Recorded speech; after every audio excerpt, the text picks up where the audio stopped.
of the Table 3. It's coming up. But ladies and gentlemen, I've just got word that Chance Shaw and Todd Hutchins are about to throw down. So if you're interested in knowing about that as well, ladies and gentlemen, check it out, because Todd Hutchins and Chance Shaw are round one, literally going to happen right now. So I'm going to give you some bonus action in terms of what's going on. Here we go, ladies and gentlemen. Todd Hutchins, Chance Shaw, round number 1. Then we'll get right into King of the Table number 3. But absolutely, this is a huge match, ladies and gentlemen. Todd Hutchins, legend of the sport. Chance Shaw, up and coming, huge in the sport himself. But here we go, ladies and gentlemen. Literally happening right now. Chance Shaw v. Todd Hutchins. I'm going to call it for you. If you've missed that pay-per-view, you can, of course, see it at Arm Sport Hub.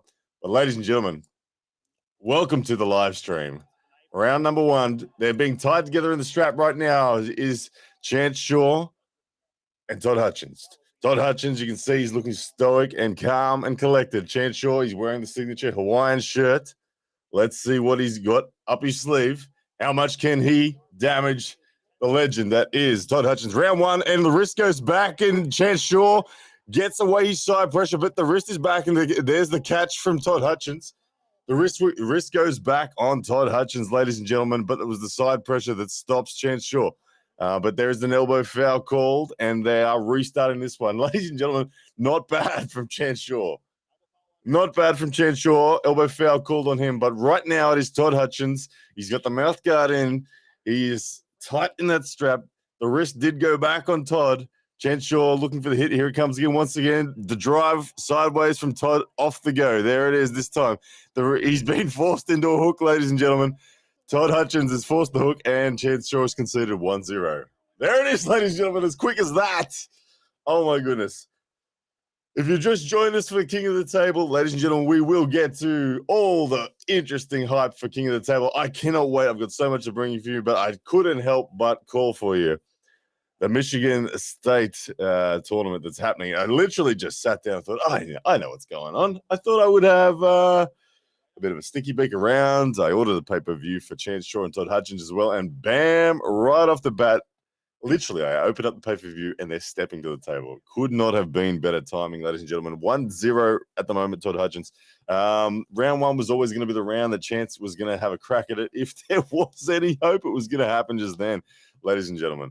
But Todd Hutchins, Chance Shaw is happening right now, and then I promise we will get to the King of the Table 3 coverage, which I've got some big stuff set for you. But right now it is 1-0 to Todd Hutchins. Chance Shaw now stepping up to the table. Round number 2 coming up.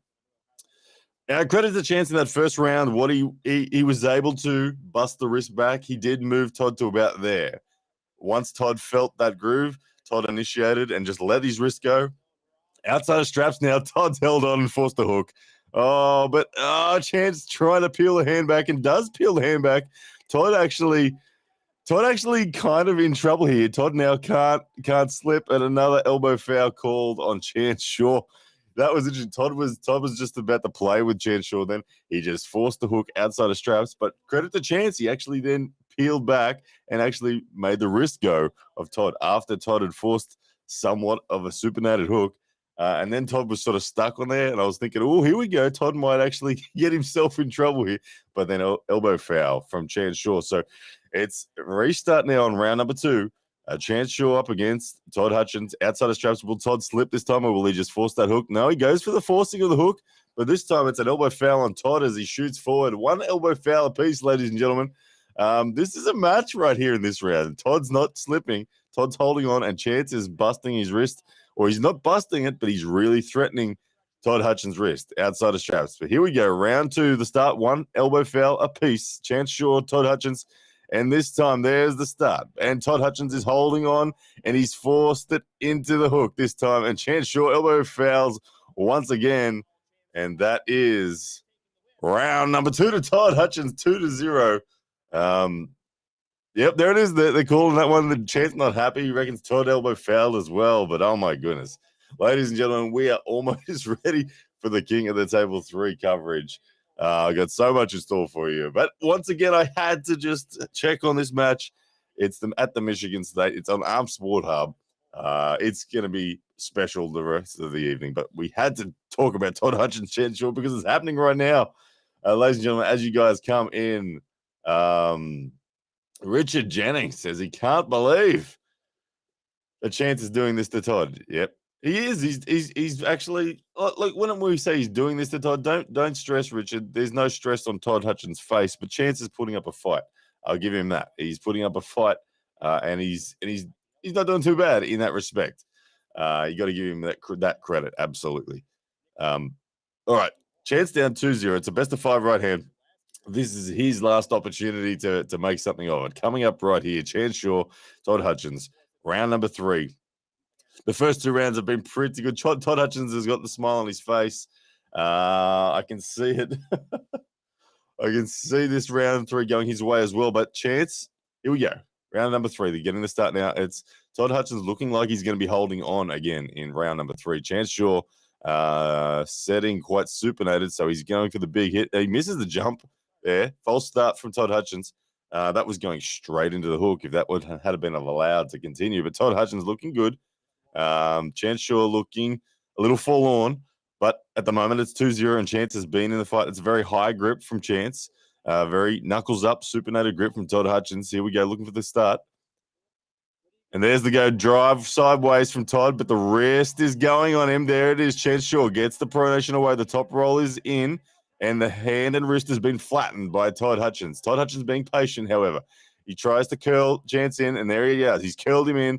It's in a hook. Now Chance Shaw deliberately elbow fouls and wants another restart. And Todd is pretty much done here, ladies and gentlemen. It's pretty much over. But tactical, deliberate restart there, obviously in the WAF rules, no running fouls, and Chance is holding his elbow, saying, "Yeah, this is pretty hard. This is pretty difficult, but it's almost done."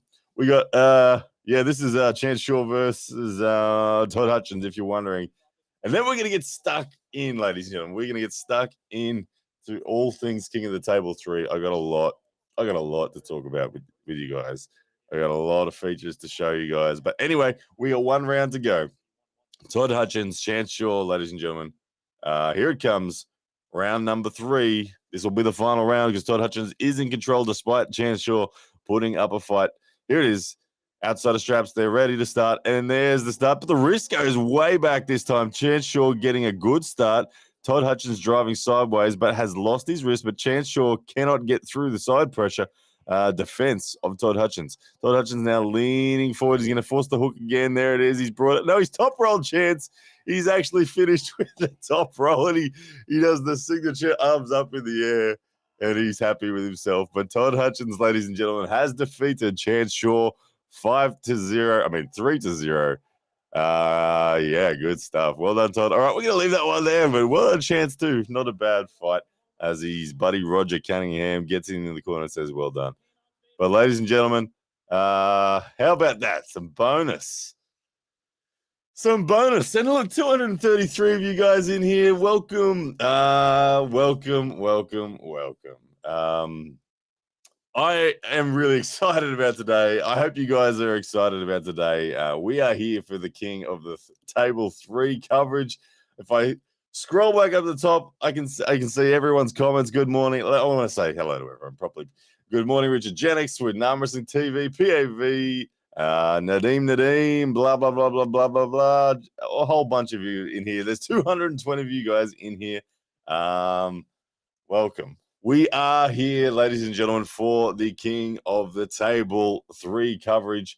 My name is Ryan Bluebone. I have got a lot in store for you over the next 2 hours. Because, ladies and gentlemen, if you have purchased the King of the Table 3 coverage, you'll know that we are exactly 2 hours, 2 minutes, and 4 seconds away from the King of the Table 3 getting underway. And I can't wait. I absolutely can't wait. We know that it's going to be special. We know there's so much to come. We've got some big features. We're going to talk about Larry Wheels. We're going to talk about Khalid. That's going to be the first match of the day. That is going to be special in itself. Then we're going to get onto the women's, which could be a main event, in my opinion. It's the Levan v. Devon of the arm wrestling world of the female respect. That in itself is going to be massive. And then we're obviously going to get to the point here. We've got the crazy hectic match that is going to be Wagner Ladder and Hermes Gasparini. And then we're going to finish it off with the main event, the juicy main event of Alex Cadecha v. Dave Chafee. So, ladies and gentlemen, buckle up. There's so much to come. I'm going to show you a little bit of a feature now, just to guys to get you warmed up if you missed it. But anyway, let's have a look. See what we can get. The King of the Table opener, just to get you warmed up and excited. Set a bit of the scene. Here we go. Ladies and gentlemen, the moment has arrived. King of the Table 3 is here. The athletes are ready. The referees are in position. And it's time for the Ready Goes to begin. To be a professional arm wrestler in this arena right now, it's a unique place in the world. It's a place that very few athletes get to experience. It's a place that is filled with fears, doubts, joys, elation, and everything in between. For the athletes that are victorious today, they will remember this as one of the finest moments in their story and journey of arm wrestling. For those that are unable to taste that glory today, for those who are defeated, it will be a time where they remember what they felt and what they learned and what they can draw upon those feelings and emotions and build from for a bigger and better future.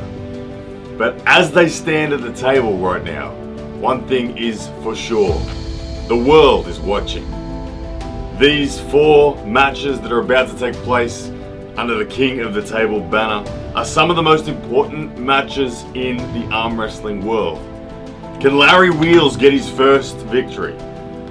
Or will he be crushed by the absolute phenom that is the genetic freak of Khalid?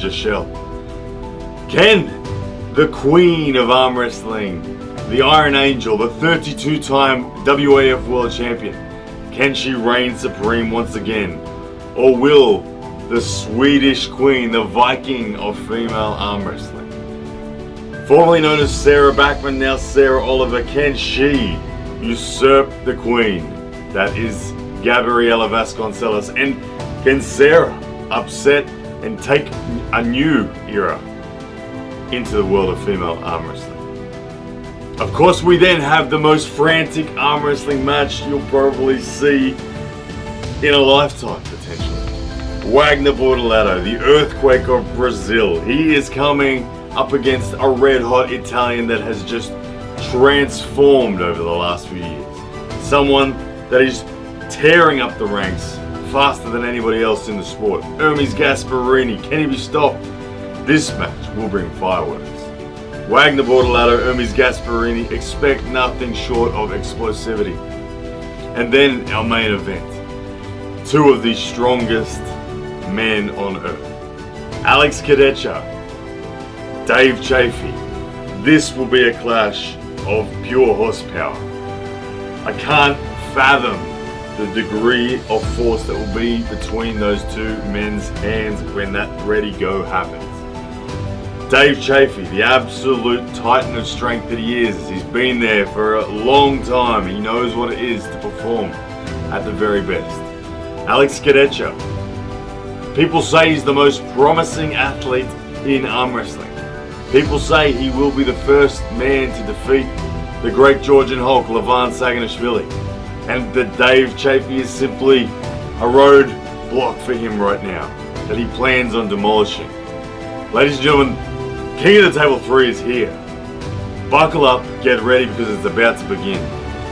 And this, my friends, is why we all love arm wrestling. Ready to go.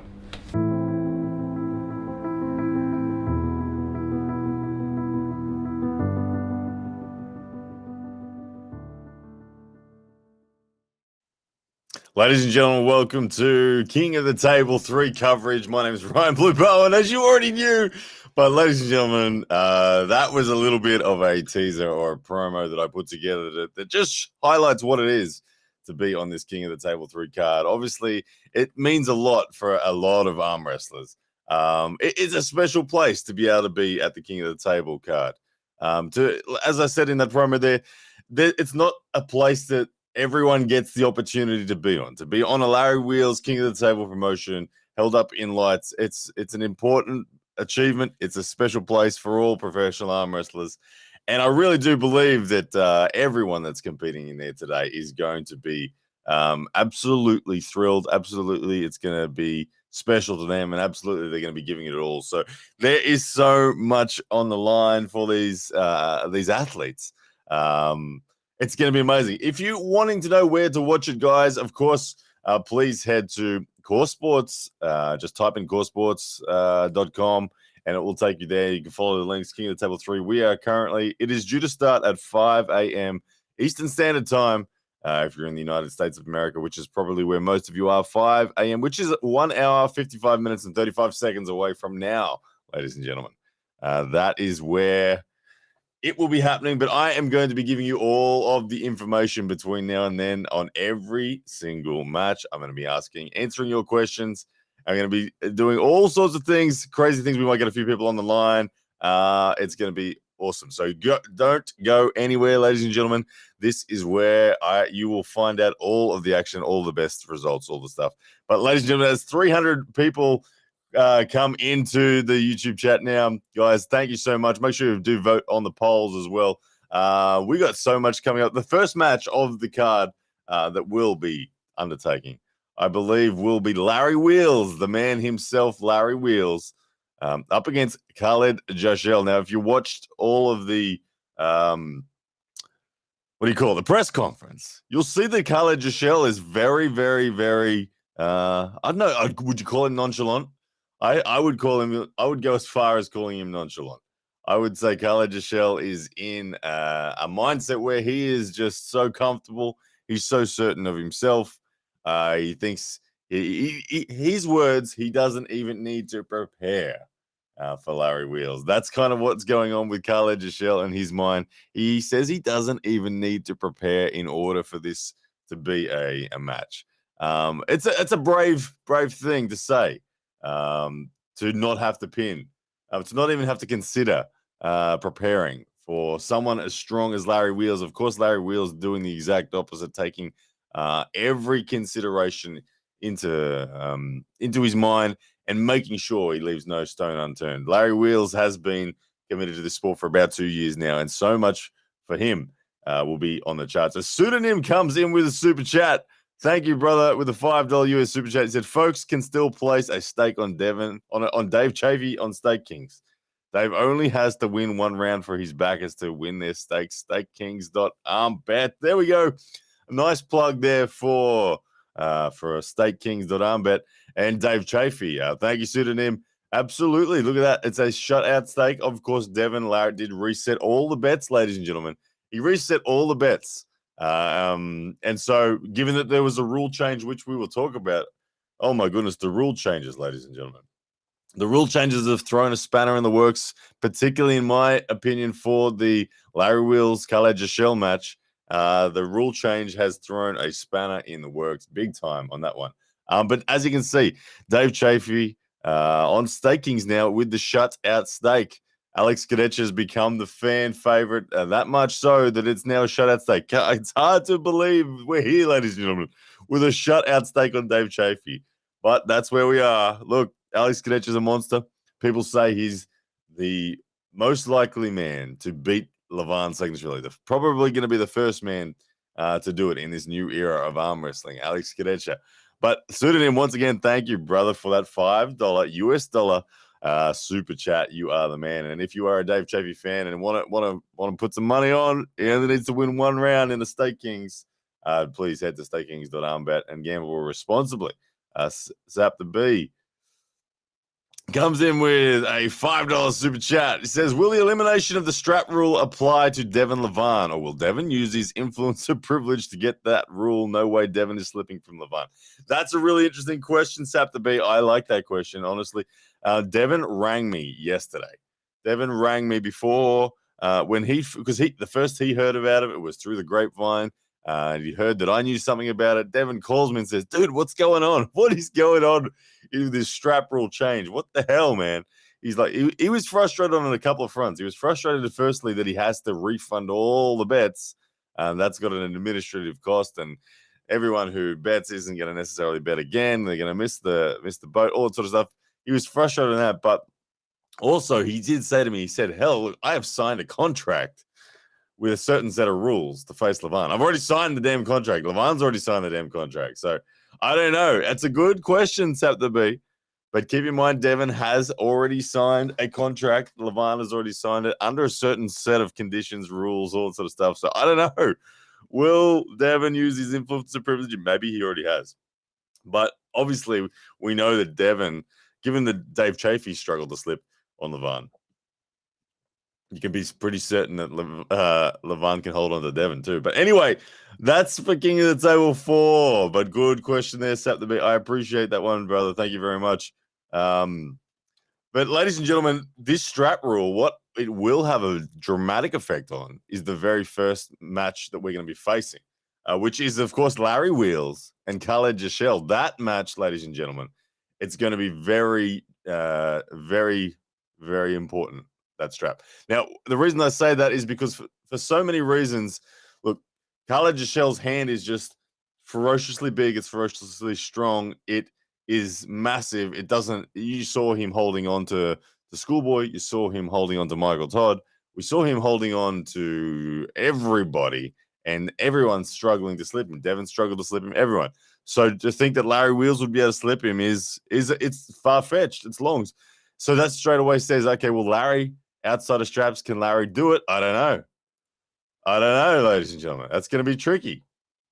What we got? Sap the B with a $2 super chat says, respect to Larry, though, brave for that rule change. Yeah, absolutely, Sap the B.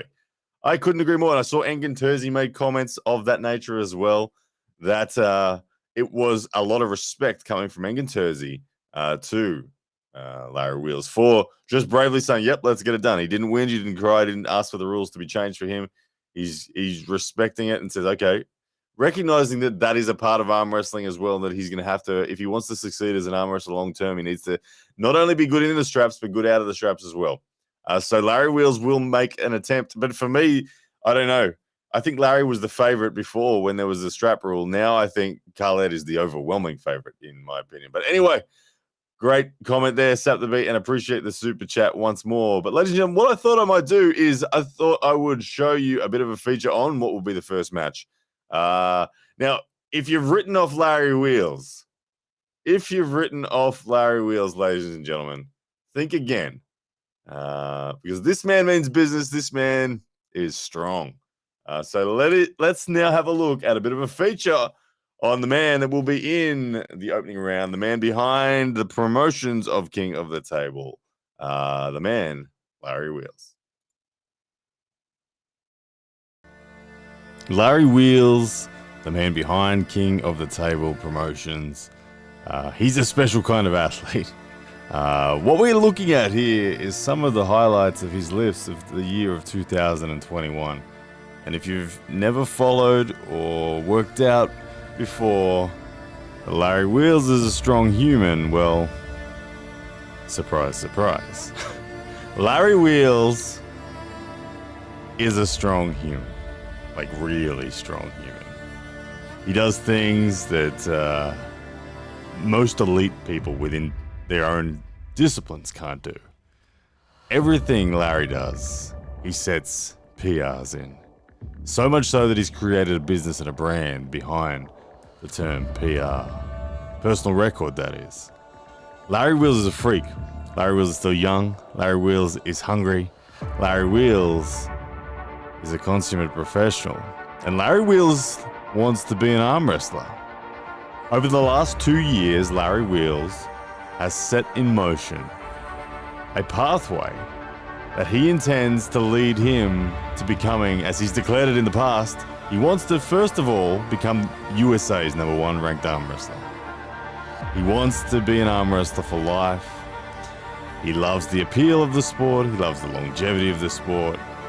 And if you're somebody who's questioning whether Larry can do it, just have a look at what Larry can do in the gym. Larry Wheels is strong, as I said. He is somebody that has the propensity to become a genuine elite super heavyweight strength athlete within the sport of professional arm wrestling. Do not doubt Larry, ladies and gentlemen. Do not doubt his commitment. Do not doubt his ability. Do not doubt his patience. And do not doubt him today at King of the Table 3 either. Larry Wheels is facing a gentleman that he knows is going to be very difficult to beat. But Larry has a heart about him, unlike many, and unlike any other athlete. What he's done, his willingness to push through, his willingness to continue forward is amazing. He has recruited the world's best arm wrestlers over the last 2 years to coach him, to guide him on the path. And you can be certain that Larry is getting closer and closer with every month that passes. Larry's not someone who is worried about what he can achieve today. He's not worried about what he can achieve in 3 months. Larry's long-term, ladies and gentlemen. And Larry, he's been committed for 2 years now. He thinks he's ready to get his first Supermatch win. Between him and that stands Khalid. And ladies and gentlemen, I can't wait to find out if it's Larry's turn to arrive.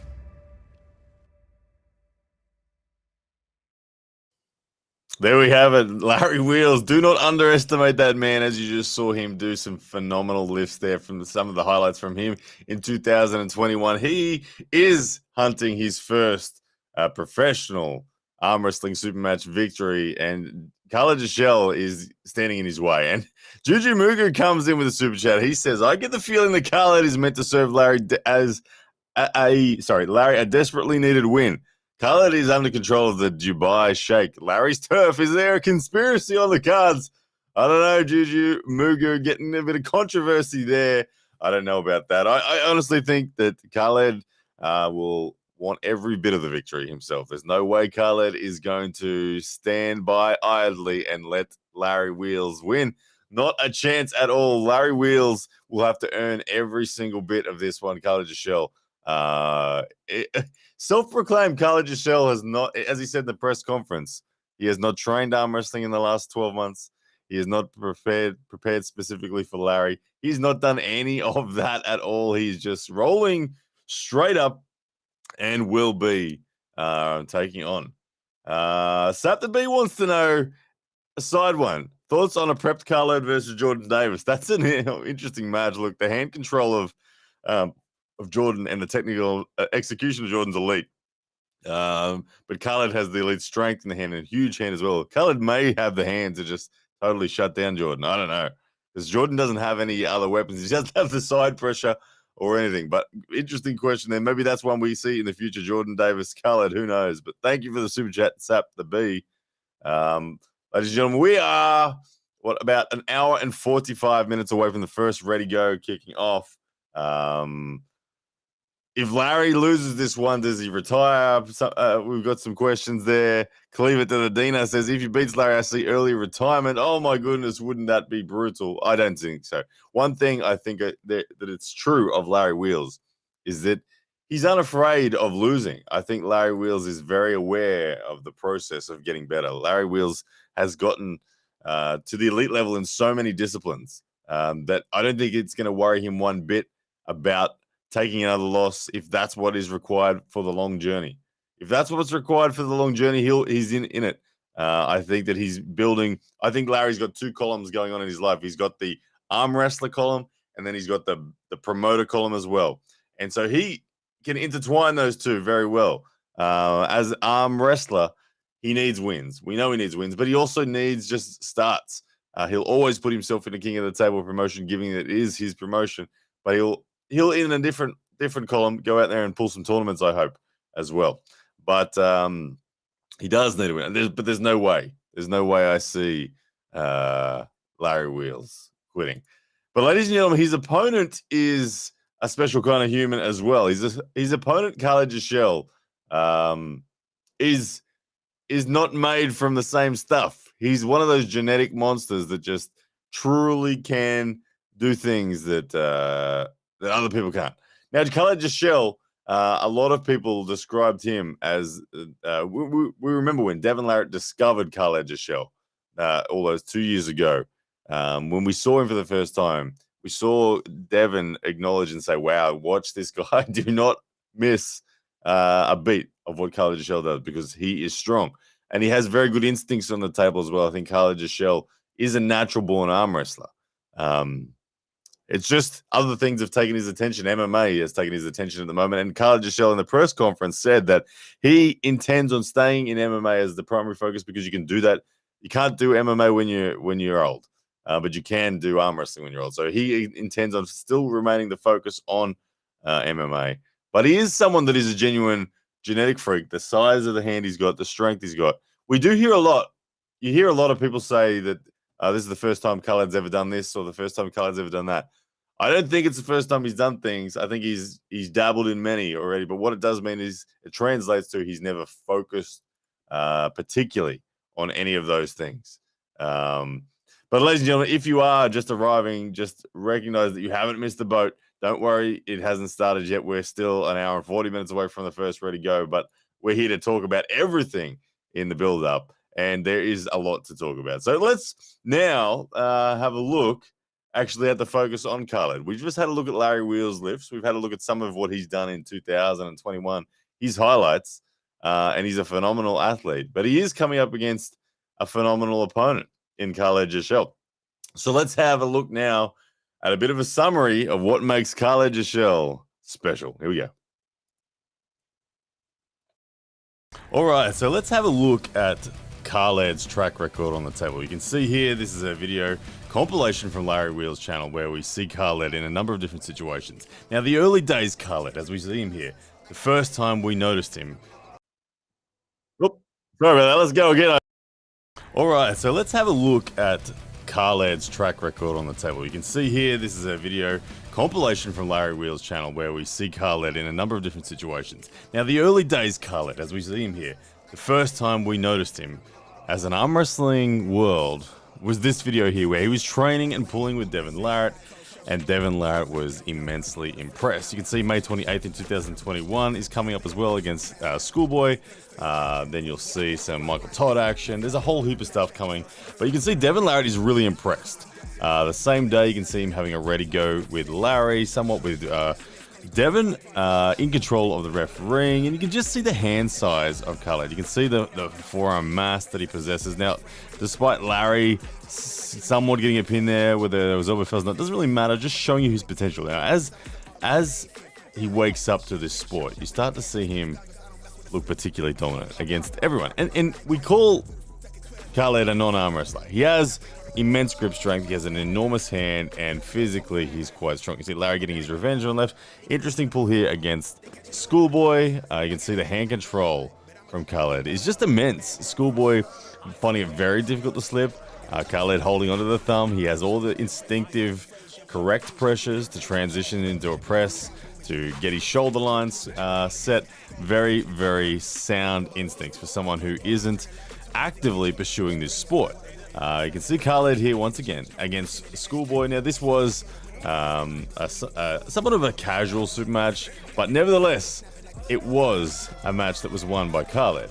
And you can see Schoolboy impressed by the strength there of Khalid. So, looking now against Michael Todd. Now, this was a time where Michael Todd was spending a couple of months in Dubai, so he was working hard, he was training, but nevertheless, have a look at the way Khalid controls the pronator of Michael.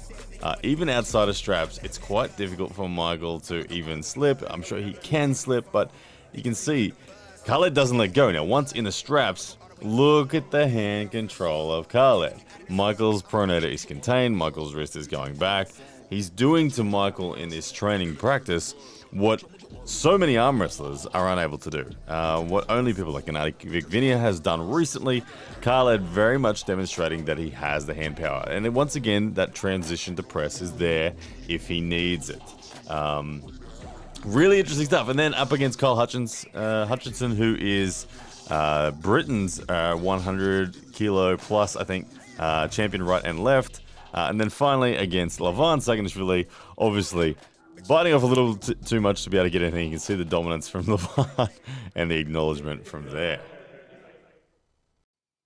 There we have it, ladies and gentlemen. Khalid Jashel making everyone except Levan look look very beatable. Khalid just shows a freak of nature, ladies and gentlemen. His hand strength is something special. Sap the B, I love the super chat that Sap the B came in with. He says, with a $5 Aussie super chat, he says, in a room of 1,000 people, Larry is unique. I agree. In a room of 1,000, or in a room of 10,000, sorry, I got these numbers wrong. In a room of 10,000 people, Larry is unique. Yes. In a room of 10,000 Larrys, Khalid is unique. Will talent beat hard work? Oh, I love that one. Good super chat, brother. And I don't know, is Khalid that unique? I mean, is he that unique that he? Oh, I don't know. He is. Look, in arm wrestling specific sense, he is. I think Larry, in a fundamental strength sense, truly is unique. As rare as they come. He's a 0.1 percenter look, I mean, any day of the week. But Khalid Shell, in an arm wrestling sense, it just has a hand that is so perfect for arm wrestling. His ability to just envelop his opponent and impart dragging back pressure and then subsequent pronation. Oh, it's mega. It's mega. So Khalid Shell, very rare. And thank you, Sap the B, for the super chat. Great comment. What else we got? Side point. I'll put it in because it's a super chat. Odie James, but we're going to keep on talking about Larry for a bit and Khalid. But thank you for the $5 super chat. It says, surely Jack Jesus to go against Matt Mask next would be nuts. Who'd win on the left and right? Odie James, we will cover all that sort of stuff shortly as we go through the matches. But thank you for that. And yeah, obviously a fan of Wagner Ladder and the earthquake of Brazil. That will be something we'll focus on fairly soon. But yes, Brian says, Larry, it's his time. Brian Johnson, a lot of love for Larry, obviously. A lot of fans of the Larry Wheels promotions, a lot of fans of Larry Wheels himself and all he does for the sport. We're all in debt to Larry Wheels in many respects. He's turned difficult 2 years in the world into an amazing 2 years for arm wrestling. Juju Mugu, super chats $4.99 US dollars. Thank you, brother. He says, top-notch work, production, Blue. These promos are great. As usual, you're bringing great value, content, and entertainment to the overall arm wrestling experience. Thank you very much, Juju Mugu. Yeah, I want to make this sport, I want to present it more like every other sport. So when I was preparing for this one, I just thought to myself, okay, how we do this? How does every other sport present the build-up to an important moment? So that's what we're attempting to do today. But Juju Mugu, thank you very much for the support. Lots to come still in the show as we get closer. We are now only 1.5 hours away from the Ready Goes beginning. But thank you, Juju Mugu, man. I appreciate that quite a bit. All right, so if you're wondering, Cobra Voda straight up asking, when does this begin, damn it? When does it begin?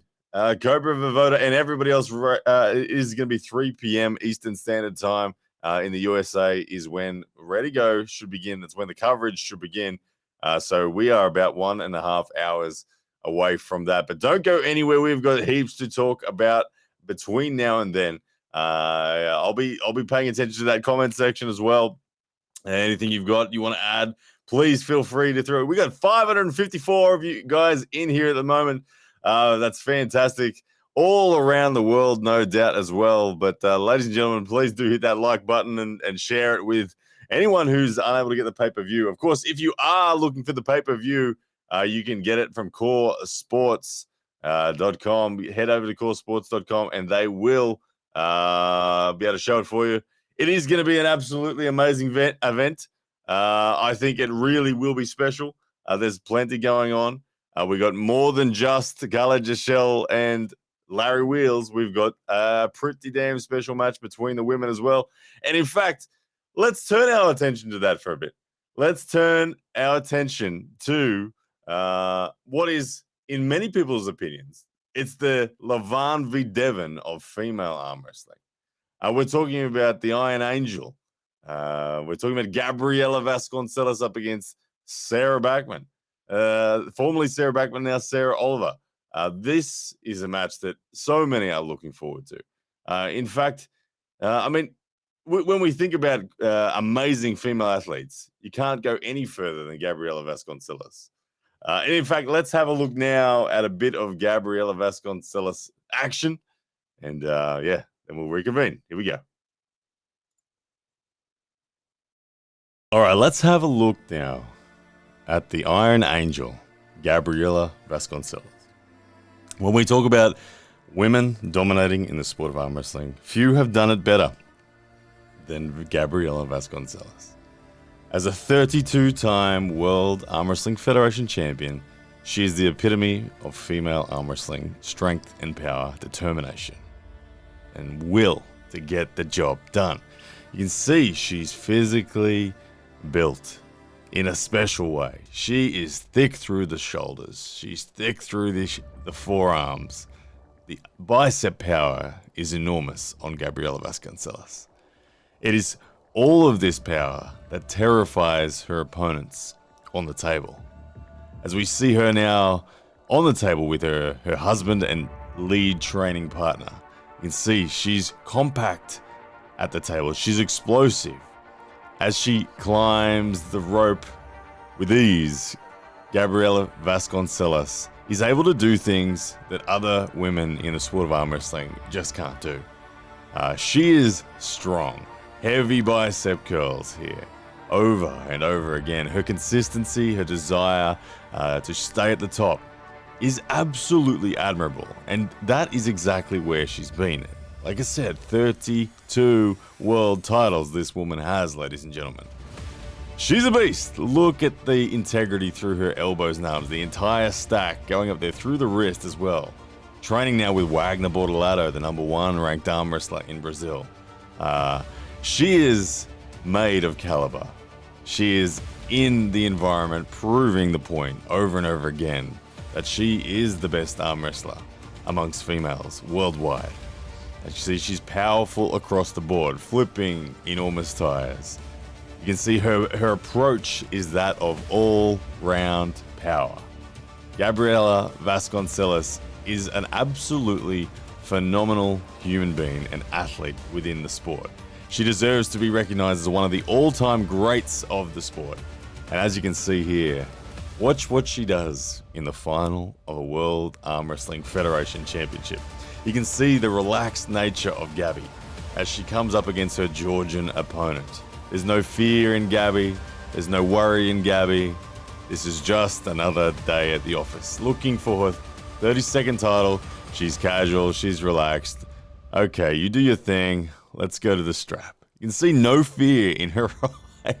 It's so comfortable. And then in the straps, tied together, Gabriella Vasconcelos does what she does best. She wins arm wrestles.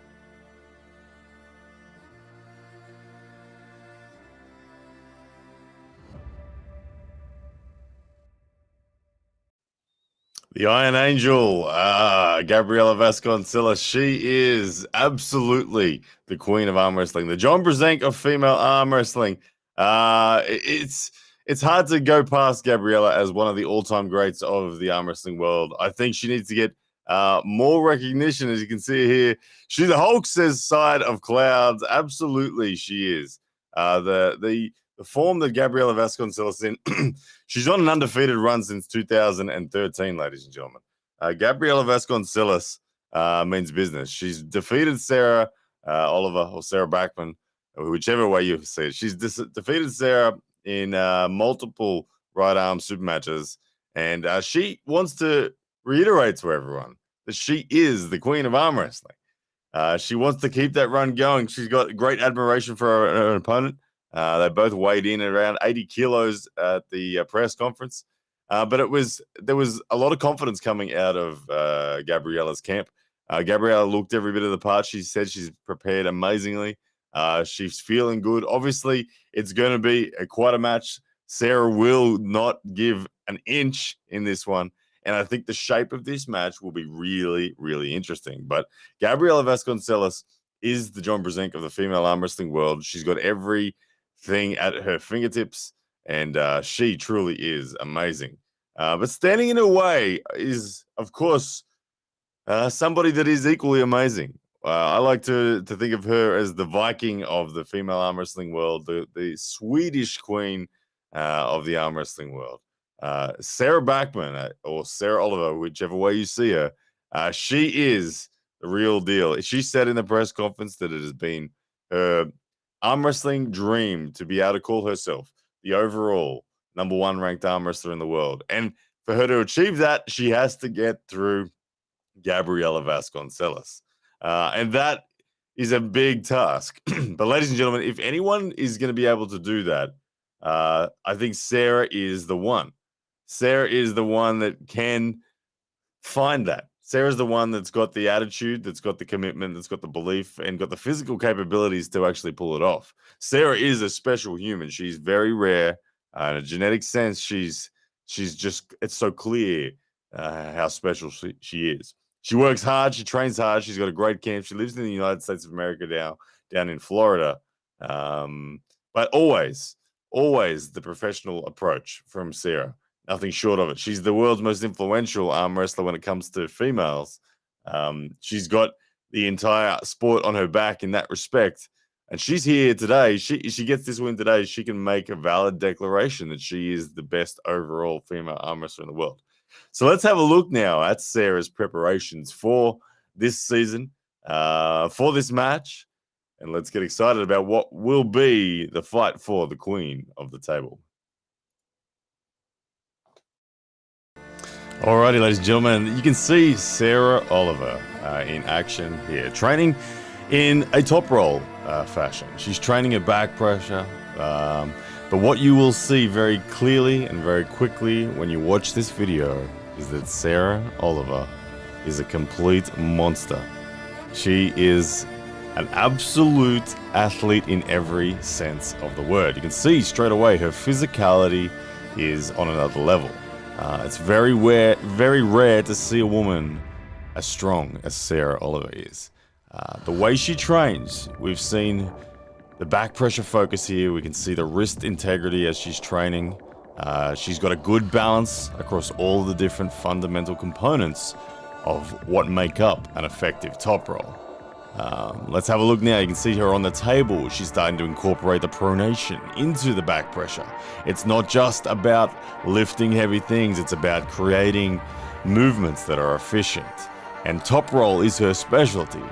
And right now we're getting an insight into exactly how she is doing it. So Sarah Oliver there now completing that pathway, greasing the groove and making sure her body knows exactly where she needs to go. Come ready, go. Sarah Oliver, ladies and gentlemen, is an absolute weapon in female arm wrestling. Let's watch her train some more. Have a look at the way she does these chin-ups. Lads, if you're watching out there, how easy do you do chin-ups? Sarah Oliver weighing at about 80 kilos body weight, doing these chin-ups. Absolutely easy. Again, through the chain, the back pressure chain of arm wrestling. The lats, the biceps, the brachialis. Now she's doing it with 32 kilos hanging from her body. Ladies and gentlemen, Sarah Oliver means business. You can see the 32 kilo right there. She goes again for another set. Sarah Oliver means business, and she's coming to this match against Gabby Vasconcelos as prepared as she's ever been. She'll be in the best form I think she's ever been. You can see, it's so clear right here, her physicality is on a level that she's never taken it to before. Once again, polishing off this immense session with more back pressure carnage.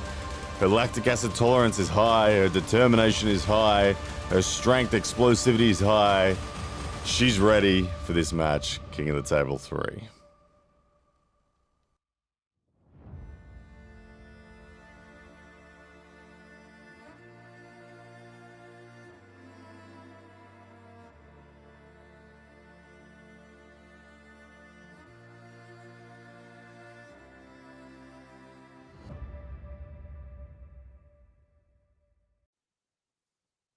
Sarah Backman absolutely is in good form coming into this match. You can see her style of training there. It's so significant. She's so elite at what she does. She truly is phenomenal. And I've sat watching the comments as that promo flies by. A lot of people. A lot of people wondering, can she do this? Can she upset Gabby Vasconcelos? Obviously, last time they faced in the WAL, it was one-way traffic, but we're going to have a look a little bit closely at that in a moment. But look, let me just say of Sarah Backman, I know Sarah Backman very well, and she is She is, as La put it here, La Colna says, what a woman. Absolutely. Sarah Backman. She's a special kind of athlete. She has all the tools. Trust me, she has all the tools. If we look back at the what happened in the WAL in 2019, I think that we can only, to be honest, the only round that we can consider relevant in that is actually the very, very first Ready Go. And Pele Zackerson says, I would like to hear Ryan's arguments for Sarah having a chance. Is there any match or specific training sequence that hints at Sarah being closer to Gabby than the last time? And great comment there, Pele.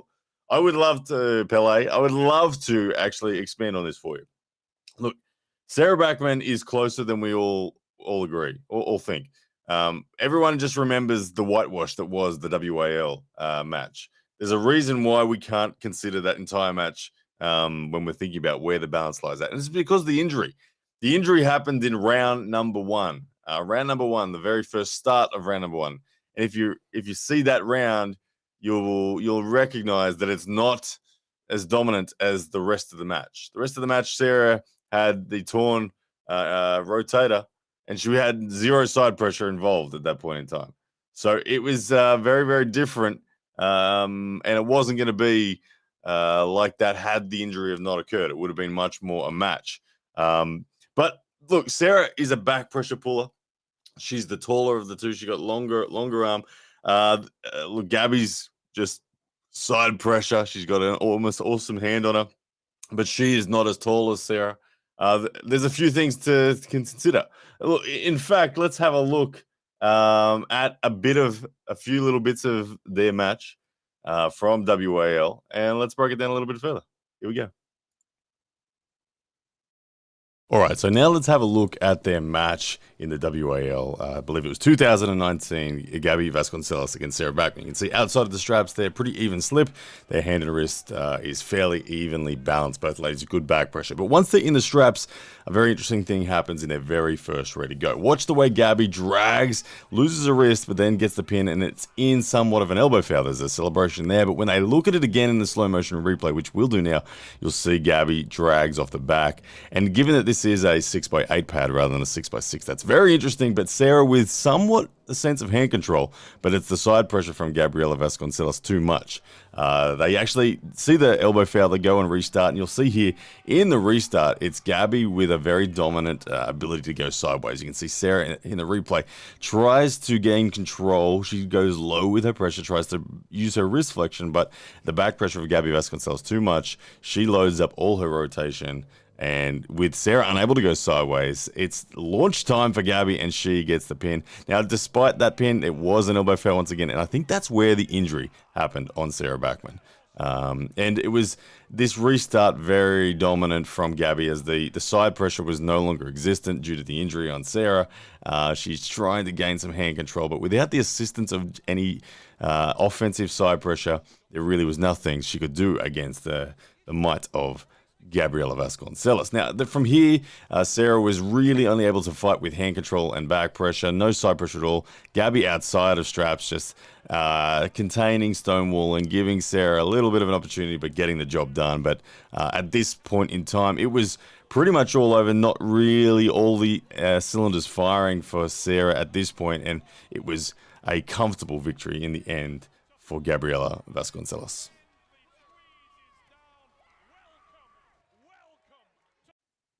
There you go. So that was the last time they faced. And like I said, the injury happened the very, very first start of the first round there. And if you look at that round, there was a lot more balance in the match at that point.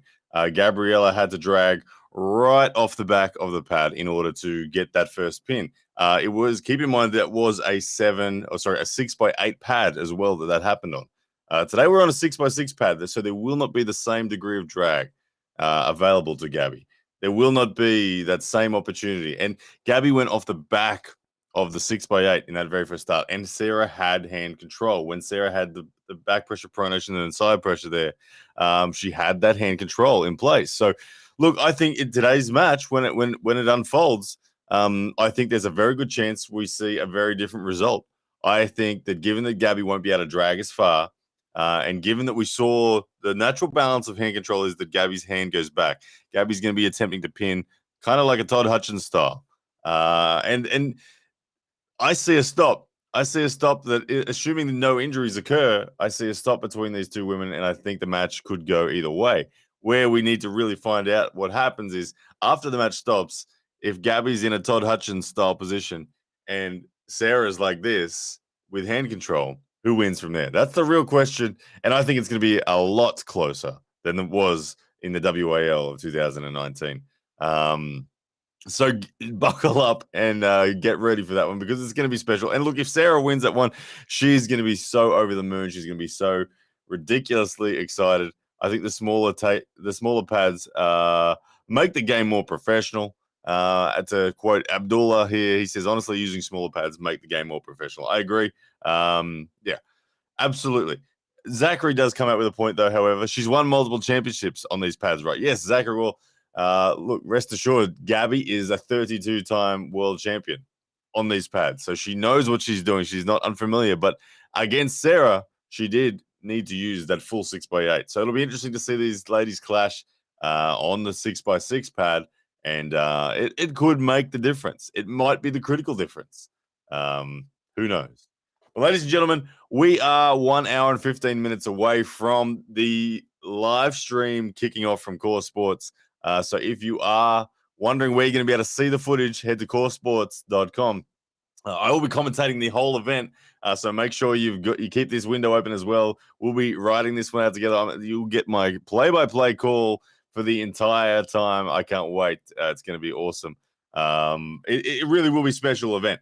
We got so much more. We've talked about the first two matches. That's just going to be the warm-up. The next match that we're going to focus on is a match that, oh my goodness, it might break the building down. I'm talking about Wagner Ladder and Hermes Gasparini. That is going to be huge. It's going to be really huge. I think that there's so much to talk about in this one.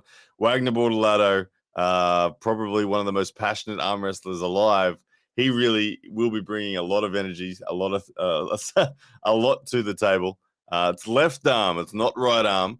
So this being the one left arm match that will happen on the card makes it very interesting as well because Hermes Gasparini, as we saw in their practice pulling, Hermes Gasparini, we know he's an elite practice puller, but when these guys gripped up on the right arm, it was a big oh no sort of moment. As you may have seen, there was definitely an oh no moment when it came to Hermes Gasparini and Wagner Ladder. But ladies and gentlemen, let's have a look at Wagner Ladder. Let's see if I can find a promo for Wagner. And let's have a look at how crazy this man is. Because trust me, he is every bit of the word, the earthquake of Brazil. Here we go, Wagner Ladder. Alrighty, ladies and gentlemen, Wagner Ladder, you can see him here. This man, he's made of something else. If we look at the way he trains, look at this guy's in a commercial gym right here. He is frantic. He is ferocious. He is something different. He's throwing the entire stack around in a commercial gym. No wonder what people are thinking there as they look at this. And it hasn't finished yet. Wagner Ladder will take this to another level. You can see he loves aggressive movements. He's very explosive as an athlete. That 80-kilo dumbbell curls there in the bottom right of the screen. But watch the way he moves.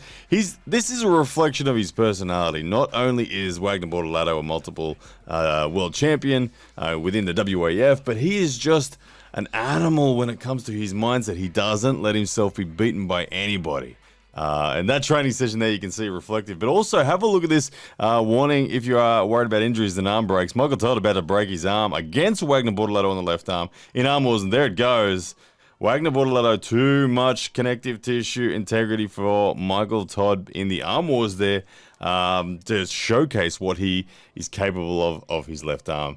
Michael, of course, recovers from that and comes back, but Wagner Ladder, hugely strong, and now him here in the WAL, his most recent high-profile left arm super match up against none other than Devon Larratt. If you haven't seen this, have a look at what he can do against the Canadian superhuman Devon Larratt. But Wagner Ladder, you see outside of straps, up high, had the hand control. It was Devin who dumped his wrist to slip, and the energy from Wagner. It's monstrous. But most importantly, it's this round here. Have a look what Wagner Ladder possesses. He has a significant flop drive. The press there, despite Devin Larratt looking comfortable initially, it's that just commitment, relentless commitments catches Devin Larratt off guard, and a huge roar in Devin's face from Wagner. This is going to be very interesting come this match today, King of the Table 3. If Wagner Ladder can pull off this style of arm wrestling against Hermes Gasparini, then anything is possible. Let's have a look at it again one more time in the replay. It was beautiful. Wagner Ladder commits. His joint integrity is massive, and just the utter heart behind his flop drive there. He commits and see Devin thinking he's got it covered, but it's that secondary drive. It's huge and too good, and it may well be a feature of what we are about to see today. Yeah, Wagner Ladder, ladies and gentlemen, do not underestimate him. He's got that enormous drive. That inside press is there. I think we're gonna need to see it today. Wagner Ladder could be genuinely in trouble if he doesn't have that. I mean, Hermes Gasparini, when we talk about outside pullers, I think there's no one more laser focused on outside pullers than Hermes. So Wagner Ladder will need to absolutely bring his A game in forcing either a hook or getting to that genuine flop press position where he gets on the bicep of his opponent. We saw him do it against Devin Larratt there. It was intense. He did a fantastic job, and he got the surprise round. Devin, of course, went on and won that match 3-1. But it was the earthquake. Terremoto, as he liked to say. In the press conference, we saw him battle through his English, but he stood up and he looked over at Hermes and said, Hermes, Terremoto. And that was it. And we didn't need any more words. We didn't need anything further from Wagner. That was everything we needed to know. And he was in a place where he's like, yeah, okay, this is what he's going to get done. Look, if you saw the footage on Hermes Gasparini's channel of them pulling on the right, you may well be worried. I'll see if I can. Let me see if I can bring up something for you. Let's have a look. Let's go. Hermes v Wagner. This one here. Well, this is what I want to bring up. Hermes v Wagner. Let me just go this full screen. And let's press play on this one. Now this one here, ladies and gentlemen, let's have a look. This one right here, this was the oh no moment. This is Hermes pulling right-handed with Wagner Ladder. This was a couple of days ago, but if you haven't seen this footage, this was worrying for Wagner Ladder, because Hermes Gasparini is smiling, he's laughing. Wagner Ladder puts in genuine effort here, especially in this third pull here. Genuine effort, fully contained by Hermes. A full chapter ahead in terms of the level here. If we're talking about the levels of arm wrestlers, on the right arm, Hermes is significant. You see Dave walking away, turning his back, like, I don't know. Cadet's just like, don't worry, it's left arm. I'm sure it'll be different. He's trying to work out the grip up again, but it's not a good sign for Wagner Ladder fans.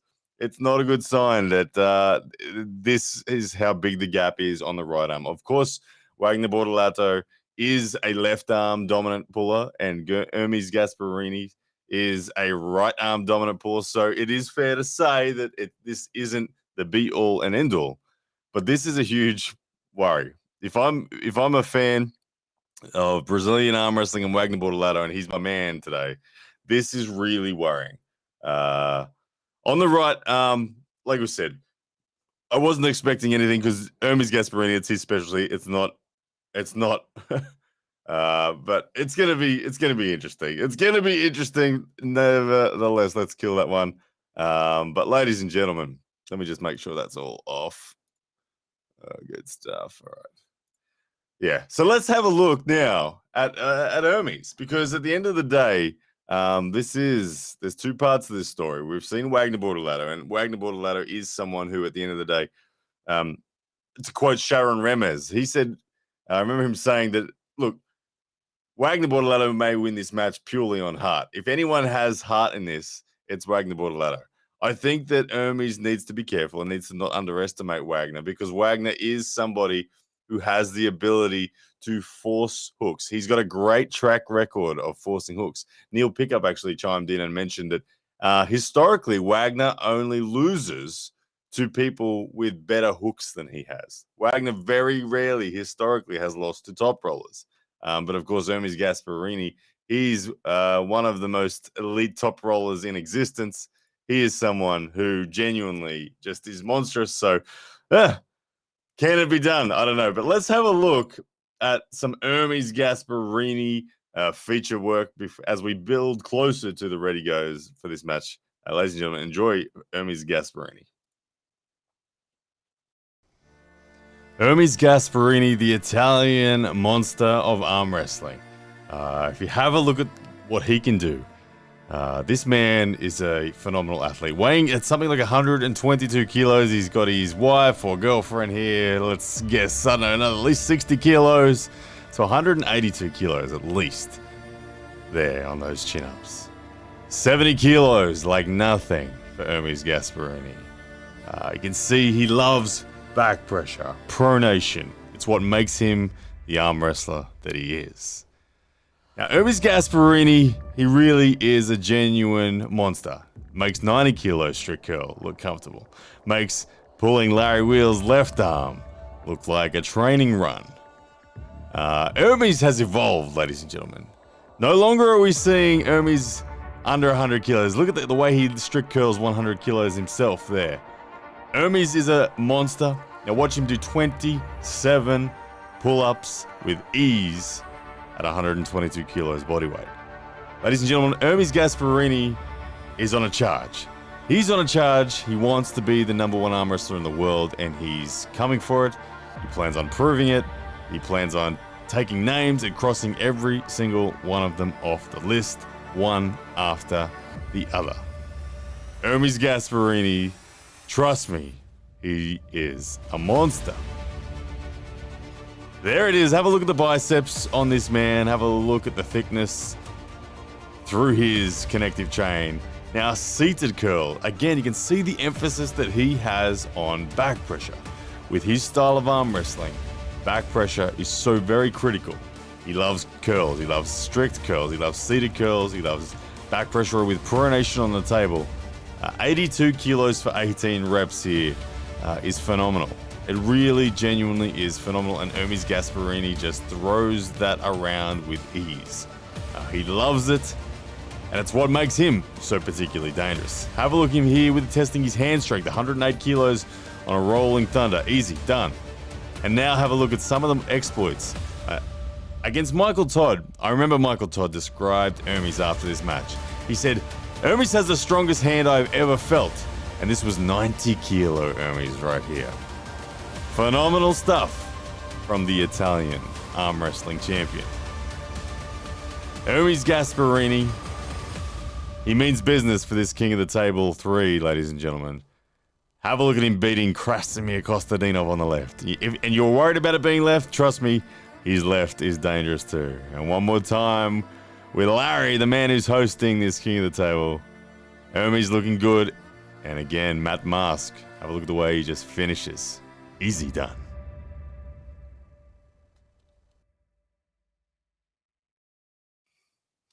There we have it. Hermes Gasparini, ladies and gentlemen. He comes in as the favorite today in the undercard match. Hermes Gasparini, it's hard to go past him, isn't it? He is in such a rich vein of form. The evolution of Hermes over the last 12 months in particular has been phenomenal. We saw footage of him pulling Krasimir Kostadinov their left hand, where Hermes was 90 kilos. Ladies and gentlemen, Hermes weighed in at 133 kilos, I think it was, at the press conference yesterday. The dude is enormous, and yet he still possesses all of the qualities that he had in terms of his style of arm wrestler from when he was at that 90 kilo. Now, he was a multiple world champion back then. He was huge back then. So much going on for Hermes Gasparini. It's crazy. This match will be absolutely phenomenal. I don't know. I'm genuinely worried for Wagner. I'm genuinely worried. If I want Wagner to win, ladies and gentlemen. There's a big part of me that wants Wagner Bortolato to win this one. I don't know if he can. But We'll see. But Pseudonym comes in with a $5 super chat. Thank you, brother. Says Ryan has 679 viewers right now, but only 267 likes. Another live commentator just got $100 and $100 Euro super chat support. Run, man. Thank you, Pseudonym, for the support. I appreciate every single one of you guys in here at the moment. 689 of you. Hit that like button for me, and that would mean a lot. If we can get that, let me quickly say the reason why we hit the like buttons, ladies and gentlemen, on lives is it helps that algorithm. It helps grow this sport.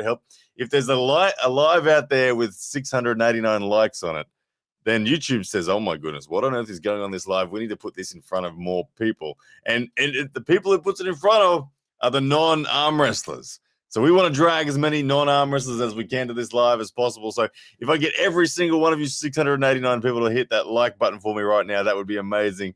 And we're going to take this show to the next level. And we're going to get as many. Hopefully we have 6,000 people in here by the time the card starts. And ladies and gentlemen, we are only 1 hour away. So guys, one more time, hit that like button for me. If you haven't already subscribed, please do that as well. But ladies and gentlemen, I appreciate every single one of you guys here. We're here, of course, for the King of the Table 3. If you're wondering when it starts, it will be on in exactly 1 hour. We've got lots to come still. We've got plenty to talk about on this one. Of course, we've got the main event as well coming up to talk about. So we're going to get that underway very shortly. But Hermes, have a look at this. Crazy Bro says Hermes was a skinny dude a little time ago. Yes, he was. He's had quite the transformation. Hermes was a skinny dude, Crazy Bro's brother. He was a skinny dude for a long time. I met him in 2015, and he was 80 kilos. I was the same weight as Hermes in 2015 when I shook his hand in Malaysia at the WAF World Title. I think he won that day from memory. I can't remember exactly, but he was a skinny dude that day. No more. 133 kilos of Hermes Gasparini now. He is a machine. Wesley says, what a machine. Yeah, he's transformed into a machine. He was always a machine, but now he's an upgraded version of the machine. It's going to be crazy. Hermes Gasparini, I think it's his match to lose today. I can't see it going any other way. I keep on trying to ask myself, can Wagner do it? Can Wagner find the way? And I'm worried for him. I really am worried for him. Hermes pull-up range is no good. There we go. JJ, brother. Let me tell you, Hermes pull-up range is perfect. As an arm wrestler, this is the range we're working in. But anyway, good to see you here, JJ. Thank you very much. Yeah, look at this. I'm even live on Twitch. We got Bevis JG258. Twitch. Nice. We got our first comment in from Twitch. I love seeing that. Guys, we're actually live on YouTube. We're live on Facebook, on Ryan Blue Bone Facebook page. We're live on Twitch, and we're live on Twitter as well. So if you're on any of those platforms, make sure you give us a follow and all that sort of stuff. We'll be keeping up with the coverage of the sport all around. But let's talk about, for a while, let's talk about the main event. Main event is a pretty important match in the scheme of arm wrestling. The main event is something that has real ramifications on the overall rankings. Both of these guys, of course, firmly in the top 10 of the overall ranks. Dave Chafee is someone that has been there for a long time. He's been there very consistent for a long time. He's been an arm wrestler that the best in the world have feared. The best in the world have thought, oh no, I got in a tournament. What are we going to do about it? It's going to be it's going to be a bad day. But as the super chat comes in, I'll quickly adjust it. From Gold Village, thank you very much for the super chat. Who do you think will win between Gabby Vasquez versus Strongman? Oh my goodness, I think Gabby would crush them. I've gripped Sarah. I haven't gripped Gabby, but I think the elite women are definitely beating non-arm wrestlers. Anyway, thanks for the super chat. So this main event will be special, and it'll be special for a few reasons. Like I said, Kadecha, his story is only just beginning. It's only just starting to ramp up, and it's something that we're all very, very interested in. Many people have said, and I'm one of them who believes it, that Kadecha will be the first man to defeat the modern king of arm wrestling and Georgian Hulk, Levan Saganishvili. It's interesting. I think that Alex is of that nature. He's physically got the potential. I remember I actually got to meet Alex in Poland in 2019 when I was there for the Zloty tour. And to be honest, he is big. He's really big. He's 6'8". He's 160 odd kilos. He's the width of his shoulders, the depth of his chest, the thickness of his wrist, the size of his hand, all of it. It's just bigger than everyone. Vitaly Laletin is someone who obviously is that same height, that 6'8", but Khalids is built thicker than Vitaly Laletin. Khalids is built. He's just built better. If you're talking about genetic base levels, he's everything. So this is why so many people see so much promise when they talk about Alex Khalids. When they talk about Alex Khalids as a technical arm wrestler, he's still very new. He's still very early. I think he's still in his first 5 years of arm wrestling. And so because of that, he hasn't developed the conditioning to the full degree that he will. Dave Chafee, on the other hand, absolutely conditioned to the sport. He's one of the side pressure monsters of the sport. And it's going to be very interesting when these guys clash because there are a few sticking points and problems that I can anticipate. But before we get into those, I'd like to share with you guys some of the features that I've put together on these gentlemen. So let's kick it off. Who do we want to kick it off with? Let's kick it off with Alex Khalids. Here we go. Enjoy. Alrighty, let's talk about Alex Khalids. People say that Alex Khalids is the most promising athlete in arm wrestling. People say he will be the first person to defeat the great Georgian Hulk, Levan Saganishvili. When we talk about the physical attributes that Alex Khalids possesses, you got to realize this man's 6'8", somewhere between 160 and 180 kilos on his day. He has probably a 10-inch wrist. He is brutally enormous. Alex Khalids has serious upside potential. You can see in his older matches here against Krasimir Kostadinov, who is a lot smaller man. There was a time when Alex Khalids, in his first couple of years in the sport, found it difficult to get through someone of the caliber of Hermes. You can see he had to work here. He's fundamentally got control, but he can't finish. What is it he needs? What is it he's lacking? Just that time in the sport, the connections. But they're starting to arrive, I tell you what.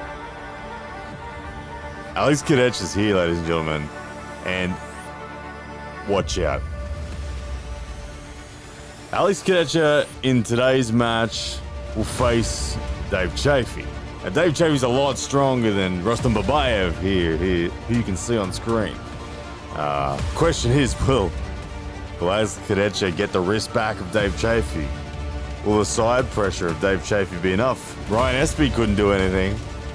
You'll see, even here, Hermes Gasparini, that one of the men that is most in form in the world, demolished by the Polish giant. Tobias Sparong, another giant among arm wrestlers, crushed by Alex Khalids.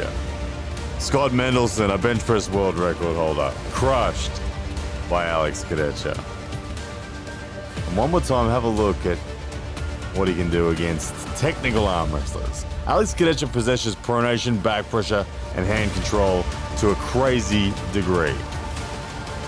If he gets what he needs today, he'll be able to tap into that power that he holds within the fundamental giant body that he possesses and get the job done. But ladies and gentlemen, this will be a special match. So buckle up. Alex Khalids and Dave Chafee is moments away, and it's going to be something special. Can the Polish giant do it? Let's find out.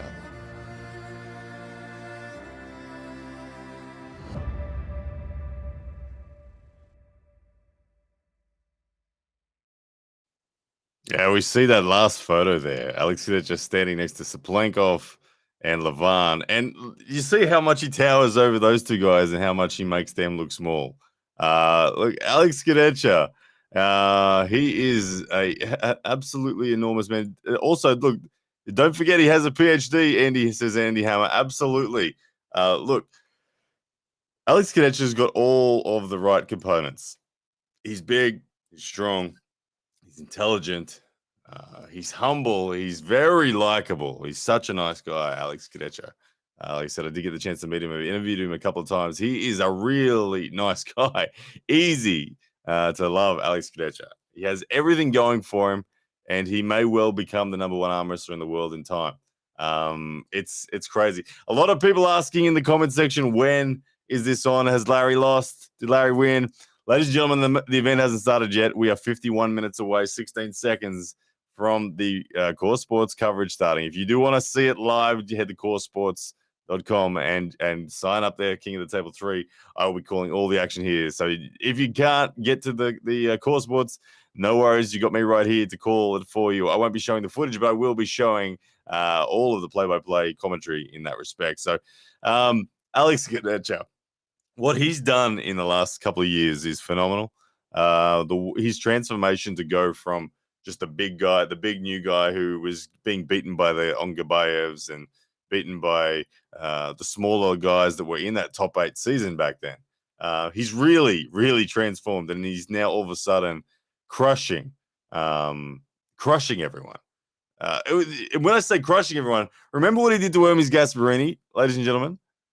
In Alex Kadecha's last match now, we talked about Hermes. We've gone over Hermes, how crazy strong he is, his potential, his transformation at 133 kilos. Alex Kadecha just opened up Hermes Gasparini and beat him in straight sets. There was nothing Hermes could do. So Alex is the real deal, ladies and gentlemen. I wanted to mention before we got into that feature, I wanted to mention one of the problems that I anticipate for Alex Kadecha. And you may agree, you may disagree, you may think I'm crazy, but Alex Kadecha, he is still new at the sport relative to the people he is facing. As I said, Dave Chafee been arm wrestling for near 2 decades. He has the conditioning fully developed. Kadecha doesn't. So what that really rolls around to, and what it comes down to at the end of the day, is I suspect Alex Kadecha is fundamentally stronger than Dave Chafee. He's fundamentally in a physical, in a back pressure sense, probably in a wrist flexion sense, certainly in a pronation sort of awkwardness sense. He's got the muscle power to be able to get the job done. But what he lacks is something that we saw in his matches against Krasnodar Kostadinov and against Kudigali Ongabayev. Now, you may recall Alex Kadecha lost those 2 matches 3-2, both of them. Both guys lost their hand to Alex. Alex got his opponents to there. But when Alex was overpronated, he struggled to transition from top roll to press. And the reason he struggled to transition from top roll to press is down to the conditioning of his elbow. He hasn't had the years in the sport that's developed that conditioning to the point where he can just transition at will and crush an opponent that he's taken the wrist off. So that is a concern for me. The reason I say that is, even though I know Alex Kadecha has evolved since then, even though I know Alex Kadecha has absolutely stepped it up a notch to the point where he's now crushing those guys. Krasnodar Kostadinov and Kudigali Ongabayev would not be able to do anything to Alex Kadecha in this current form that he's in. But Dave Chafee is a stronger human than either Kudigali Ongabayev or Krasnodar Kostadinov by a very significant margin. Of course, Dave Chafee's crushed Krasnodar a number of times where it wasn't even an issue. But that may be a problem for Alex. If he cracks the wrist of Alex and Dave just sits there like this and just says, oh, okay, who will gas first? An overpronated Alex trying to get into a press and where he can't get there, or a hand exposed Dave Chafee? That will be interesting. And I don't know which way it's going to go, but I can't wait. But anyway, ladies and gentlemen, let's have a look at the opponent of the opponent of Alex Kadecha, the Titan of arm wrestling strength, Dave Chafee from the USA. He will, of course, be the other man in the main event, and I can't wait to see what he brings. So let's have a look now at a feature on Dave Chafee.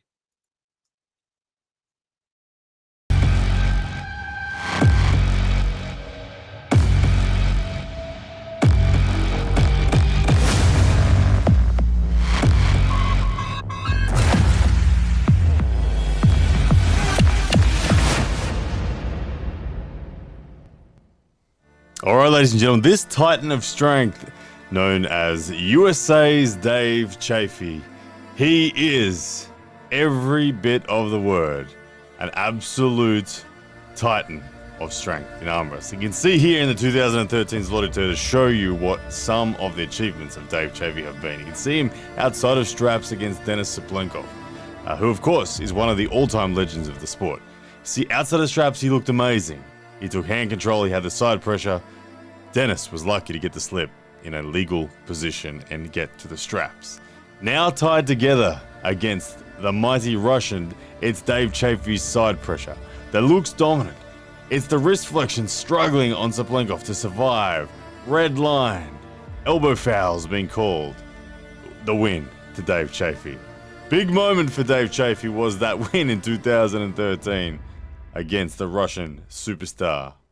But Dave Chafee, ladies and gentlemen, he's done it more than once. In the A1 Russian Open in 2014, he looked once again the part with his rivalry with Denis Saplenkov. Once again, you can see by the style of this match that Dave's side pressure is one of his lead weapons. He doesn't look for deep wrist flexion. He looks to just maintain a flat wrist and drive. You can see Saplenkov there unable to get through the raw side pressure defense of Dave Chafee. It's the patience of Saplenkov that chips away, but once again, elbow fouls ending the match, this time in the favor of Denis Saplenkov. But once again, they come back and meet each other in the final. Outside of straps, look at it again. Dave Chafee. This guy has a hand and wrist on him that even Saplenkov couldn't handle out of straps. They get together one more time in the straps, and what happens? Much of the same, ladies and gentlemen. These guys were one of the best rivalries in the sport. Dave Chafee, Denis Saplenkov locked together in the straps once again. The side pressure of Dave looking good. Denis looking comfortable, like he can outlast, but the offense can't get through. Dave Chafee, his arm power is strong. His wrist will not bend backwards. He survives all the surges. Denis Saplenkov eventually getting through and getting the victory on this day. Of course, fast forward to 2021, and we've got Dave Chafee up against the unstoppable Georgian Hulk, Levan Saginashvili. Now this, you gotta forgive Dave for not being able to get into the match. Levan is just another level athlete. But to show you what Dave can do and where Dave's threats are, you can see what he tries to do against the great Georgian Hulk. Levan Saginashvili took control of the hand and wrist and went sideways. I don't think Alex Kadecha today, ladies and gentlemen, is going to be able to hold on to the same degree as Levan. Expect Alex Kadecha to rise and roll, and he's going to need the straps. It's not going to be like it was on this day against Levan, where he was just simply too much. The side pressure of Dave Chafee, the wrist compromised. Too much from the big Georgian superstar. But ladies and gentlemen, do not underestimate Dave Chafee. He is a titan of strength, a hero of American arm wrestling for a reason. And he is here to show us all why he's considered world elite in this great sport.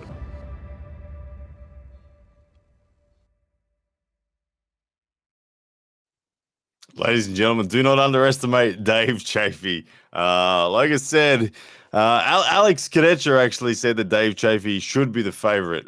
When we looked at what he did in the years past, Alex Kadecha said, no, he's the man that's established. He's the man that's understood, and he's walked the path many times. We've seen what he's done against Denis Saplenkov.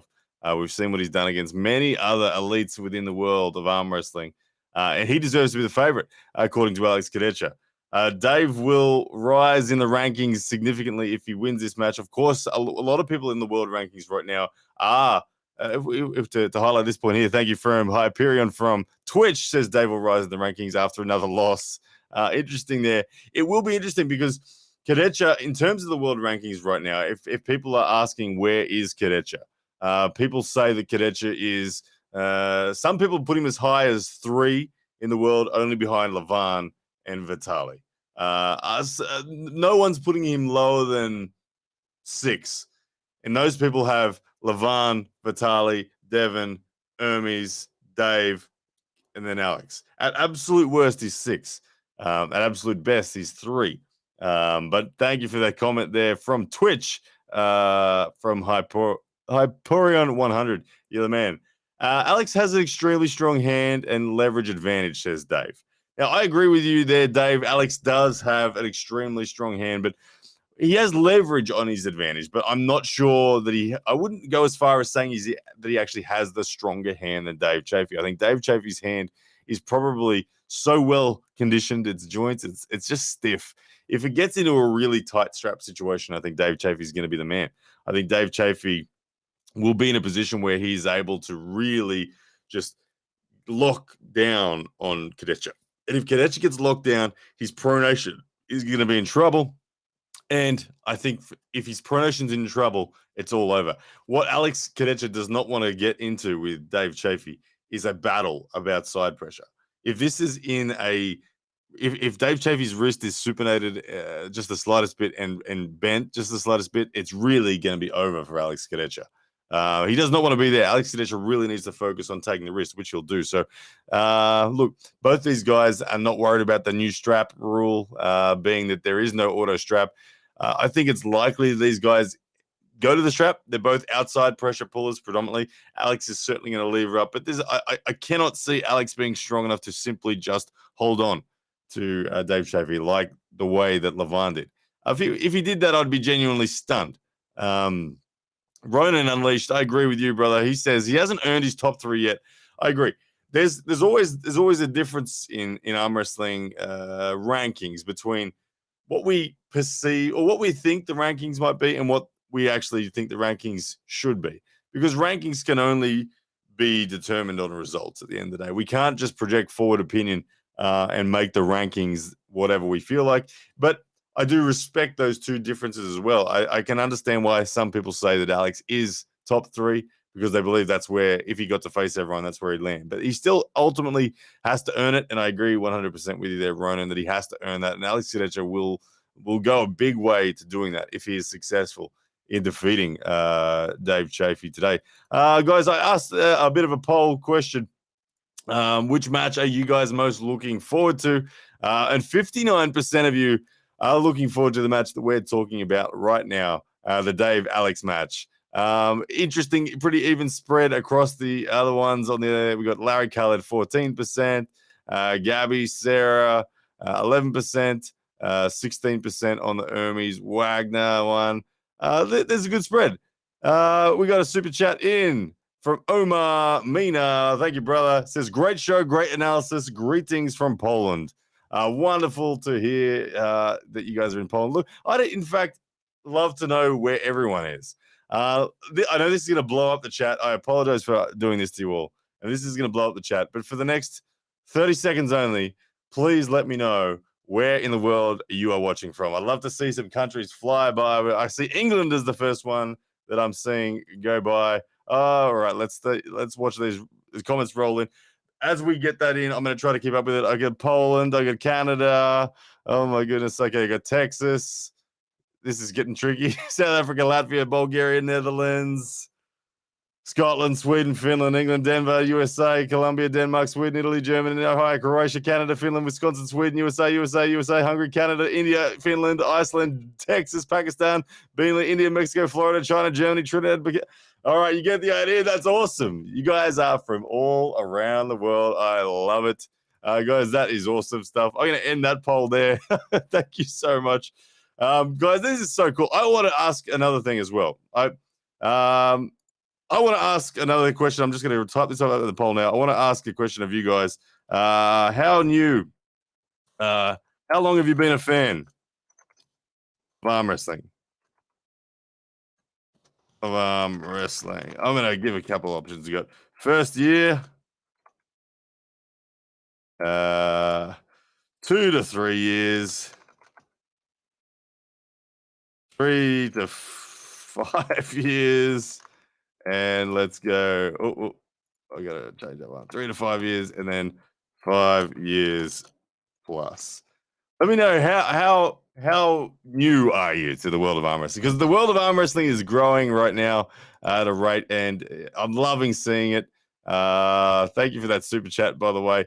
Omar, and stimulating that awesome question. So many questions went past now. I can't even find your old chat to unclick it. But what else we got? Let's just quickly get rid of it. There we go. Okay, so as the poll results come in, 42% of you guys are saying 2 to 3 years. 11% of you, or 14% now in your first year. 20% have been around for a long time, 5 years plus. 21% 3 to 5 years. Awesome stuff. This is really cool, guys. I'm going to ask you guys one more favor. If you can hit that like button for me. So far, we got 493 likes. We got a massive uptick last time. We are 36 minutes away, ladies and gentlemen, from the event starting. I cannot wait. King of the Table 3. It's very close. Please hit that like button for me now. We got 684 of you in here. If we get that up to 684 likes, let's get it on parity. Let's get every single person in here doing it. That's going to put us in front of so many new arm wrestlers. We're going to get more people in here.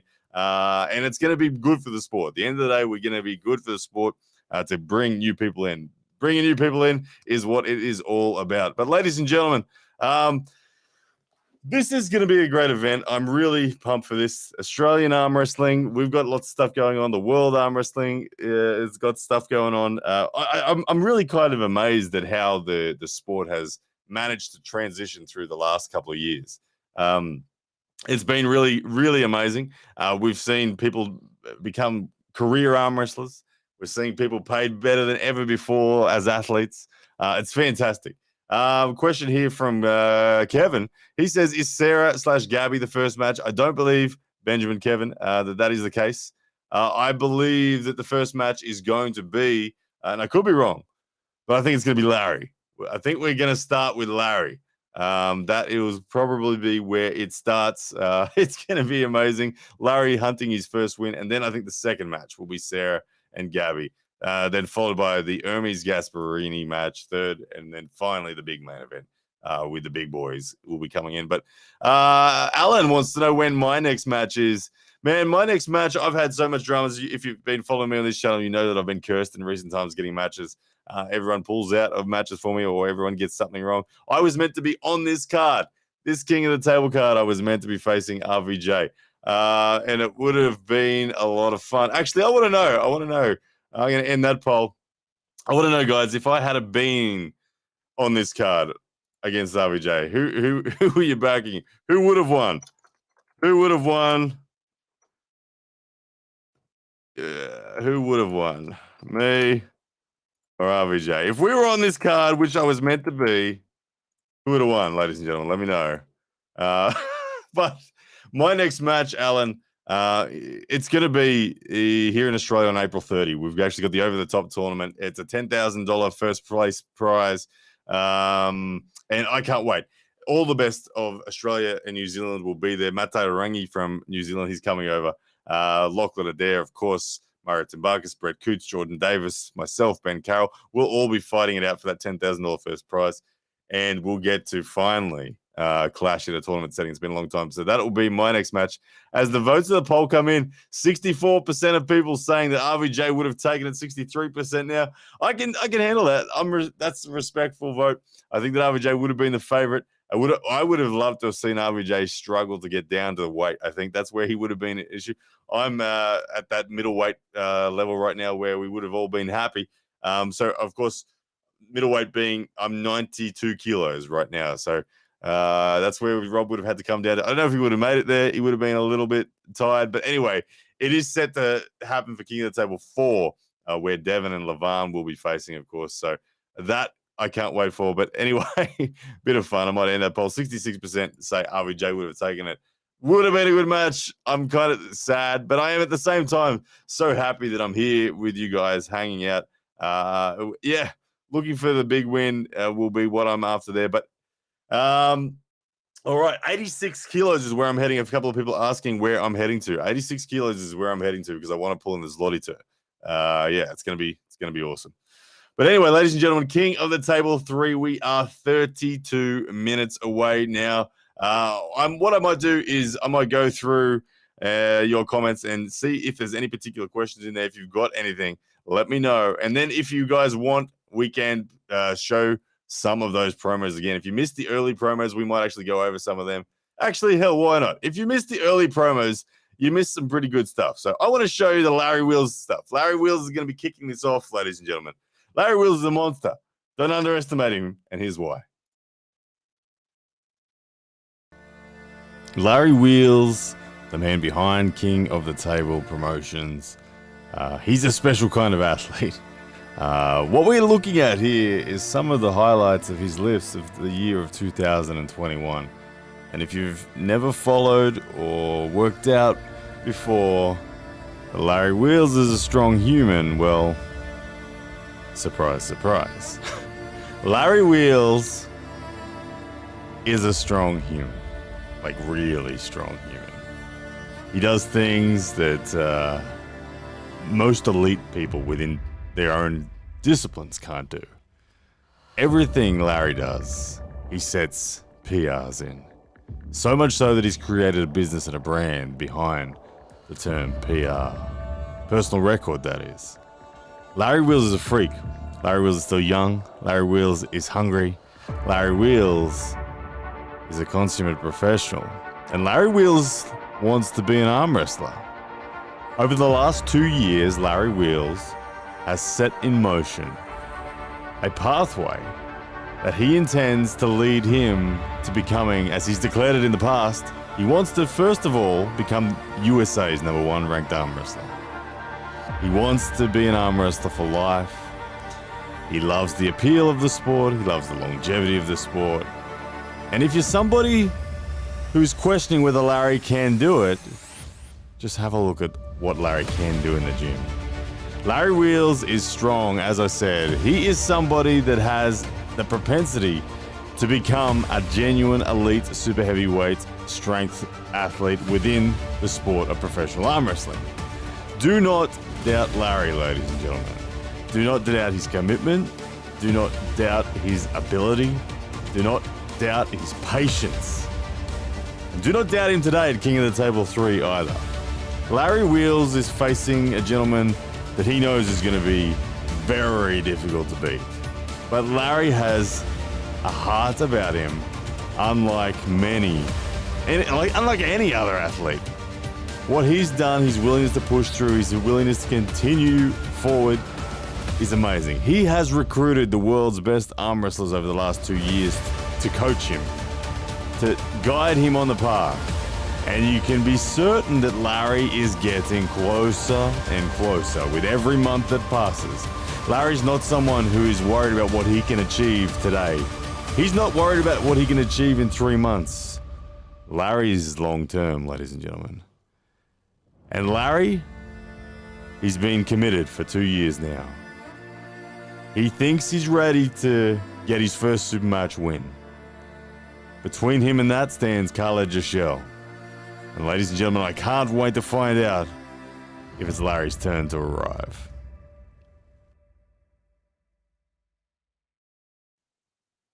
Is it Larry's turn to arrive? Oh, it's a good question. Larry's turn to arrive. Look, Larry is incredibly inspiring. I agree with Benjamin Kevin there. And interestingly, I guys asked you in a poll during that promo there, who takes it, and 60% of you guys say that it will be Larry who takes it. Fascinating stuff there, because this is not an easy match for Larry. Let me explain why. I'm going to ask you guys another poll as well. Does the strap? Who wins out of straps is what I want to know between these guys, because this is a big factor. This is evolved since the match was announced, and of course, this is a big factor. Who wins out of straps? I want to know if it's the same. So 60% of you guys believe that Khalid, 60% of you guys believe that Larry was going to take this one. I want to know, what's your opinion now as we wait for the votes to come in? What's your opinion on who wins out of straps? Okay, so straight away as the votes are pouring in, 62% are saying that the votes that it goes Khalid's way out of straps. So if it's out of straps, it's pretty clear that Khalid's win. I actually think that it's almost certain that Khalid wins if this is out of straps. If that's where the match is fought, then Larry's really up against it. Hasn't got the hand strength that Khalid has. He hasn't got the pronation, the control, the drag, the ability that Khalid has. So, yeah, it's going to be interesting. I don't know. So if 65% of you believe that Khalid's going to win, yet 60% of people still believe that overall Larry would win, then people are thinking that Larry's going to have no dramas slipping. I'm not so confident. I am really genuinely worried. I think my honest opinion is that Khalid takes this one, and he takes this one with a sweep. I don't think he loses a round. I don't think he does. I think he wins this one 6-0, 4-0, wherever they stop. I think Khalid does it because I don't know that Larry is going to be able to slip. I don't know that Larry is going to be able to win outside of straps. I genuinely think I take my hat off to Larry for being brave enough to do this, for being brave enough to actually go for it. But I don't know. Kryptonian Strength, I know everyone's getting very excited. When is the card starting? We are 26 minutes and 14 seconds away. If you've got the Core Sports countdown on, that is the timer. We are getting closer, brother. It is not far away. It is not far away. Absolutely, it is getting closer. Buckle up. If you guys want to see it live, make sure you head to coresports.com and grab that King of the Table 3 pay-per-view. I will, of course, be commentating it. You can stay right here and just listen to the commentary. I will call play-by-play action. But, ladies and gentlemen, if you want to see it, please do head to King of the Tables, coresports.com, and that's where you can watch it. But if you do that, keep this page open. You know, that's the best way to do it. Keep this page open. Keep the Core Sports page open. Then you get my commentary. Turn the Core Sports one down a little bit. If you want to hear Coach Ray's commentary, he'll be doing that there, I believe. But you've got myself here who will call it, break it down play by play for you. And that's my favorite thing to do at the end of the day is the play by play stuff. A lot of people agreeing there about Larry outside of straps struggling. I honestly don't know that he has the ability to slip. When we talk about the attributes that Khalid possesses, it's such a big hand. His hand really envelops people. And when he drags back, and that giant hand, it can contain Larry's bicep strength. It can contain Michael Todd's pronation. It can contain Schoolboy's back pressure and pronation. It's really quite rare. Larry not going for a slip. Says, Mamma Mia. Larry not going for a slip. That's what he declared in the press conference. He said that he doesn't have an ability to slip. I don't know if that means he's bluffing. Does that mean he is just keeping that one close up his sleeve and that he wants Khalid to be a little bit more complacent? Maybe so. But Mamma Mia, Larry I agree, he declared that he is not going for a slip. So that will be a fascinating factor. I'm not sure that he can force it. Like I said, if Larry posts up in the setup and Larry is all in on a genuine threat with back pressure, and then Larry just supinates and cups off the go, I honestly don't think he's strong enough. I just don't. The big hand of Khalid is simply going to be too much. In fact, let's have a look at the big hand of Khalid in action. Let me show you guys who missed it earlier. Some of the features of Khalid, and then we'll get back and talk about it one more time. But this is why Khalid, to me, is so dangerous. All right, so let's have a look at Khalid's track record on the table. You can see here, this is a video compilation from Larry Wheel's channel where we see Khalid in a number of different situations. Now, the early days Khalid, as we see him here, the first time we noticed him as an arm wrestling world was this video here where he was training and pulling with Devin Larratt, and Devin Larratt was immensely impressed. You can see May 28th in 2021 is coming up as well against Schoolboy. Then you'll see some Michael Todd action. There's a whole heap of stuff coming, but you can see Devin Larratt is really impressed. The same day, you can see him having a ready go with Larry, somewhat with Devin in control of the refereeing, and you can just see the hand size of Khalid. You can see the forearm mass that he possesses. Now, despite Larry somewhat getting a pin there with a elbow fell, it doesn't really matter, just showing you his potential. Now, as he wakes up to this sport, you start to see him look particularly dominant against everyone. And we call Khalid a non-arm wrestler. He has immense grip strength, he has an enormous hand, and physically he's quite strong. You see Larry getting his revenge on left. Interesting pull here against Schoolboy. You can see the hand control from Khalid is just immense. Schoolboy finding it very difficult to slip. Khalid holding onto the thumb. He has all the instinctive, correct pressures to transition into a press, to get his shoulder lines set. Very, very sound instincts for someone who isn't actively pursuing this sport. You can see Khalid here once again against Schoolboy. Now, this was somewhat of a casual super match, but nevertheless, it was a match that was won by Khalid. And you can see Schoolboy impressed by the strength there of Khalid. So looking now against Michael Todd. Now, this was a time where Michael Todd was spending a couple of months in Dubai, so he was working hard, he was training, but nevertheless, have a look at the way Khalid controls the pronator of Michael. Even outside of straps, it's quite difficult for Michael to even slip. I'm sure he can slip, but you can see Khalid doesn't let go. Now, once in the straps, look at the hand control of Khalid. Michael's pronator is contained, Michael's wrist is going back. He's doing to Michael in this training practice what so many arm wrestlers are unable to do. What only people like Gennady Vinia has done recently. Khalid very much demonstrating that he has the hand power. And then once again, that transition to press is there if he needs it. Really interesting stuff. And then up against Kyle Hutchinson, who is Britain's 100 kilo plus, I think, champion right and left. And then finally against Levan Saginishvili, obviously biting off a little too much to be able to get anything. You can see the dominance from Levan and the acknowledgement from there. There we go. Khalid, absolutely. He's a monster. And if you're wondering where to stream it, we've got Slashing Honor from Twitch asking where to stream it, guys. Just head to coresports.com and sign up for the King of the Table 3 pay-per-view. I think it's $9.90 or something like that. US dollars will get you in to see it live and streamed. And with me, I won't be streaming it here, guys. I'll just be doing the play-by-play. But I asked you guys a poll during that promo. I asked you, will Khalid ever become an arm wrestling world champion? And 75% of you said no. 25% believe that Khalid can pull it off. That's a fascinating poll result there. 25% people believe that Khalid will someday be an arm wrestling world champ. Shows you how much we believe in the potential of Khalid, because Khalid just has a hand and wrist on him that truly is just ridiculous. It's so ridiculous that he does pick up things for the first time and is straight away at the elite level. So you have to assume, then you have to go, okay, well, if this man was to focus on arm wrestling, and when people say that Khalid is a first-time arm wrestler, because I know that does float around a bit, just rest assured that he's not saying he's never arm wrestled before. He's saying he's never cared nor dedicated. And, you know, he goes into this match in the press conference saying he did not train at all. He has not arm wrestled in any way, shape, or form in preparation for this match. And he will still beat Larry.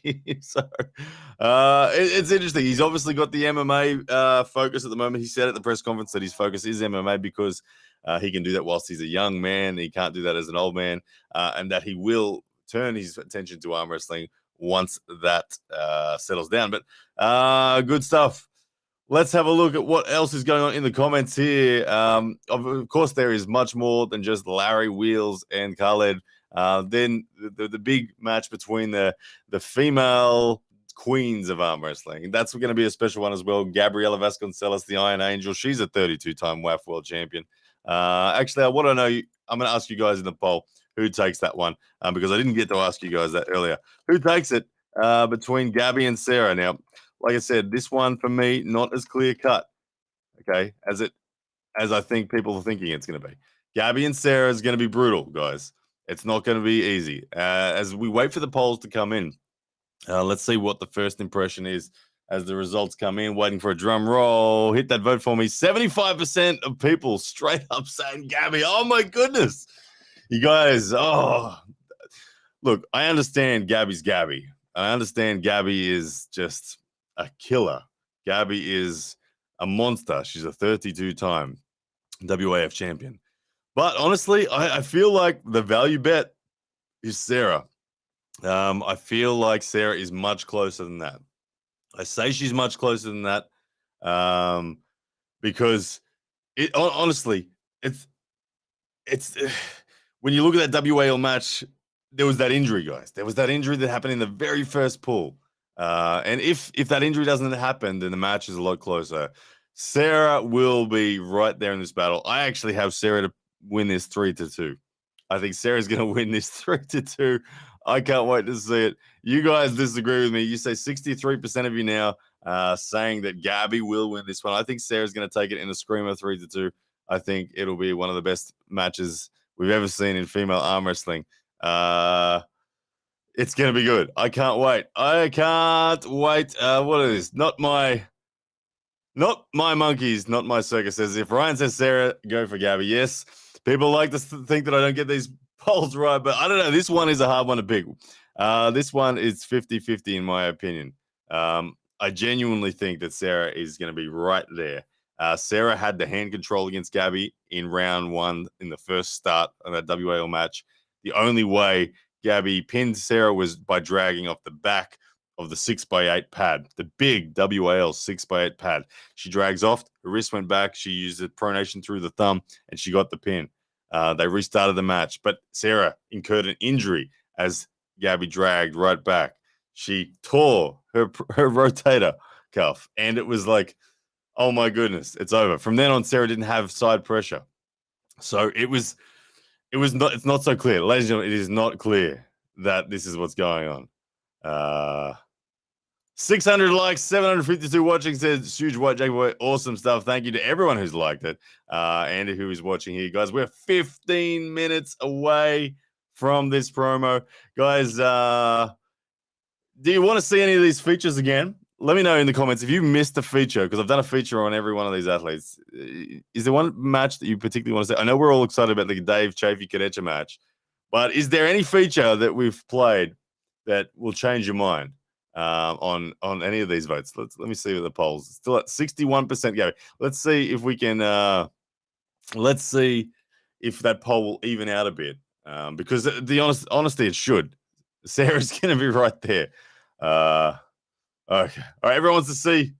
People saying they're featured out. Fair enough. Blue versus Devon. You know, this one here, Blue versus Devon, that is, I'll tell you a bit of a story about Blue versus Devon. Blue versus Devon, which is, of course, people you're saying me versus Devon.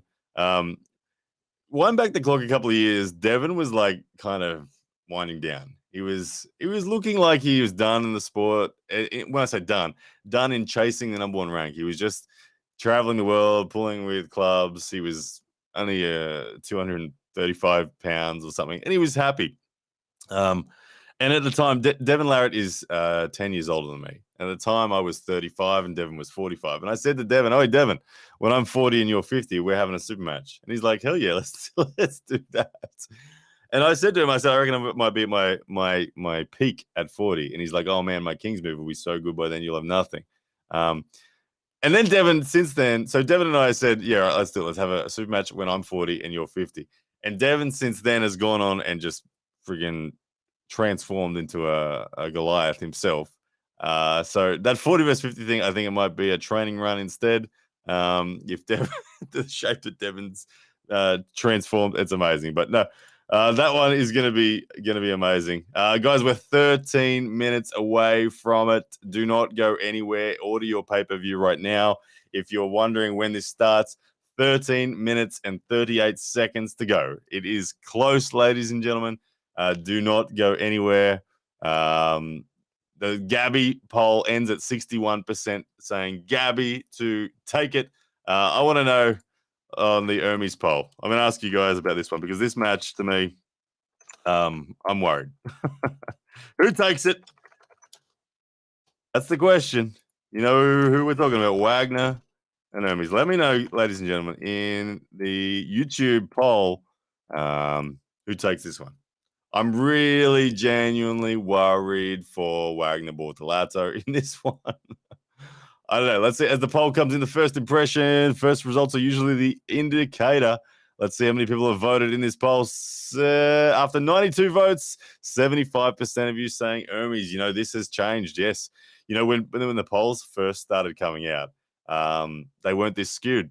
They were much closer to 50-50. But now I think it's after we saw that footage, that right arm footage, we saw that there's a big old moment on. I was genuinely worried. The pay-per-view. Oh, I think we got the wrong comment there. Here we go. The pay-per-view is $9.50. I think it was, brother. US is what you can grab it for. I think that's about how much it was. But Rain Dog Red, go head over to coresports.com and grab that one. And then open this window back up and we'll keep the commentary going for you. The matches have not started. Cannon, everyone's getting a little antsy and worried. Guys, we're 12 minutes away, precisely 12 minutes away from the King of the Table 3 coverage commencing. I have it right here. I will let you know when it's up. So, guys, you rest assured you have not missed anything yet. It is going to be on very shortly. We're only 11 minutes away. Of course, the main event is what we're all here for, though. The main event, Dave Chafee, Alex Cadecha. The big update on the overall world ranks is what we are looking for. It's going to be huge. We've got a couple of questions about Toddzilla and Chance Shaw. If you missed that, Toddzilla beat Chance Shaw 3-0. Chance Shaw put up a decent fight, though. I've got to be pretty impressed. Pseudonym says stakes are still available for Dave Chafee on Stake Kings. Of course, it is a shutout stake. If you are wanting to bet on Dave Chafee, head over there. StakeKings.com/armbet. That is Devin Larratt's project there. You can bet on these matches. You only have to win one round. Absolutely. It's a shutout stake. It's going to be crazy. Who has the stronger elbow between Wagner and Hermes, in your opinion, says Devil Raper? It's an interesting one. I think that absolutely Wagner has the stronger elbow. Conditioning, inside pulling is his thing. I don't think Hermes wants to go into a hook deliberately with Wagner. I think that would be a very bad move. Hermes may end up inside. If Hermes has just totally gassed and bled out the hand of his opponent, Wagner Ladder, then there'll be a time when Hermes can take control of center, come in and just, but it won't be with side pressure and elbow. It'll be with static threat and pronation threat that he'll be able to hold center as Wagner is chasing with his hand. Hermes, I believe, is the heavy favorite in this match, but if we're talking simply about whose elbow would blow up first if they came forward at each other, I think it would be Hermes' elbow that blows up. A great question there from Devil Raver. Thank you very much for that one. Appreciate it, guys. We're 10 minutes and 8 seconds away now from this one. We've got 788 people in YouTube here.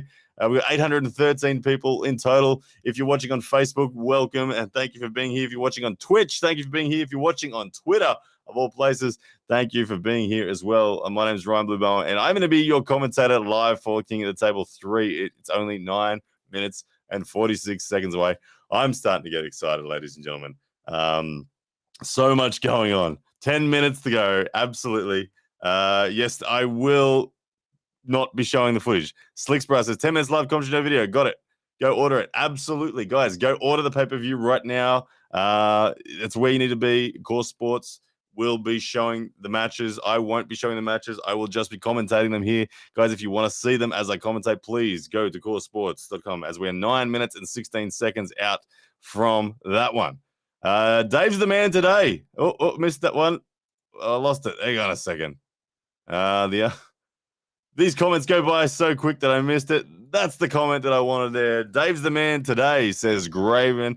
This is an interesting one. You know, Dave is that titan of arm wrestling. He's been there for a long time. He's been at the highest level for a long time. He knows how to get it done. Dave, you never know. He might be the man today. Alex Cadecha actually comes in as the favorite in the polls. If we're talking about that main event, so far it's roughly 67%. Let's ask it one more time. Who takes it? And let's see what you guys think. Right here. Let's go, Dave and Alex. Let me know, guys, in the polls who takes it. I'm watching right now. Let's see what the first impression poll results in. And here it comes, waiting for it now. Who takes it? Dave versus Alex. This will be your main event of the evening. It's the main reason why we're all here. First impressions are 55%. Dave Chafee, look at that. After the first vote, let's see. There was only 11 votes that one. Let me know, guys, as this one comes in. I want to update it. I'm surprised there that the first impression vote went in the favor of Dave. But there we go. After 119 votes, it's now 69% saying Alex. That's more of what I was expecting based on the polls that I'd seen previously. Alex Cadecha will go into today's main event as the favorite. He declared himself in the pay-per-view, in the press conference. He said that it is Dave Chafee that believes should be the favorite. So I can't wait to see it unfold. I know you can't wait to see it unfold. It's coming up very soon, ladies and gentlemen. We're 7 minutes away from the event kicking off. Coresports.com is where you need to head if you want to see it. I'm going to be commentating, so stay right here, ladies and gentlemen. Hit the like button for me whilst you're here. We've got 813 of you in the chat at the moment. Hit that like button for me. We've got 650 likes. Let's get that up high up there, and let's get that YouTube algorithm cranking in our favor so we get some new arm wrestling fans in the world. The more arm wrestling fans, the more money in the sport, the bigger the events, the badder the events, the more athletes calling it that professional career means better quality all round. So hit that like button for me. Let's get us in front of a whole bunch of people as we see those likes starting to tear up. You guys are legends. Alex Kadecha rounding it out 68% favorite over Dave Chafee as we end that poll there. Guys, with 6 minutes to go, so much tension right now. You can only imagine what the nerves would be like for the athletes. At this point in time, the athletes are just probably pacing back and forth. The first match of the day knows that they're coming up in minutes time. You've got Larry Wheels and Khalid. You've got the ladies there sitting back watching. You've got the nervous energy of the main event. This is what arm wrestling's about. This is why we love it. This is what is the reason we do it. It's so good. I love the feeling of the matches at this point in time when everyone is at this point, when they know that they're about to be called. Some people get nervous, some people get excited, some people go quiet, some people warm up and want to get a sweat on. It's crazy. It's crazy. But anyway, let's have a look at a couple of things. Pronator says Kadecha has improved a ton in the last few years. He went from being trounced by Ongobayev to being the top 10 in discussion. Yeah, what a transformation Kadecha's made. And I think that's just Kadecha coming to life in the respect of his overall potential. His overall potential, he's such a big human, 6'8" tall. It's crazy. He weighs anywhere up to 160, 170 kilos. He's massive. His shoulder width, his chest depth, all of it. It's huge. But it's crazy. Ladies and gentlemen, we're 5 minutes out. We are getting really close now. We're getting real close.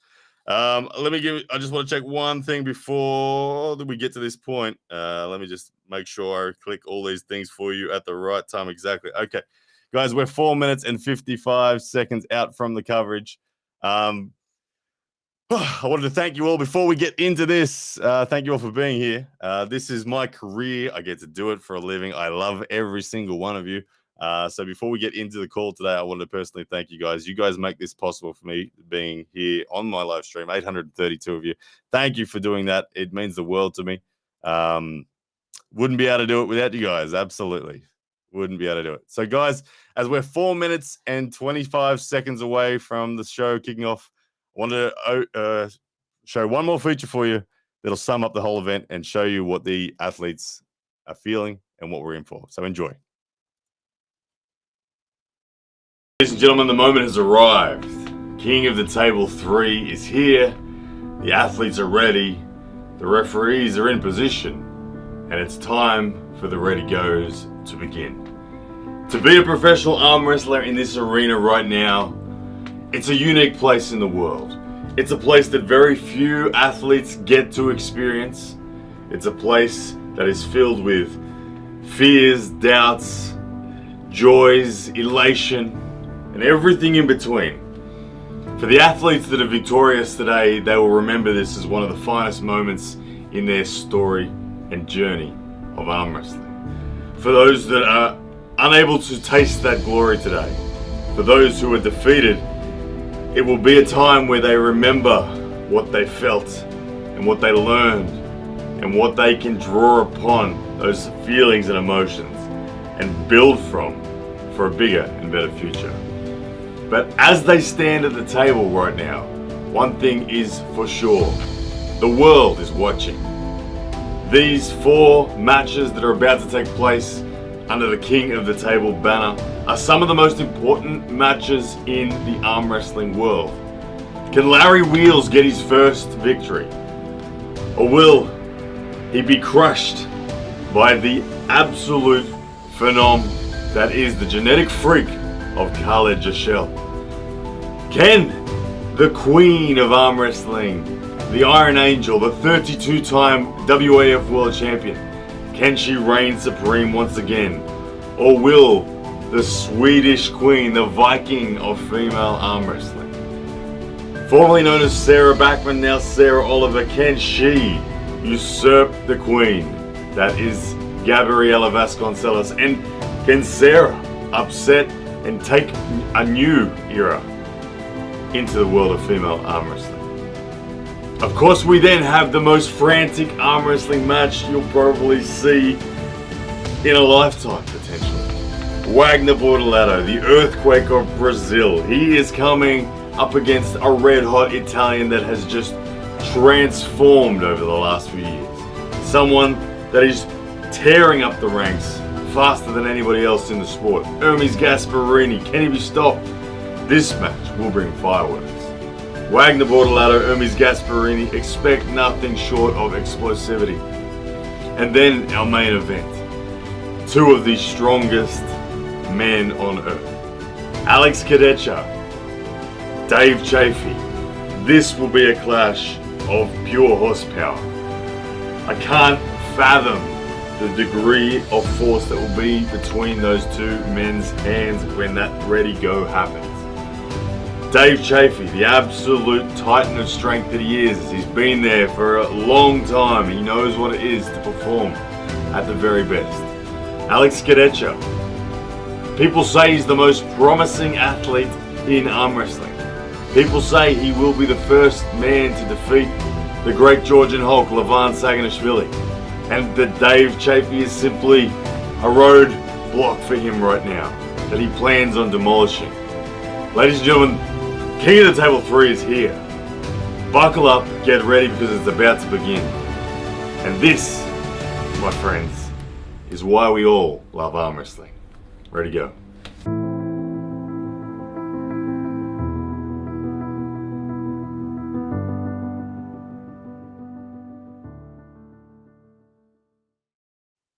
Ladies and gentlemen, it is time. King of the Table 3 is 12 seconds away from its start time. Ladies and gentlemen, thank you for being here. My name is Ryan Bluebell, and I will be calling all the action for you today.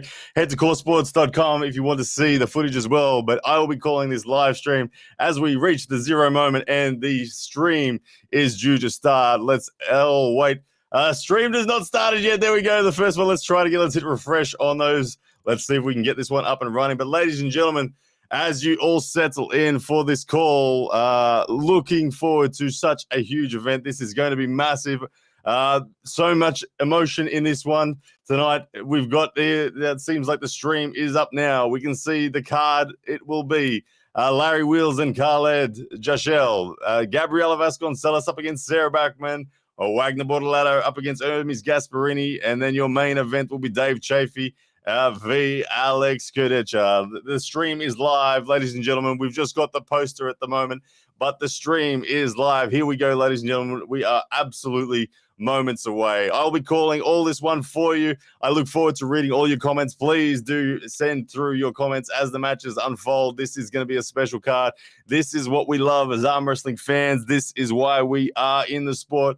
We want to see the best arm wrestlers in the world doing their thing. And tonight at King of the Table 3, we're going to see exactly that. As we get a super chat in already from, let me just see that super chat. It says, and here we go, ladies and gentlemen. Absolutely. Thank you so much for that super chat there, brother. It means the world to me. Ladies and gentlemen, we've got so much coming up. It is going to be special as we wait for the actual camera footage to come live. The Core Sports feed is up, so it looks like everything is running on time, ladies and gentlemen. If you want to watch it live with me, head to coresports.com and sign up for the King of the Table 3. And I will be calling it all for you right here, breaking it down play by play. Absolutely cannot wait. So, ladies and gentlemen, as we wait for this to come in, I'm going to have a look in the comments. Blue for President says, You're right. I don't know about that, brother, but thank you for the support, man. It is a lot of fun doing this as a career. I can't wait. I think tonight is going to be special. We've got so much in store. It is really going to be awesome. I think that what King of the Table has done, the promotion, the Larry Wheels promotion, what it's done, particularly in the last 2 years when the sport really wasn't able to be there, King of the Table has filled the gap. They've stepped in, they've brought us the product, and absolutely it's been the game changer. It's been the savior of arm wrestling in that time. So it still says live, but we only have the poster at the moment. Guys, let me know in the comments if it changes for you. If you guys get the live feed and it's actually rolling, please do let me know, and I'll make sure it is rolling on mine as well. We'll hit refresh if need be. But ladies and gentlemen, there's so much ahead on this card. Can Khalid just shell? Here we go. Looks like we have footage, ladies and gentlemen. We can see there now. Yep, the Core Sports live feed is up and rolling. Ladies and gentlemen, all right, let me just turn Coach Ray down because we don't want to hear his voice and mine competing.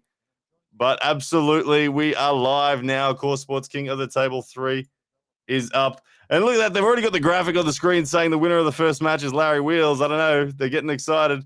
Larry's already got the promos up, but oh my goodness, you can see some of the shakes there on the left of the screen sitting there, the VIPs.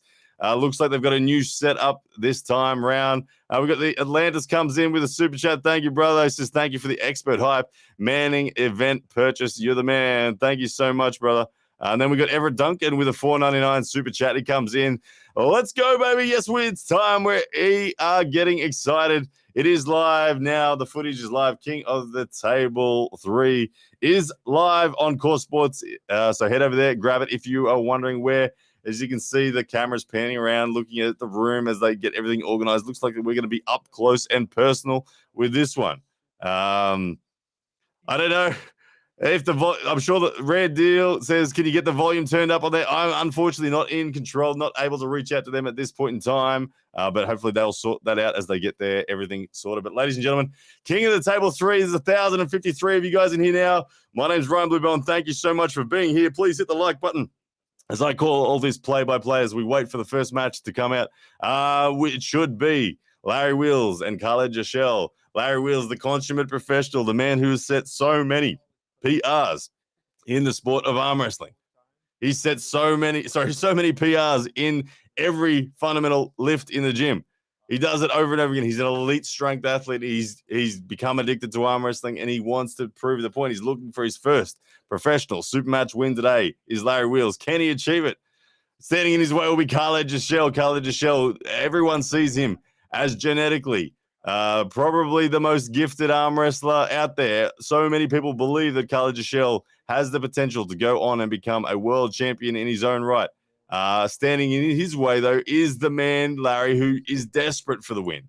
He's really genuinely desperate for the win. Kevin Tamkai comes in with a super chat. Thank you, brother. He says, it doesn't get much better than this on a Saturday. One screen playing King of the Table 3, the other screen playing Ryan Bluebone commentary. You're the man. Kevin Tamkai, thank you for the support. I am excited. I hope you guys are excited too. This is going to be a massive event. Those super chats really do make my day. Thank you, brother. Kevin Tamkai, you're the man. Appreciate the support, brother. Yeah. I love arm wrestling. A comment there from Lagia. Absolutely. How could you not love arm wrestling right now? As we can see the camera on the shakes there. Dubai has done a fantastic job in arm wrestling. They've really transformed the sport over the last 2 years. They have been able to bring events to us when other organizations just weren't able to. So hats go off to everything that's happening in Dubai. Larry Wheels, Core Sports, Don, the CEO of Core Sports, have done a fantastic job. And if you haven't been following, then you've missed out because it's amazing what they're doing. And there's only more things to come. You can see that in the gym there.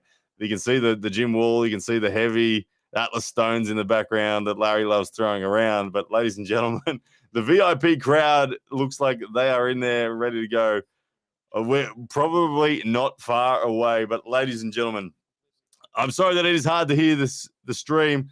It says people try to get that balance. Hopefully they sort it out. But let's see what else we got. We got another super chat come in. Thank you very much from King of the Strap. He says, thanks for the coverage. Any reflection on how the rule changed for King of the Table 3? If it carried over to King of the Table 4, would it influence Devon's preparations at all? Yes, there is a big factor in that rule change. We're going to see it in this first match, absolutely, with no automatic strap rule after 30 seconds. Now, after 30 seconds, it simply goes to a ref script. That is going to change a lot for the likes of Larry Wheels today, for me against RVJ, for Devon against Levan. All these are big factors. I know Devon spoke to him yesterday on the phone, and absolutely he was not happy. He said he'd signed a contract under the rules as they were. So we'll see. Can Devon get to the straps against the might of Levan? I don't know. He is very talented, but I think it's a long question. But anyway, will his influence change? That we'll see that as it gets closer to King of the Table 4. But that rule will be in place tonight, and it will be a factor for this man that's on screen now. Is there? Let's have a look at the feature of Larry Wheels. Let's have a bit of a listen. Khalid as well. You can see that as this feature rolls now that course boards are playing on these two guys, and it's confirmed they will be the opening match. It's gonna be impressive. Khalid is one of those guys that when you just look, he even says that he's not the biggest in his family. He says his brother is far more significant. I don't know where he gets those genes from, but he's got the genes of an elite athlete in so many respects. Khalid can become whatever he wants to become, whether it's an arm wrestler, whether it's a grip strength elite, whether it's a strongest man, whether it's an MMA fighter. Khalid has all the potentials. Yes, Brother the Live has started the match. The first match is moments away, Leo. So get over to Core Sports if you want to see the footage. I am commentating it here. I will not be showing the footage, just commentating it. But it is moments away. It's really close. They're running the promo now of the first match at the conclusion of this. So we're probably 1 to 2 minutes away. I can imagine these gentlemen will be stepping to the table. Absolutely. So it is moments away. Larry Wheels needs this win. If you're a Larry Wheels fan, you'll know that he needs this win. He's taken 3 losses so far, and he needs this win desperately. I think Larry will cope if he doesn't, but he really does need this win. He's picked out his opponent here. He's someone that dominated Larry in the early years of Larry's journey. Larry's now had 2 years of focused training, of dedication towards this sport. Larry needs this win really, really badly. If he doesn't get this win, he's going to be upset. I'm certain of it. Larry wants it. I believe he can get it. I think that he needs to be able to be incredibly professional. He needs to get to that strap. He can't be seen to be napping outside of straps. Khalid's hand will eat him alive if that is the case. Where Khalid's very casual. This is not his sport. This is not his focus. He knows he has potential in it, but it's not his be-all and end-all. He is someone who is just that good off the bat. He looked great against Schoolboy. When we saw him pull Devon, he looked great in the training. He did the same with Michael Todd. Michael Todd struggled to slip against Khalid. Khalid has a hand unlike anyone. He goes around picking up grip world records just off the bat. Khalid's different. He's a very instinctive arm wrestler. He is, however, not experienced in the big, under the big lights. The world is watching. Will the nerves get to him in this respect? Khalid is someone that may have, due to that lack of experience, he may fail out. Larry, a little bit more experienced, a little bit more disciplined, a little bit more conditioned. Will Larry be able to use that to his advantage and make it happen? Ladies and gentlemen, we're about to find out as the promo winds up and the announcer steps up. Here we go, ladies and gentlemen. We are about to see your first match, King of the Table 3, Larry Wheels up against Khalid Jashel. Here we go. Waiting for them to come out now. And ask you guys the poll one more time. Who takes it? If you're on YouTube, you can vote. Oh, here we go. This is what I love. All right, ladies and gentlemen, the poll is up right now. If you're on YouTube, you can vote on that one. As the announcer calls this one, the final poll votes in. Let's see what you guys think is going to happen. Larry at the 60% after the first impression, 90 votes in. Of 60% of you guys think that Larry is going to take it. Ladies and gentlemen, this is going to be a close to 64% now. Interesting stuff. If it gets the straps, I agree with you. If it doesn't get the straps, I think it will be Khalid. But here we go, ladies and gentlemen. Announcers calling them to the table right now. Who's going to be first out? That's the question. That's always a big question. Who comes out first? Coming out first is always in that one of those positions where you kind of feel a little bit insulted. The second man out is always the better man in the eyes of the reputation. So let's see, will it be Khalid or Larry to step out of the tunnel first as the ring announcer still going through just the admin of the day.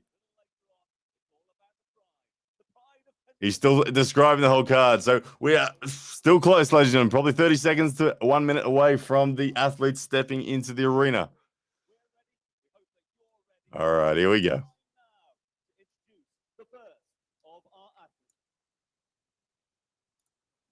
First of the athletes. Here we go. As we promised you, some of the best training right here in the UAE at the moment. You've just seen up there on the big screen. He is, and might well be, one of the most gifted athletes. It sounds like right here in the UAE.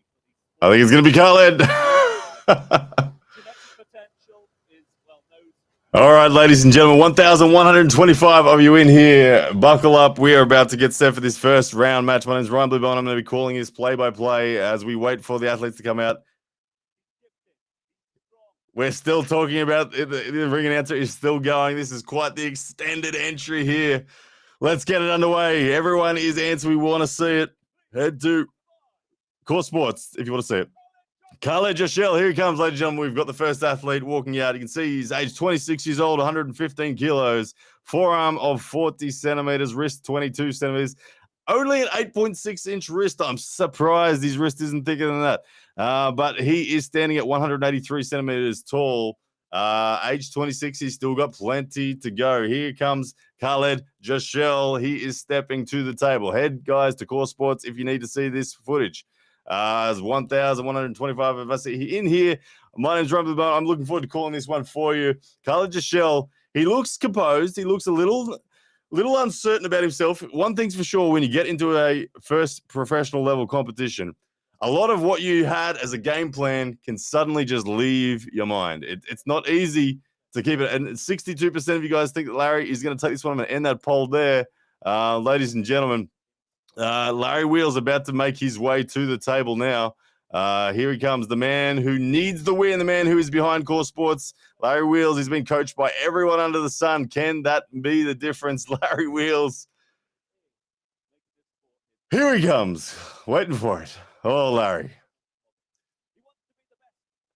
Good to hear that the audio has improved for the Core Sports. Fantastic stuff, always picking up the level there. Khaled's not about show business. A few people are saying he is about just getting the job done on the table. Let's see if Khalid brings that. Will he take control from center as we expect, or will it be Larry Wheels and the back pressure and the bicep strength that comes through? But here he comes, Larry Wheels now making his way through the tunnel. Oh, that looks good out of the red lights, the flashing lights of the Core Sports tunnel. Comes Larry Wheels. He's sporting the tank top. He's got the shoulders on display, wanting to intimidate. New look there for Larry Wheels. 27 years of age, 185 centimeters or 6 foot tall, weighing in at 128.4 kilos. His wrist, 8.46 inches. Forearm is 16.97 inches. Bicep at 21 inches, just shy of 21 inches. Larry looks nervous, ladies and gentlemen. Here we go. Both athletes now at the table, about to step forward. They're just announcing the referee. It's going to be Bill Collins, I believe. He will step up, the regular referee of the King of the Table promotion. Here we go. Bit of a slow start. Waiting for the ref now. Here we go. They're taking a grip at the table. Bill Collins setting them right. No straps after 30 seconds. Keep this in mind, ladies and gentlemen. All right, straight away, it's Larry Wheels. You can see him chasing forward. He's trying to keep his knuckles up, but he is forward of center. Khalid Jashel, you can see he's going to be imparting back pressure and drag off the go. Straight away, it's Larry getting close to the knuckles. Khalid standing much more upright. Khalid, expect a drag and pronation offense. Very casual look on Khalid's face at the moment. Larry, full of intensity. And there's the start, round one. Elbow foul called on Khalid. But it was Khalid taking it off center there. The pronation looked good, but there was a scooping supination happening from Larry Wheels. But elbow foul. Khalid going off the back of the pad there. Bill Collins calling that one first foul. I think they have 3 fouls in the system today. Larry Wheels, once again, taking the high knuckles position. Very casual grip being taken from Khalid Jashel. The match looks like it's slightly Khaled's center. Wrist being straightened out now. Bill Collins, head referee, about to start them. Getting Khalid to come down off the knuckles of Larry Wheels. Larry Wheels very compact through the shoulder. He's looking at both referees. He wants to be able to set that hook. He needs this match to go in the hook. Khalid just wants it to go anywhere but the hook. Khalid, all about pronation in this setup. Wrists being straightened out now. Bill Collins about to start them. Here we go, ladies and gentlemen, round one. And Larry Wheels drops the drives for the hook, and he's half got it in, and it's into the hook, but it's this King's move defense now from Khalid Jashel, and there is the pin. Larry Wheels, ladies and gentlemen, taking round number one. Khalid Jashel shaking his arm off there as he can't believe what he just felt. Khalid needs to wake up, ladies and gentlemen. Way too casual performance there, and it is Larry Wheels getting on the board, round number one. straight off the bat, showing that the experience of the last 2 years, the coaching, the preparation, the wrist flexion, control, everything of Larry Wheels has come through for him there in spades. In round one, he did not need the strap, ladies and gentlemen. He did not need it at all. Is it over or is it on still? I want to ask you guys, is it over? Yes or no? I'm asking you guys right now, is this over or will Khalid wake up? Ladies and gentlemen, let me know your first impression vote. I'll keep you guys updated. Is it over? Is it already done? Is what we just saw as good as it will get from Khalid? It was very quiet. Not any energy at the table at all. He was composed. 63% of people say, yes, it is over already. After 190 votes in, 37% believe that Khalid will bring this back. Ladies and gentlemen, Khalid Jashel, he needs to wake up. If he thinks he can be that casual, he's going to be very surprised because Larry Wheels has just got on the board and leads 1-0. Larry Wheels, you can see he looks more calm now. He was very pent up, had a lot of nervous energy as that match was beginning. It was Larry Wheels who looked more nervous of the two, but it proved to be worth valuable nervous energy as Khalid Jashel caught napping, gets turned inside, and it was an attempted King's move from Khalid Jashel. And it was not successful. Outside of the strap, there was an ugly palm-up King's move attempt, open arm, top roll, call it whatever you want, but it was Larry Wheels who stayed in a dropping hook. He was below the table himself, but in an offensive hook sense, and it was Larry Wheels taking 1-0. All right, they step to the table now. Round number 2, here we go. Khalid Jashel, let's see if he makes any adjustments. Does he have the ability or the technical knowledge to know how to? It is Larry Wheels setting forward once again, supinating in his load. You can see, okay, Khalid Jashel, this time he's coming deeper in. This time he's not running. Khalid Jashel has changed his tactics, but he's still rising and pronating, but he's taking a much deeper grip. This will help Larry set the hook. Larry will be happy with this grip. Referee's now straightening out. Khalid Jashel is going to try to fight this one on rotation, it would seem, and try to rotate out from a deeper grip. Here we go, ladies and gentlemen, round 2. Khalid Jashel, good offensive drive. It's Larry catching it and scooping it back in, but this time it's Khalid Jashel down in the offensive position. The match still locked at center. Khalid Jashel being told to stand up. He's dropped below the table as Larry transitions to a flop press, and it is stopped on fouls, elbow fouls, with Khalid below the table in a defensive position. That one is stopped on fouls as Larry catches the offensive drive from Khalid. He returns it to center, and then he commits to his own flop press, and it is Khalid who goes into the illegal position. Again, the lack of experience from Khalid Jashel showing right here. Larry Wheels getting the job done. Impressive stuff from Larry Wheels there. Still only 1-0. The round wasn't called there. That was simply a foul as Larry Wheels getting tended to in the corner. Looks like he is feeling the effort. The hand is pumped. The pain is there, but he looks composed. He looks good. He leads 1-0, and it's Khalid Jashel who's going to have to come up with something new because right now, Khalid Jashel has made 2 different stylistic attempts, and nothing has worked so far. Round 1 did not work where he just was casual and went for the top roll. Round 2, the first start of it, he's gone for the deeper grip. He went on the offensive drive, was unable to get through. Larry went down into a King's move attempt. An offensive King's move, and Larry held it, brought it back to center, and match was stopped due to the illegal position of Khalid. As they step back to the table, plenty of time there between restarts. Khalid Jashel, again, still not firing up, still not looking awake to this. Larry and Khalid, both guys looking composed and quiet at the table. The energy's not big, the energy's quiet, but Khalid Jashel, he'll know what he's felt there. The question is, does he have the opportunity to actually adjust? Larry in control at the moment.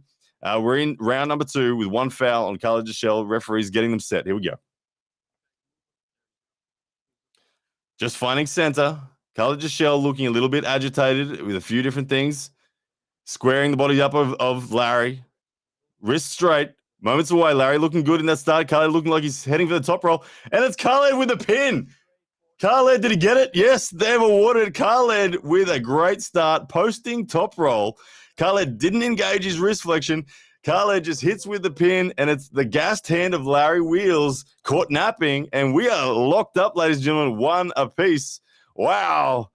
We got to end that poll there. We got to ask you again now, who goes on from here and wins? My goodness me. Khalid Jashel, much more explosive there. Who's got it from here is the question. If you're on the YouTube poll, who's got it from here? Larry or Khalid? Let's see how many of us can call it. Interesting adjustments there. Hard to call this match because both of these guys are showing degrees of inexperience in conditioning.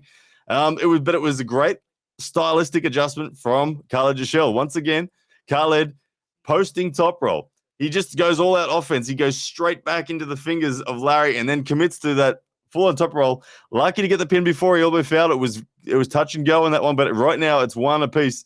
And Larry's going to recognize that his hand is gassing and that it's getting hard to hold on to Khalid out of straps. I think look for the slip from Larry this time. If Khalid is going to posting top roll like that, right now, Larry can take that opportunity and head to the straps. As 62% of you guys believe that Khalid has it from here. Let's see if you're right as we head now into round number 3. Wow. I didn't expect that. I thought Khalid was in trouble after that first round, as now Khalid being tended to by his corner man there. Again, Khalid, very quiet, very composed. There's not a lot of energy from him at the moment. Both these guys, no one breathing particularly heavy yet. There hasn't been a grinder yet, so to speak. It's been all clinical stuff. It's been pretty quick, cut and dry as they set up now for round 3. Larry Wheels, he's committing forward again. It doesn't look like he's looking at the strip. Khalid asking to take the carve out of Larry. Larry really trying to get that shoulder behind.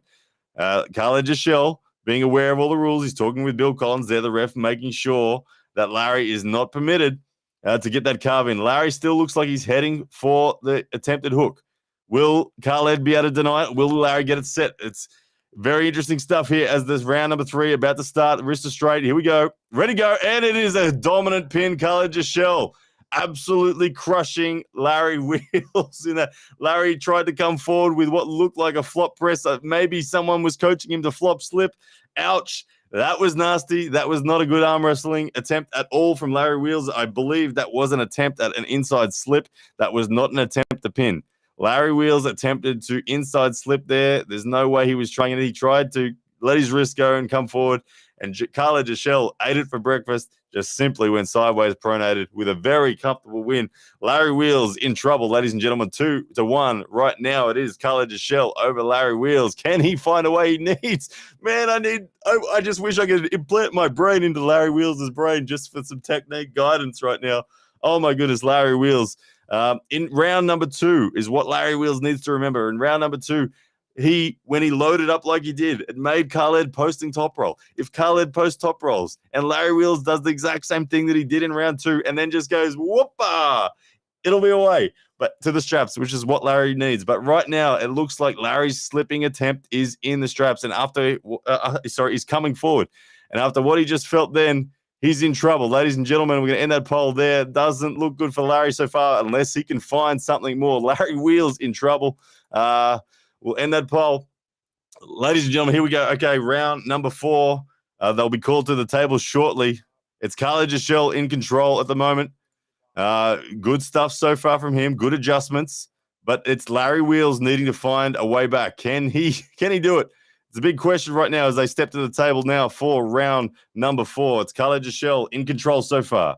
2-1 it is. Khalid Jashel over Larry Wheels. Larry Wheels returning to what looked like the setups of his first 2 rounds. He's got the knuckles up.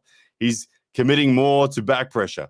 Khalid Jashel, he's got a neutral grip. He's happy. He's comfortable. He's got that high pronation set. His fingers would be intimidating Larry now as Larry's hand is starting to fatigue. Larry needs to fire up. Here we go. Round number 4 about to be underway. Bill Collins getting them set. Khalid Jashel on your left of screen. Larry Wheels on your right.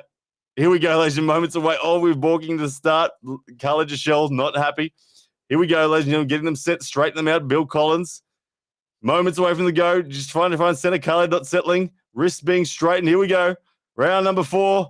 And there's the go. And it is Khalid Jashel with the win. He just drives straight to the side. And the attempted hook from Larry Wheels. Oh, my goodness.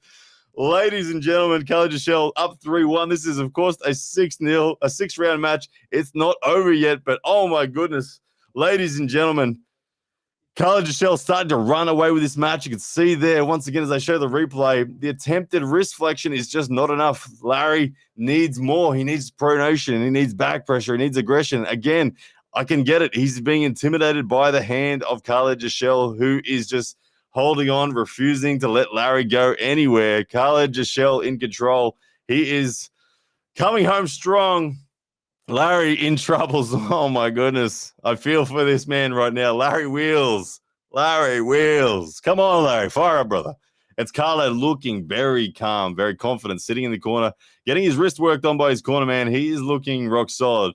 I think he feels he's got everything he needs. He's not feeling anything that's threatening him from Larry. Larry is looking gassed in the hand, and subsequently, Larry is unsure of how to go about it from here. This is 3-1 now. Khalid Jashel leading over Larry, with Khalid needing only one more round for victory. Of course, Khalid, the MMA prodigy, the grip strength prodigy, the all-round genetic freak prodigy. He says that he's not an arm wrestler. He says he's not trained for this at all. He says he didn't prepare. And here he is, taking control of Larry Wheels' hand. As you can see, people giving advice there to Larry as to what to do. Let's see what Larry brings. He's looking a little forlorn as he steps to the table. 3-1, says the referee right now. Khalid Jashel stepping up. Here we go, round number 5 on its way. Larry, much higher setup. This is good. Larry, stick with the back pressure. Just bicep pressure, brother. Nothing else. Keep those knuckles high.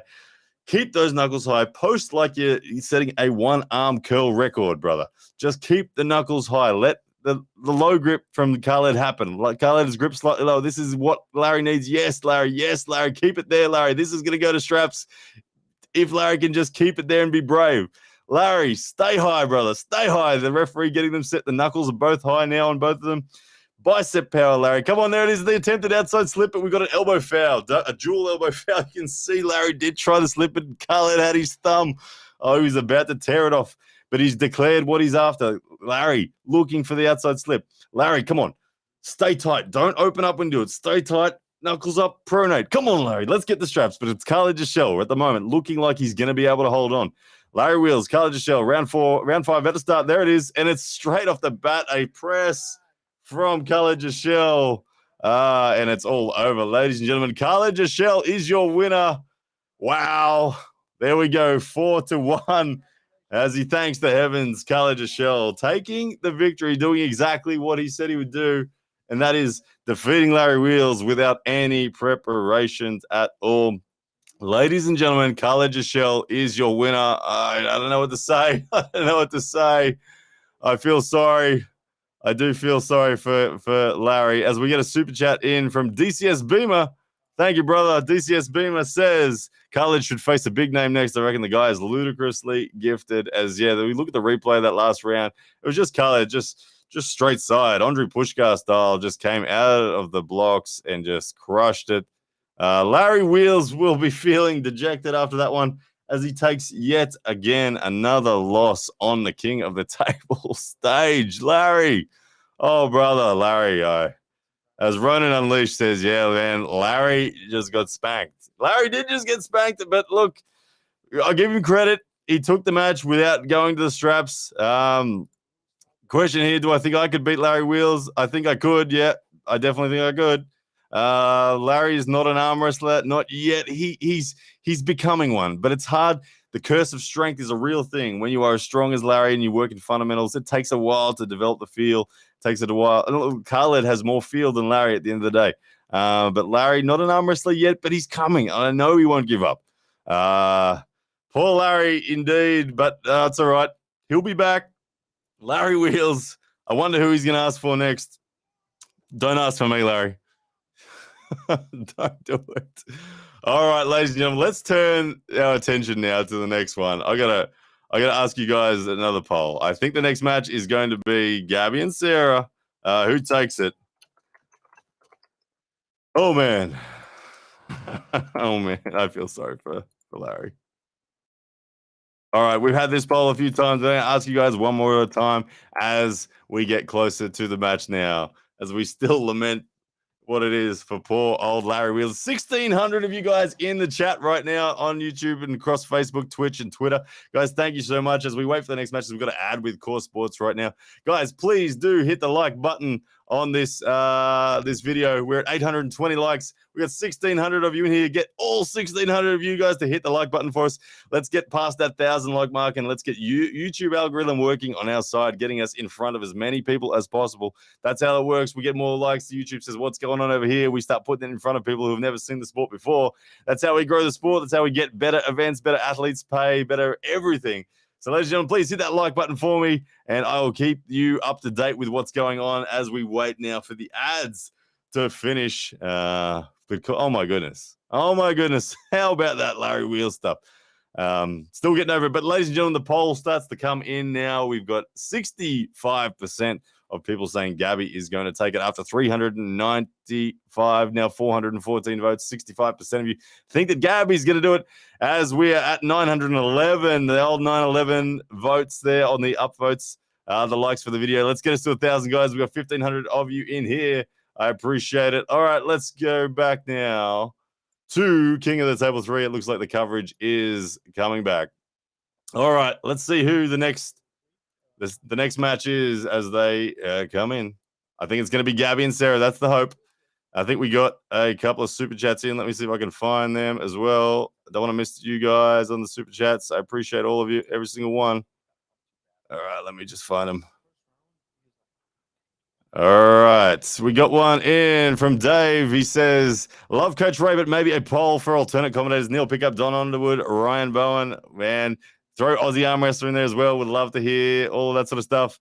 From Michael Mendoza, a $5 US dollar super chat. He says, Khalid versus Bowen, $5 on Khalid. That's a match. Look, I would love it. I would eat Khalid alive in technical. It'd just be, would I be strong enough to do it? I saw so many errors there from Khalid. He looked very, very basic in his pulling, but he's obviously a freak when it comes to strength. I'd like to think I could do it, but you never know. I will end up in Dubai for King of the Table 4 where I face Rob Vigin. I promise you, I'll try to track down Khalid and group up with him on the side table. But thank you, brother, Michael Mendoza, for the super chat there. Appreciate it. Let's have a look as we scroll down. Did I miss one? There was another one. Nino Brown. He comes in and says, with a $1.99 super chat, Khalid showed genetics are key, not drugs. Well, what really was the difference there was Khalid was the better arm wrestler. Khalid took control of the hand and wrist and just never allowed Larry to get in his lane. Khalid definitely has the genetics, absolutely. Look, Larry Wheels has genetics as well. He's an immensely strong person. He'll get there. He will. I'm certain he'll get there. It's just a long road for Larry. Long road for Larry. All right, so they're showing the feature now on Sarah Bachman and Gabriella Vasquez. So that will be our next match as it comes up.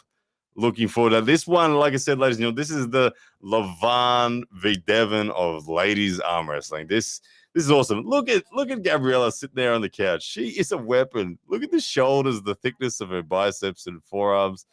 Oh my goodness, it's crazy. This question here, I'm going to touch on one more time before we focus just on these ladies. How long will it take for Larry to be a real solid arm wrestler? I think it's going to take Larry 5 years for him to develop everything he needs. It'll get there. 3 to 5 years, that'll be it. From his start point. So that's only 2 to 3 years away. But ladies and gentlemen, we're looking now, if you're watching the Core Sports coverage, you're seeing that it is the ladies up next. It is the Iron Angel, Gabriella Vasconcelos, up against the Swedish Viking Queen of Sarah Bachman. She wants to become the #1 overall ranked arm wrestler in the world.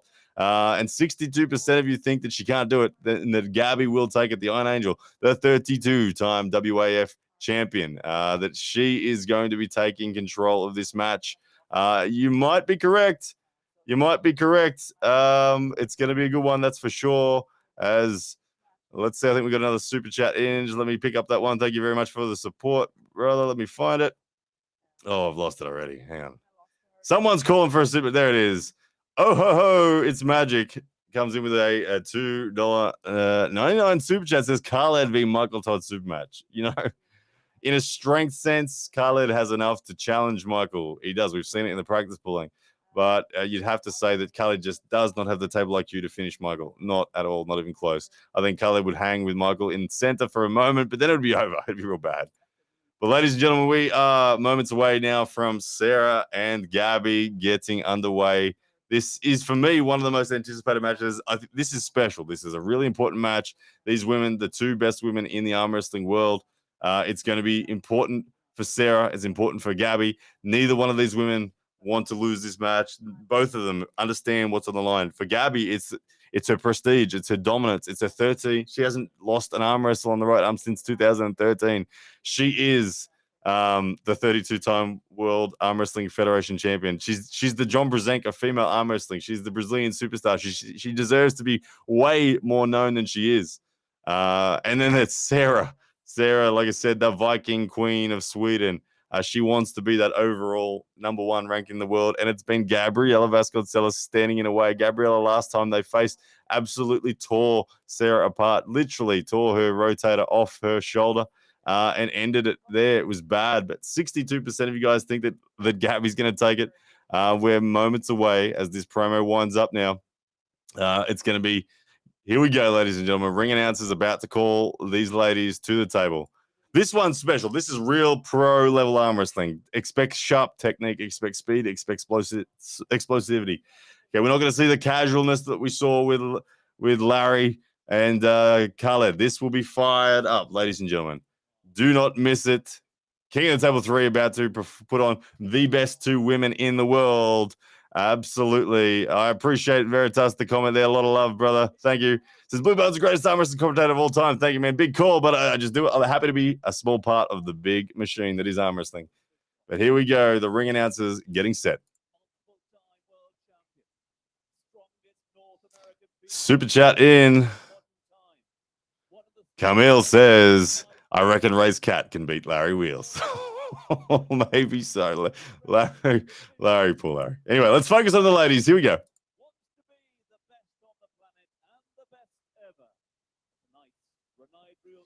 First lady out. Sounds like it's going to be Sarah Bachman, the Viking Queen.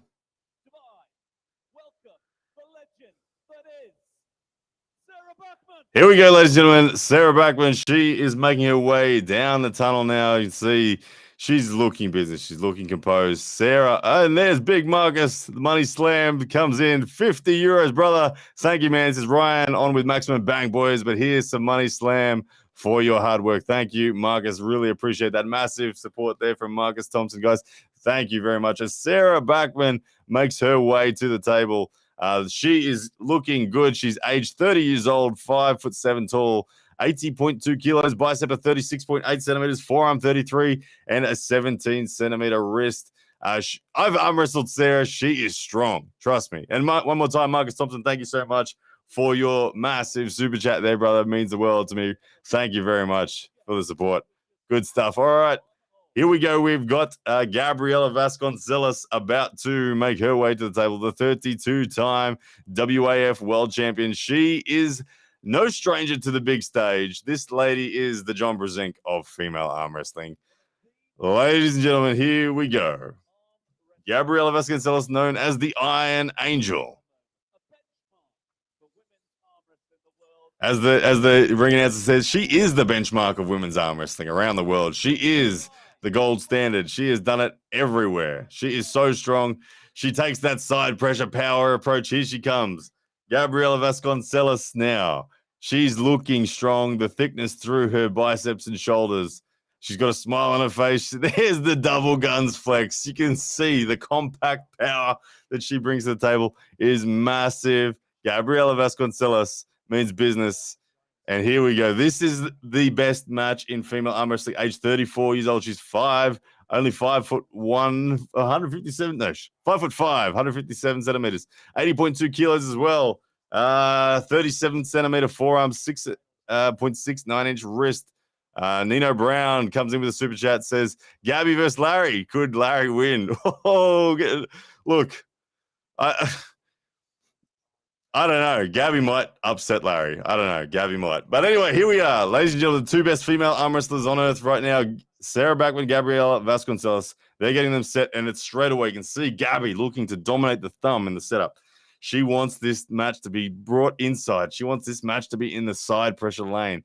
It's Sarah who's going to look to take the hand and wrist. She looks for height. But right now, Gabriella Vasconcelos, she is looking rock solid in this setup. It's Sarah who's regripping and searching and looking for the opportunities to take this match outside.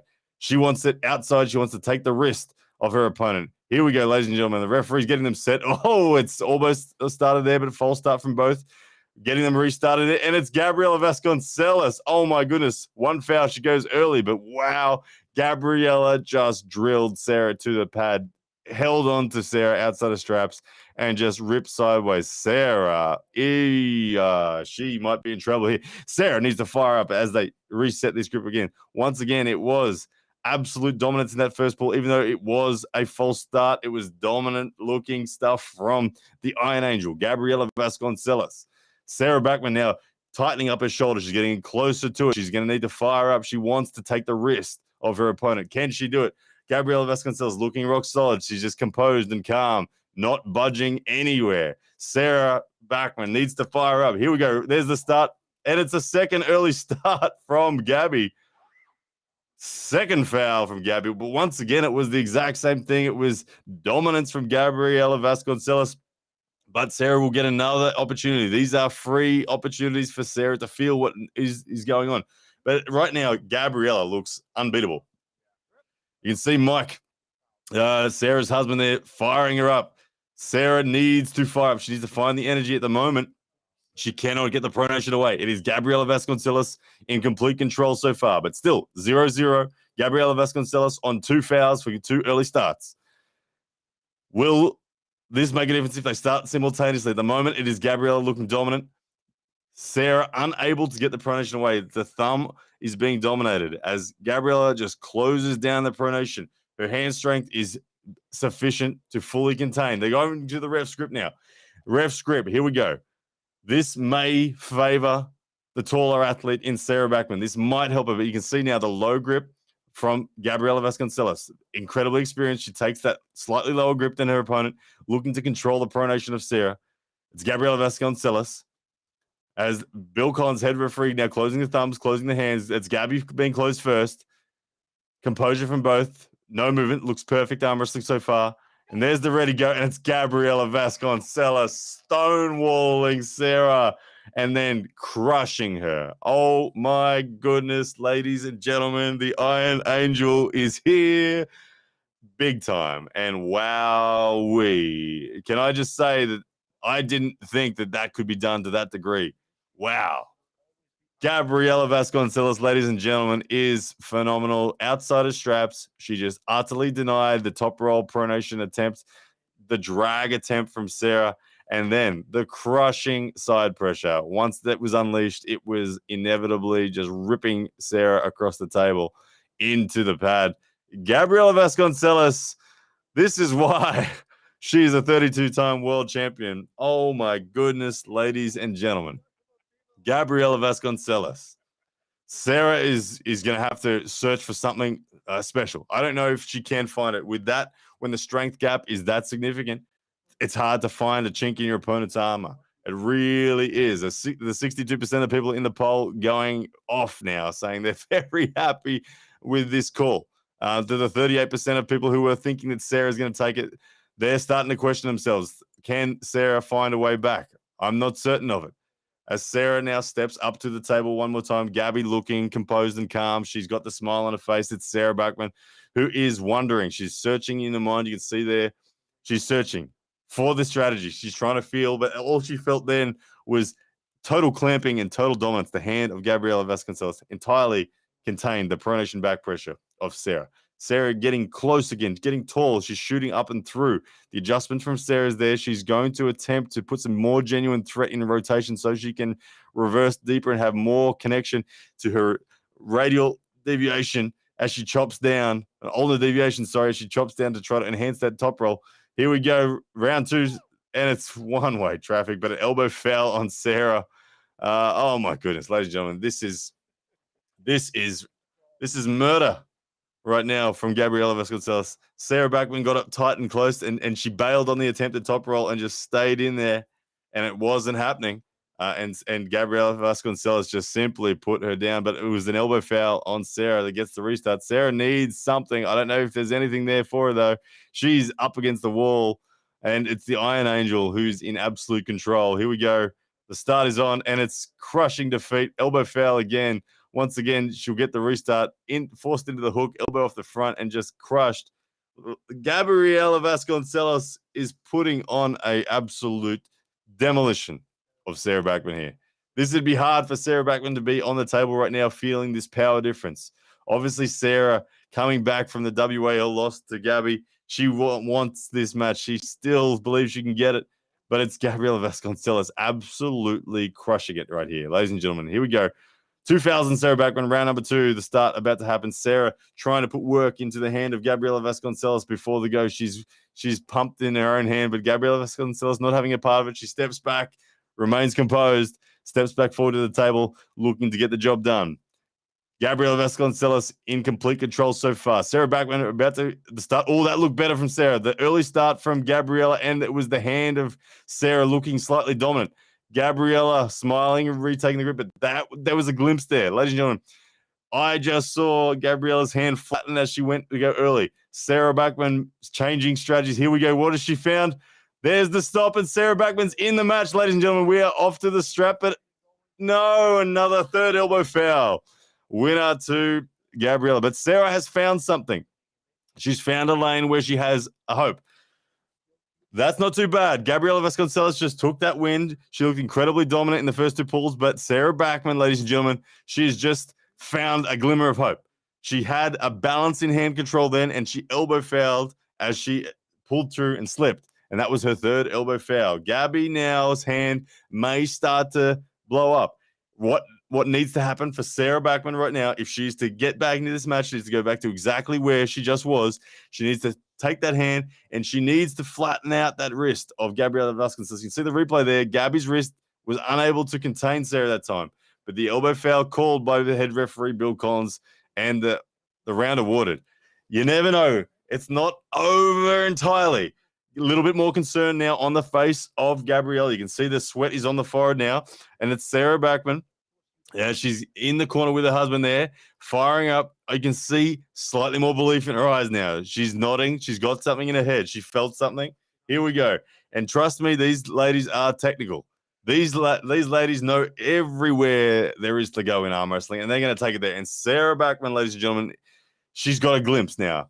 You can see, like I said, it's the composed nature of Gabriella Vasconcelos has been rattled a little bit. You can see now she's worried. You can see now she realizes she's in a match. She's in complete control at 2-0. But right now, it's Sarah Backman with a hope. Here they go, ladies and gentlemen. Stepping to the table, round number 3. Let's see. Can Sarah Backman find a way back? She's down 2-0 against the Iron Angel, the 32-time WAF champion. Here we go. Referee's getting them set. Needs to straighten those wrists out a little bit.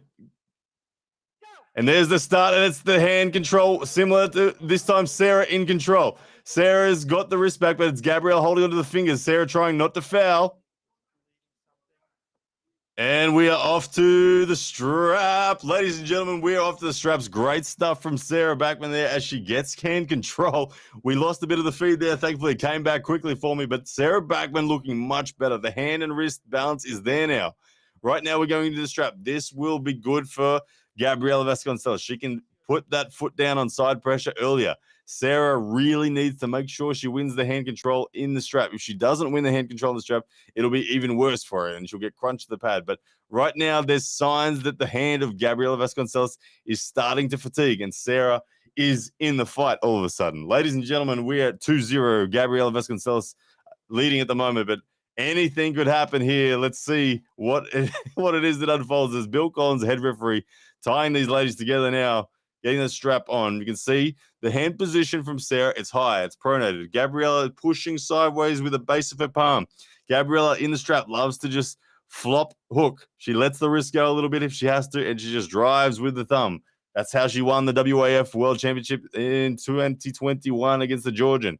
Here, what can she do against Sarah right now? Sarah, high knuckles position. She looks good, but the buckle is on Sarah's hand. That will assist Gabriella slightly. Referee's getting them started. Here we go. And it's the hand control. Sarah's got the hand control. Gabriella surging for the pin and gets it. But Sarah getting the hand control. Very impressive. Ladies and gentlemen, we're 3-0. Gabriella Vasconcelos.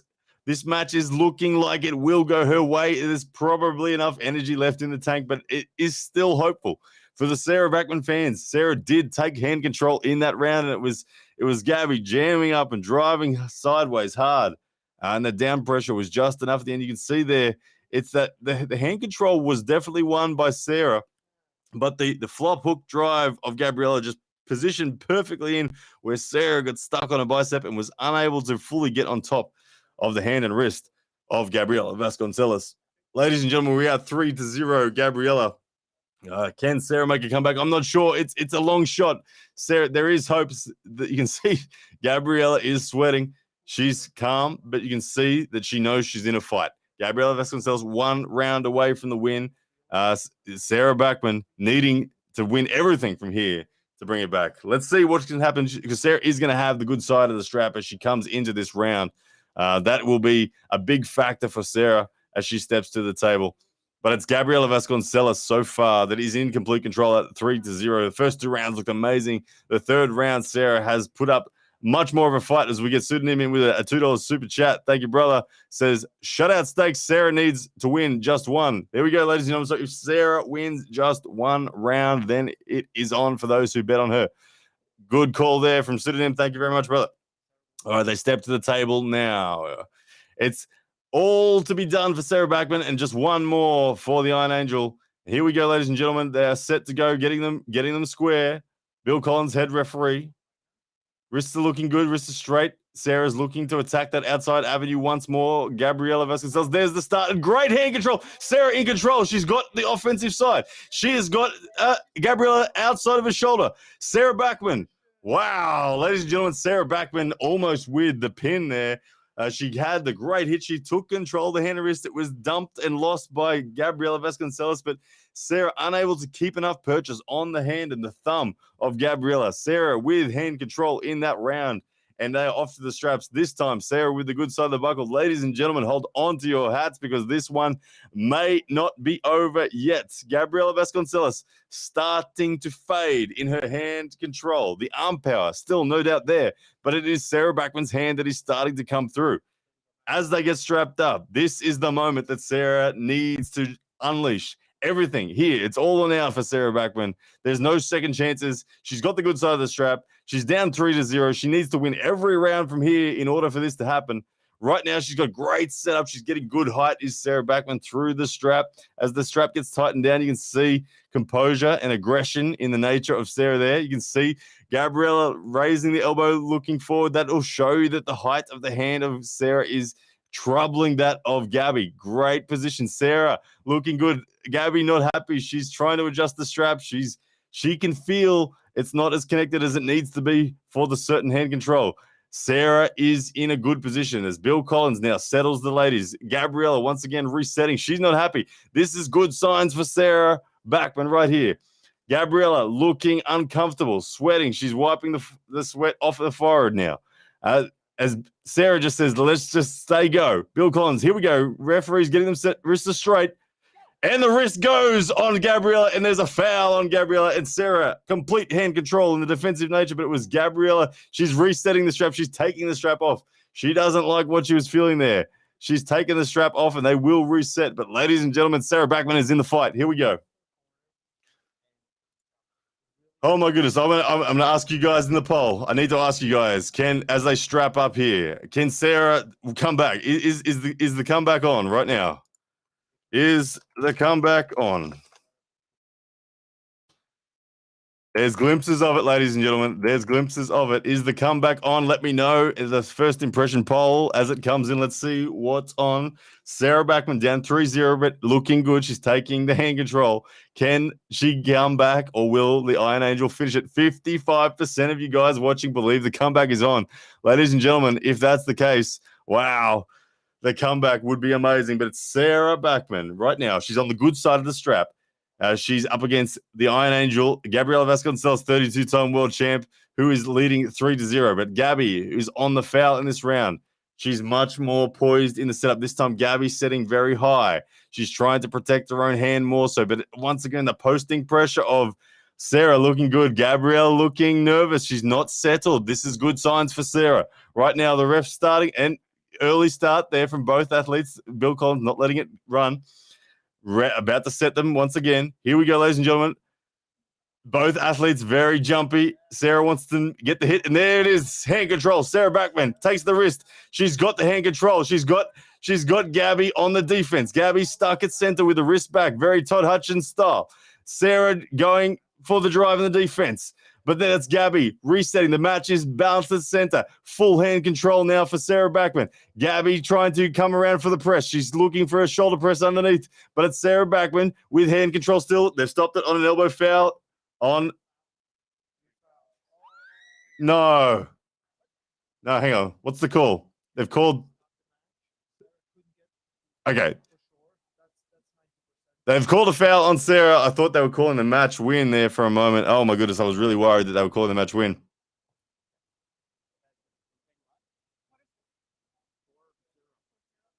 No, they've called it. Oh, my goodness, ladies and gentlemen, they've called it. They've called that round for Gabby. 3 fouls during the round on Sarah. And they've called that as a win to Gabby. Oh, it's devastating. Sarah Backman had the hand control. She had center. She was on the offense. And the 3 elbow fouls, unfortunately, ended that match. And Gabriella Vasquez getting the 4th round and securing the victory. And the win. Disappointing way to go, but that is arm wrestling, ladies and gentlemen. As 1,828 of us in here. Oh my goodness! If you're just joining me, my name's Ryan Bluebone. We are midway through the King of the Table 3 call. I think they're going to ask these ladies to continue on. It is 4-0 to Gabriella Vasconcelos. After that 4th round, there was incredibly close. It was in control.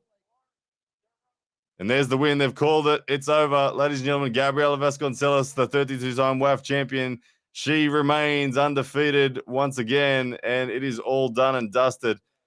Disappointing way for the match to end when it looked like it was just getting warmed up. But, oh, well, that's the way it goes sometimes, isn't it? Sarah back to the drawing board. Aussie arm wrestler comes in with a super chat. He says, told you, Ryan, Gabby treated Sarah like garbage and crushed her. Watch it, Aussie arm wrestler. Have a look at this last round. I think your girl, Gabby, got a little lucky there. She got a little lucky there. Sarah was in a great position, had the stop on. But Aussie Arm Wrestler, thank you very much for the super chat, man. And I do owe Aussie Arm Wrestler a beer now. We had a bet on that match. We did have a bet on the match. And it's the Iron Angel and the Aussie Arm Wrestler celebrating tonight. There we go. Oh, goodness me. All right, ladies and gentlemen. Well, that is that match done and dusted. They reset the table now back to the right arm where we're going to, to the left arm now, where we're going to be heading towards the inevitable clash of the 2 most crazy and explosive men in arm wrestling. You know who I'm talking about. We're talking about Wagner Bortolato and Hermes Gasparini. That is up next, ladies and gentlemen. And I'm going to ask you guys in the poll who takes it. We know who is the favorite, but where are you voting on this in the left arm? Who takes it, Hermes, or will it be Wagner? Let me know in the poll now as we watch a bit of a Larry Wheels special there. Just need to mute Larry. His ads are a bit too loud. Thanks, Larry. But guys, if you are missing this live stream and you want to know where it is, head to Core Sports, and that's where you can grab it. As we wait for the first impression of the poll, in 74% saying Hermes, only 26% saying Wagner, and I can understand that very much. Hermes are the favorite for sure. Wagner, the left arm specialist, but we saw so much concern in the video footage that we saw prior to this match. We saw Hermes toying with Wagner on the right arm. Even though that isn't the arm where arm wrestling on, it was worrying signs for the Brazilian earthquake, Wagner Bortolato. And 72% of you guys agree that that is the case. Ladies and gentlemen, it's coming up next. And then this is our undercard to the main event, which won't be too far away. Of course, Dave Chafee, Alex Kadecha. But ladies and gentlemen, we got a bunch of you in here. We got 1,700 odd people in here. Want to thank you all personally whilst these ads are on. Remind you guys, hit the like button for me and the subscribe button. My name is Ryan Bluebone. I hope if you're new to this channel, fantastic, welcome. This is arm wrestling. It's everything I do. I love the sport of arm wrestling. We're watching King of the Table 3, a Larry Wheels and Core Sports production in Dubai. You can watch it live with me on Core Sports, and I will continue the call. But ladies and gentlemen, thank you for being here, and make sure we keep the support going for all the channels. There's a heap calling it live today as well. But ladies and gentlemen, thank you so much for being here. If you could hit that like button for me and subscribe, that would be amazing. But 72% of you guys think that it will be Hermes as the coverage now comes back. Let's return to the action here. King of the Table 3. Hermes Gasparini up against Wagner Bortolato. We got the next match on 1,828 people in here. It means we've got a good amount on Twitch and Twitter and Facebook as well. So, guys, thank you so much for wherever you are watching. This is King of the Table 3 via coresports.tv. So, ladies and gentlemen, now we wait for the ring announcer to get these guys out. What do we got? A question from... I missed it. There was a question from someone on Twitch. Let me just find it. What was this one? Anyone know if Devon's stream can be found on another platform? Devon's Z stream. There we go. I'm not sure about that one. Devon did, of course, stream the press conference. I'm sure he'll be there to talk about it afterwards as well. Hello, mate. We got Hermes Gasparini now for the feature. And yeah, if people are wondering that are coming, did Larry lose? Yes, Larry lost. Unfortunately, Larry lost. He lost bad to Khalid. It didn't look good for him. Yeah.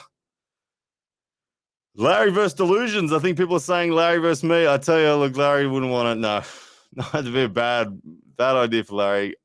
Just be a real bad idea for Larry. Way too technical for Larry. It'd be tricky for Larry. It'd be a messy day, and it wouldn't look good. I wish Larry the best. Larry will keep pushing forward. And so if you have missed it, it is so far the results so far. It's Khalid winning 3-1, and the Iron Angel, Gabriella Gonzalez, winning 4-0. Or sorry, 4-1 in the first round, and then 4-0 in the second.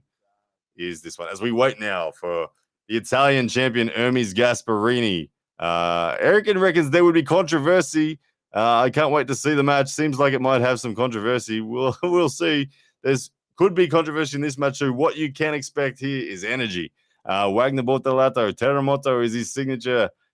He is coming. The Earthquake of Brazil, I like to call him. He is coming in very prepared. I think the larger of the two men at 143 kilos or something crazy like that. Wagner Bortolato. Look at him here. Watching this promo, you'll see the shoulders on him. The man is built like crazy. He is ferocious in his gym training. He's explosive. He loves every bit of it. Wagner Bortolato is a monster. And left arm is his specialty. Obviously, he got that pin on Devon Larratt in the WAL, which was only one pin out of the 5-round match, but he did surprise Devon with that flop press drive. Once he committed to that flop press, he had everything he needed, and he did take control of that one. All right, let's get it going. Look, I would love to go to Dubai and coach Larry. I will be in Dubai, of course, for King of the Table 4, assuming that Rob Vigent is back. That match is still scheduled, and I will spend plenty of time with Larry. I would love to spend time with coaching Larry, and if I was to coach Larry, it would not be about being strong. It would be about I wouldn't let Larry use his strength. I'd say, no, we're arm wrestling at 20% pressure today, Larry, and I'm just going to keep you on the table, and we're going to dance on the table and move and find the field, Larry. But anyway, Larry's got a lot of guidance, a lot of good guidance, and he'll get there. I'm certain of it.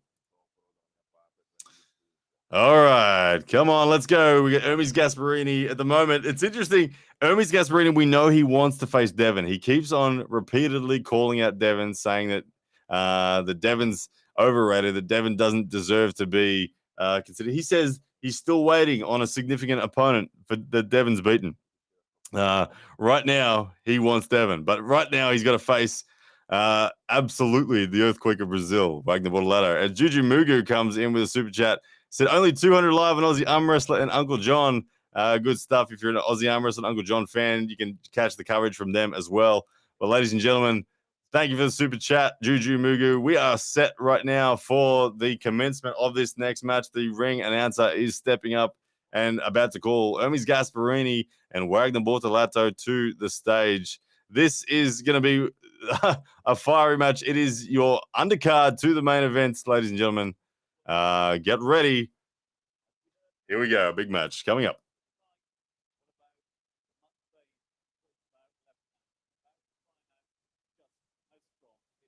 I don't know if you're watching, but I'm getting Hugh Grant vibes from this announcer. Is anyone else getting that? Does this guy look like Hugh Grant? If you're watching the pay-per-view, is there a Hugh Grant vibe going on? kind of a rough version. I don't know. Here we go. The Gladiator, Hermes Gasparini, is the first to the stage. Looks like, yes, a lot of people are getting the Hugh Grant vibe as well from that ring announcer. All right. Gasparini making his way to the table now. You can see Gasparini has transformed so much. He's 133 kilos. He's heavier than Dave Chafee, for goodness sake. Hermes Gasparini used to be a 90-kilo man just 2 years ago. Now at 133 kilos, he is transformed. The right arm is his specialty arm. But, ladies and gentlemen, we are about to see him on the left. He's 28 years old, 188 centimeters or 6'1" tall, 131.4 kilos, 53 centimeter bicep, 48 centimeter forearm, and a 9.06-inch wrist. Hermes Gasparini, the real deal, ladies and gentlemen. He is at the table waiting for his opponent now. And let's see the way in which the Earthquake makes his way. Let's see if he brings the energy. Wagner Ladder, the next one to come out. Let's see it.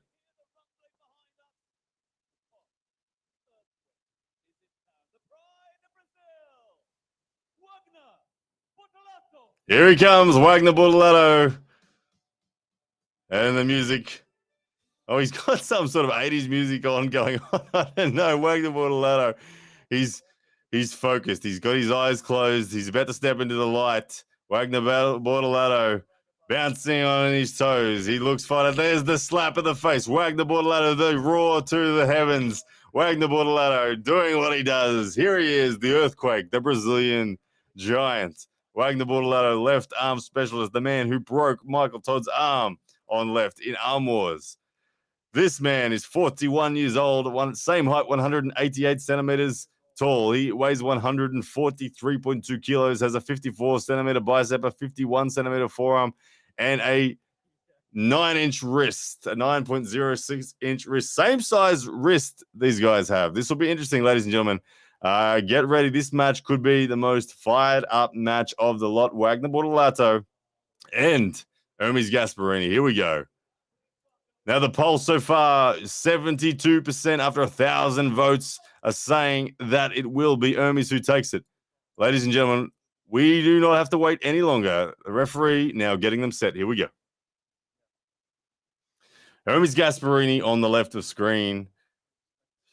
Straight away, it's Wagner Ladder taking a very high and dominant wrist position. Super chat coming in. Did Ladder pick Yanni as his entrance music? I'm not sure if he did, but either way, he's in the center of the table and he's looking good. Right now, he's looking good. He is taking the high ground in the setup. He's refusing to give it, and he's looking good. Right now, I like the way that Wagner Ladder is positioned at center table. Hermes Gasparini's hand is nowhere near as high as Wagner. Wagner has the high ground completely. Bill Collins is going to ask him to come down off the knuckle. But right now, Wagner Ladder looking very stoic and strong center table. You can see he's got the look in his eye. He's saying, just say go. It's Wagner Ladder right now, ladies and gentlemen. If I'm reading this, it's Wagner looking strong. But Hermes starting to fire up. You can see the look on Hermes' face as he starts to breathe fire and rev that engine of that Ferrari.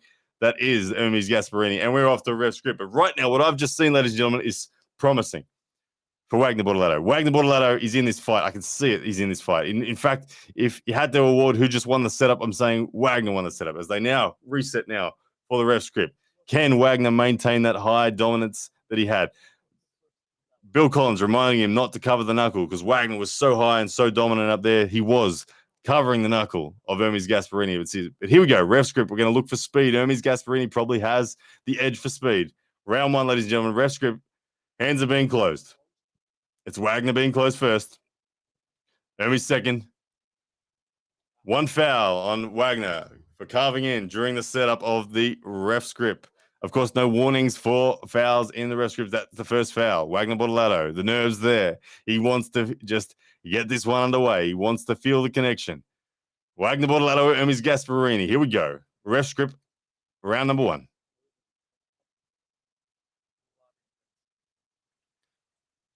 Silence in the room now as both athletes are ready. Here we go. And it's Wagner Ladder setting the hook, but it's Hermes Gasparini. The camera getting in his way or something. He was not happy. He had the control, but elbow fouls. Something upset Hermes Gasparini and stalled his ability there to get the pin. It was Hermes Gasparini in control. He set that back pressure. The attempted hook from Wagner was half set, but not enough so that he could stop the side pressure from Hermes Gasparini. But nevertheless, it's one foul on Hermes Gasparini. It was the camera there that got in his way. They need to move those cameras. The cameras are on the wrong corner of the table. The cameras are still on the table that were set up for the women's. They need to swap the cameras on the corner because right now, when you go to pin, the cameras are getting in the way. Silly stuff there. Hermes Gasparini, Wagner, Bortolato. They're resetting. It's one foul apiece. Here we go.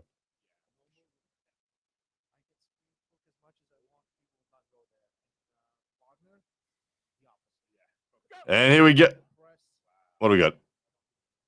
Early start on Wagner, but it's Hermes Gasparini after Wagner initiated early. It was Hermes Gasparini taking control of the hand of the wrist again. Hermes Gasparini coming up and slapping that table hard. He senses the blood in the water. He can feel what he needs. He thinks he's got it already. Hermes Gasparini on one foul. Wagner Bortolato on 2 fouls. We're still, ladies and gentlemen, in round one. It is the Italian looking good now after early signs that Wagner was in the match. It is now Gasparini. It looks like Wagner's going to commit to the flop press here, ladies and gentlemen. He's going to go straight to the flop off the go. I'm going to call it here. Hermes consented coming. Here we go, ladies and gentlemen. The center is called. There's the press attempt, but too much. It's Hermes Gasparini just stopping the press in its tracks and rolling over comfortably for the pin. Ladies and gentlemen, 1-0. Hermes Gasparini in charge, as we suspected. Wagner Bortolato looking better on the left than he did on the right, but it's not looking like it's enough. Hermes Gasparini outside of straps, just dominating there, getting the job done. You can see as Wagner Bortolato let the wrist go and attempted to drive a press in, but it was Hermes Gasparini saying, "Not today, sir," and taking control, rolling over. Oh, it's not looking good. Hopefully they change the camera positions on that table between now and the next restart, because otherwise Hermes is going to rip another camera off the table. But looking ominous. If you are a Earthquake fan, a Wagner Bortolato fan, you are worried right now. Up against it, Hermes Gasparini. After 1,200 votes, 71% of you guys said he would win. You guys are looking good right now.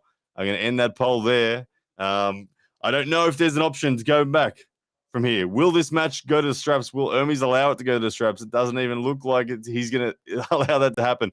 He's just simply dominating his opponent so far. Hermes Gasparini in complete control of what's going on. Wagner Bortolato, as Bill Collins removes the camera from the corner of the table. Good stuff. Hermes Gasparini complaining about that one, saying, "Get that damn thing off the corner of the table." All right, here we go. Round number 2, ladies and gentlemen. They are returning to the table. It's Wagner Bortolato needing to find some energy. It's not something that I would normally say of Wagner Bortolato, but right now Wagner Bortolato is struggling. He's not fired up like he has been in the past. He's trying to take that incredibly high grip again. He was better in the negotiated grip than he is in the ref's grip. Right now, Wagner needs to keep it there. He needs to keep that grip high and see if he can get the hand dominance. But at the moment, it's Hermes Gasparini. It's the hand control. It's the finger flexion of Hermes Gasparini that is sufficient to just get the job done. The back pressure connection of Hermes after the go has been too good so far. As the referee finding center now for the table, getting them set. We're moments away from the ready go in round number 2.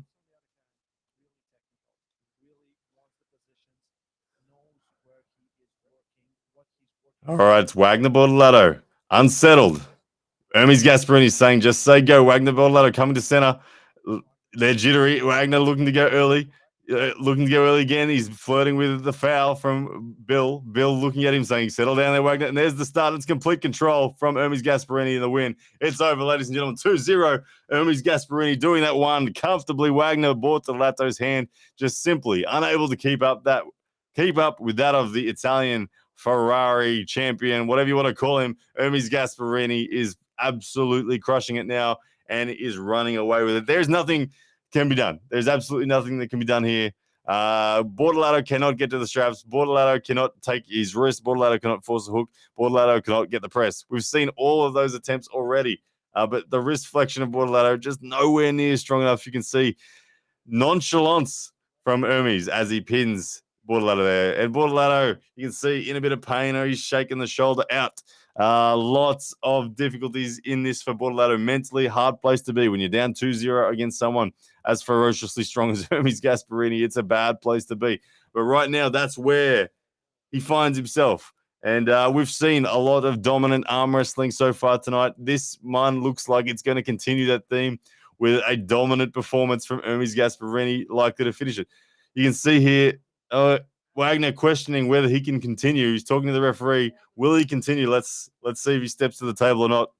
Hopefully no serious injury, just twinging. It looks like he will step to the table. He's bouncing on his toes, still firing up, slapping his face again. Wagner not giving up by any stretch of the word.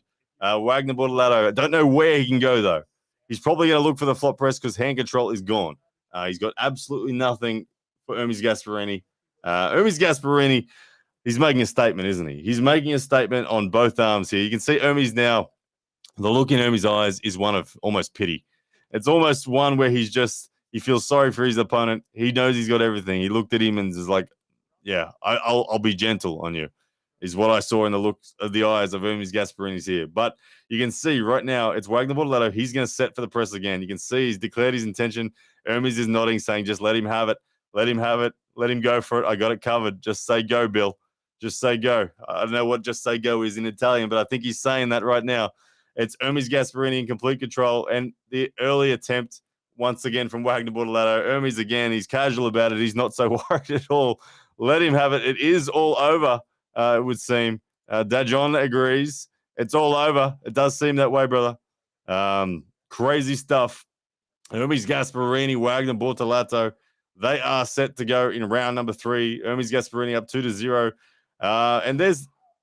What do we got? We got a pin, ladies and gentlemen. We just got a pin from Wagner Bordelado. Wagner Bordelado just flash flopped pinned. Whoa. Ladies and gentlemen, what just happened? What just happened is the poll.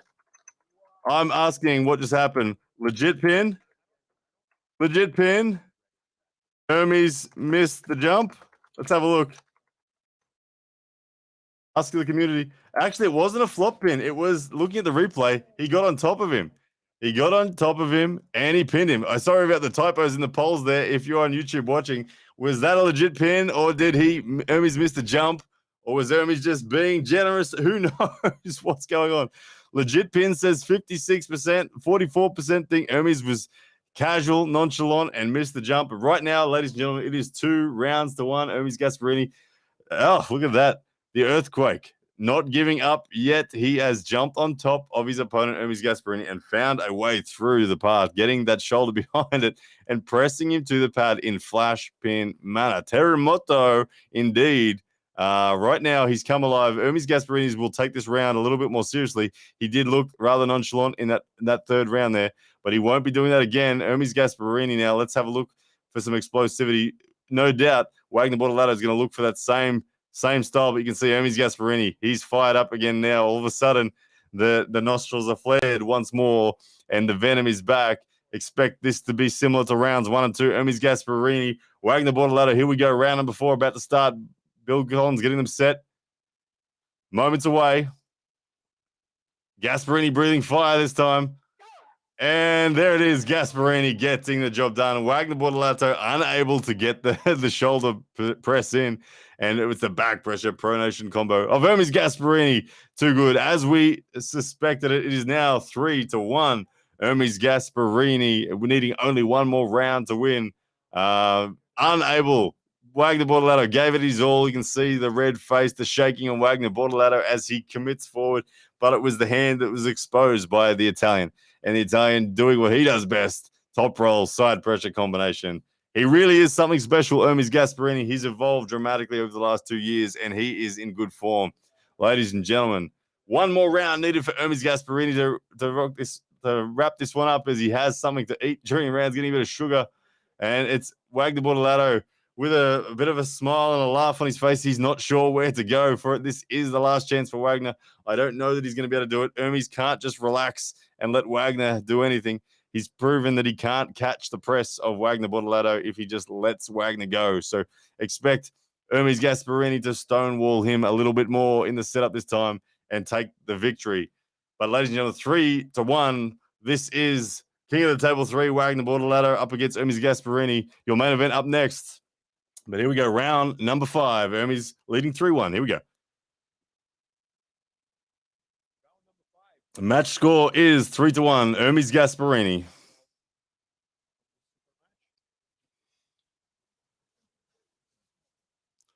All right, Hermes Gasparini getting the center control this time. You can see he's taking it seriously. Hermes Gasparini breathing fire once again out the nostrils.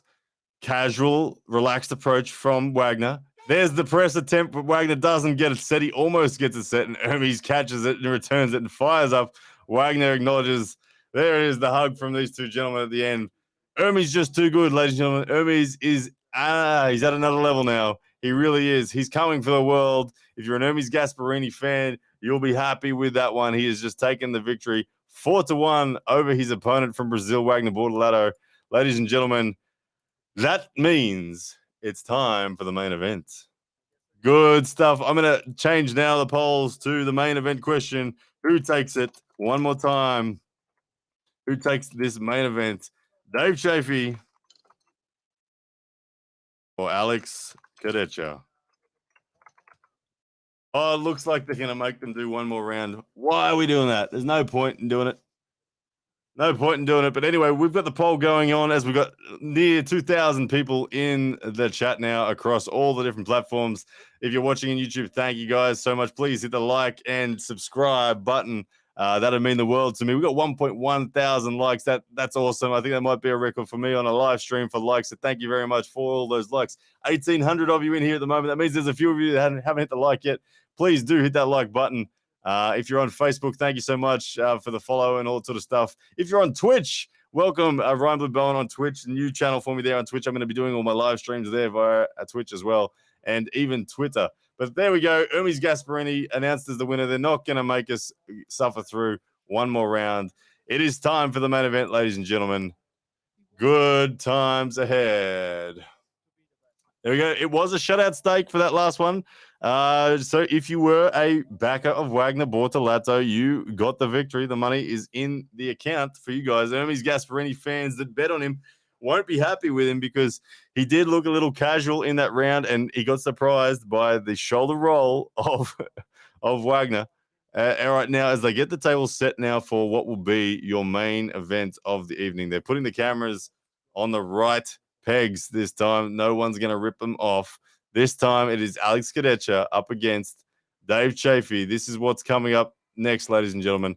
So do not go anywhere. The big main event, the reason why we're all here.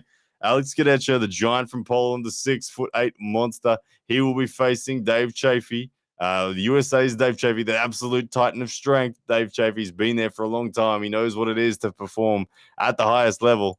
69% of you guys are saying that Alex Cadecha will take this match after 600 votes. That is where the balance lies. Alex Cadecha will come into this match as favorite in most people's eyes. It is, of course, a shutout stake. Dave Chafee only needs to win the one round in order to win the stake. If you are gambling, gamble responsibly there via Stake Kings and Bet. But ladies and gentlemen, that is the next match that's coming up. So it is going to be pretty special. To sum it up so far as well, going back over the matches, we started with Larry Wheels going down to Khalid's shell 4-1.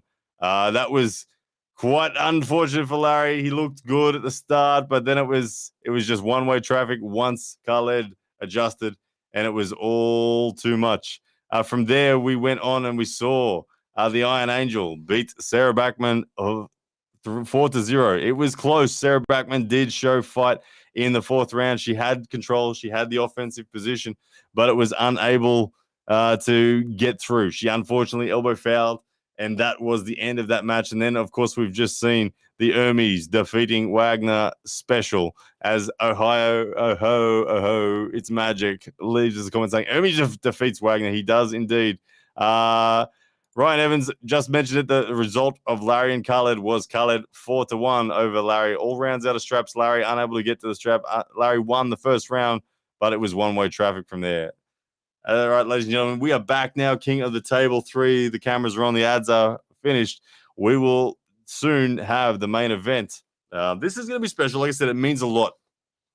Means a lot for the world rankings. Alex Skadecha, people say he's the most promising arm wrestler in the sport. He's the most promising. Oh, pseudonym. Did I miss a super chat? Let me have a look. I apologize if I did pseudonym. I think I got it. In that poll. I do apologize if I missed that pseudonym. Let's have a look. Sorry, brother. Game Changer, I've got your super chat. Let me just bring that one up. Let me just scroll down, make sure I get it. Game Changer with a super chat. He says, Kadecha has been overhyped. Watch and see. Well, one thing that is a fact that's definitely not opinion is that Kadecha belted Hermes Gasparini. As the feature now commences on Dave Chafee and Alex Kadecha. Remember, ladies and gentlemen, that Kadecha belted Hermes Gasparini, and he did it comfortably. And we've just seen what Hermes Gasparini is capable of. We've seen his level. It's big. It really is significant. Hermes Gasparini has evolved, and Alex Kadecha, well, he's up to the task. He's every bit of it up to the task. Now, Dave Chafee has been consistent at the top of the sport for a long time. We've seen Dave Chafee match that with Denis Saplenkov. We've seen Dave Chafee win multiple WAL titles. We've seen Dave Chafee crush just about everyone there is to crush. Dave Chafee has been there for a long time at the top, and Alex Kadecha sees that, respects that, and Alex Kadecha actually goes as far as saying Dave Chafee should be the favorite in this match. I don't necessarily agree with that. I think on paper, Dave is the underdog. Alex is just a bigger human, and he seems to be coming alive. But one thing I do see that will be the challenge is, can Kadecha finish the match after he takes the wrist of Dave Chafee? I believe he will take the wrist of Dave Chafee, but I'm not sure he will be able to finish it. We've got some belief in Dave. Irfan Ramses says, I believe in Dave. If Dave gets there and just has the power to stay there. We remember back to Alex Kadecha's matches against Krasimir Kostadinov and Kudagali Ongarbayev. Alex took the hand and wrist of both those guys, but he was overpronated and he didn't have the side pressure to finish, and he was unable to transition to the press effectively to get the win. And those two smaller men did beat him that day. Since then, no doubt, Alex Kadecha has evolved. He's become a more complete arm wrestler. He's got the weapons now. He's got the power, and he's starting to develop the conditioning required to make those transitions. But the question is has that improvement in Alex Kadecha been sufficient enough to make up for the gap, the difference in power between Ongarbayev and Dave Chafee? Because let's face it, Dave Chafee is a different level of arm wrestler from Ongarbayev and from Krasimir Kostadinov. This will be a great match. I can't wait to see it. It is coming up. People are saying, I'm seeing a lot of 6-0 comments for Alex. I don't know. It's going to be good. All the matches so far have been pretty one-sided. Hopefully we see a match here that goes down to the wire. I'd love to see it, but it is your main event, and it's coming up next, ladies and gentlemen. So do not go anywhere. Alex Kadecha and Dave Chafee up next. All right, just looking at the comments now. I love the comments going a pseudonym there. I got a super chat from you, brother. You didn't miss my super chats. You rock, brother. Thank you, man. Good stuff. Thank you for all the support and everyone's support, all the likes. You guys, we've got 1,900 of you guys in the live stream across all the platforms right now. So thank you for wherever you are watching, be it YouTube, Facebook, Twitch, or Twitter. Guys, thank you for being here on the live stream. Means a lot. And looks like Hugh Grant is about to announce the main event to the table. He's calling them. So let's go over now. I'll unmute that and we'll get this main event underway. But ladies and gentlemen, thank you for joining me here. This is the reason we're all here. Big Easy Money Dave Chafee up against Alex Kadecha. It is our main event and it is on right now. Let's listen as they make their way to the table.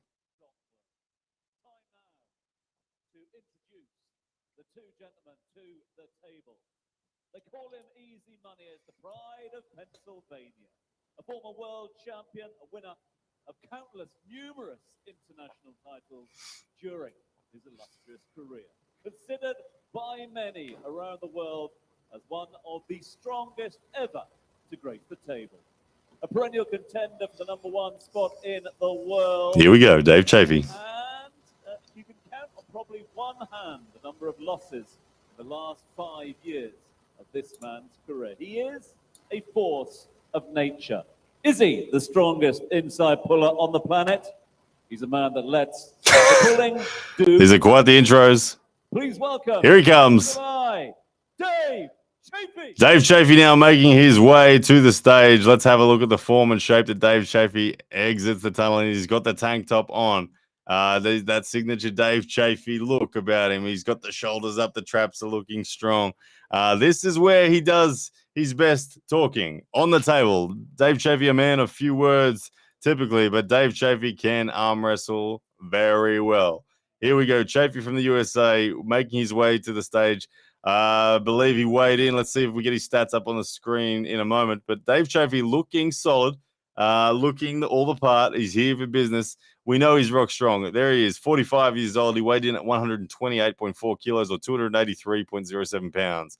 He's got a 9.45-inch wrist, ladies and gentlemen. That's a big wrist. Not many people out there with a wrist that big. 18-inch forearms, 20-inch biceps. Dave Chafee is rock strong, ladies and gentlemen. Expect back pressure, expect pronation, expect side pressure, expect a fist of steel. But here we go, ladies and gentlemen. Now the next man to the stage. You know him as Alex Khalids. He is worldwide known as the most promising man in arm wrestling. People say he will be the first man to defeat Levan Saginashvili, but right now he's got to defeat Dave Chafee. Let's have a listen as the announcer brings him out.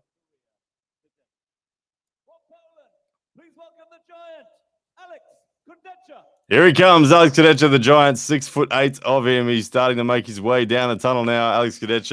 With that signature, that Viking, that warrior-looking haircut that he's got with the razored back forehead and the ponytail. This guy just looks like a genuine warrior. He is big. He's so much bigger than everyone else in the arm wrestling world. He's bigger than Levan. He's certainly bigger than Dave Chafee. Let's have a look at his stats as he comes out. You'll see them standing next to each other. Alex Khalids is a giant human. Every bit of the word, he is a giant human. And he will look to take control of the high ground today with his pronation. 33 years old. They've listed him at only 6'6", and only 149 kilos. That's a very light version of Khalids. 9.06-inch wrist. So Dave Chafee with the thicker wrist. The forearm, 19-inch forearm and 21.6-inch bicep. Alex Khalids, ladies and gentlemen, he means business. He's here. Dave Chafee staring him down right now. We are getting set, moments away from them stepping to the table as they athletes chalk up. Ladies and gentlemen, here is your main event. Do not go anywhere.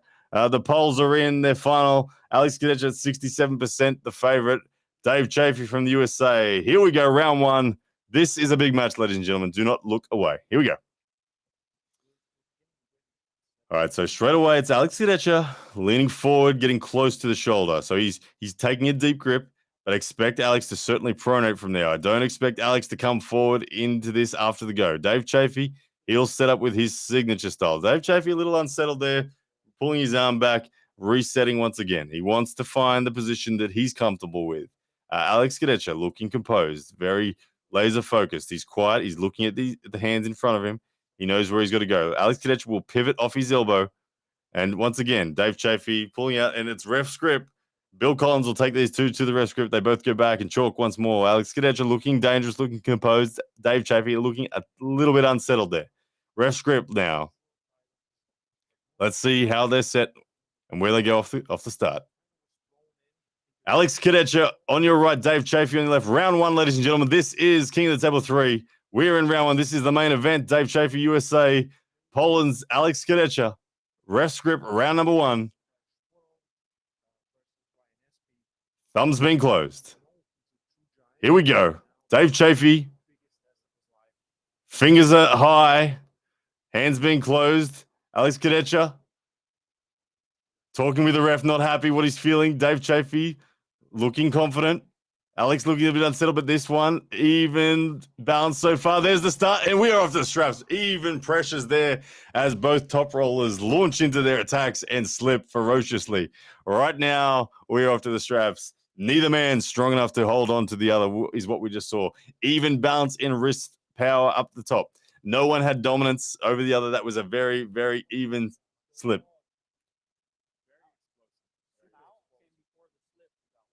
Okay. Alex Kadecha fouled on that one. We restart again outside of the straps. The referee's reconvening, and Alex Kadecha did foul before the slip happened. The elbow came off from Alex Kadecha. I didn't see it.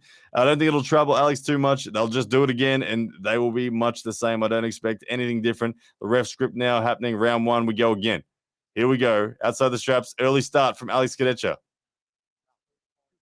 2 fouls now, Alex Kadecha, for early movement in the referee's group. You cannot move early in the referee's group. Alex Kadecha, a little flustered now. He's on 2 fouls. One more, and it is the round over. Dave Chafee, comfortable so far, sitting pretty, 0 fouls. Still, round one. Here we go. Ref script once again. No movement needed.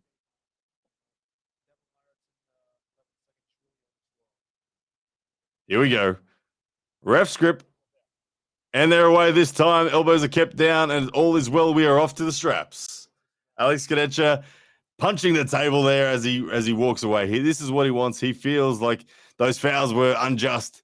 He says, tie me up, let's go. Alex Kadecha looking good with that pronation, that incredible back pressure and pronation combination that he possesses. You could see the explosivity in it then. It was huge. Dave Chafee, can he contain it? He's going to need a tight strap. He's going to want to really get tied down next to next to Alex Kadecha. He needs to defeat the pronator of Alex Kadecha, but that's a big question. Hermes Gasparini couldn't do it last time they faced. Can Dave Chafee do it? Up against the Polish giant. Let's find out. We're getting strapped together. Dave Chafee pressuring forward during the strap application. He's trying to get the pronation of Alex Kadecha down.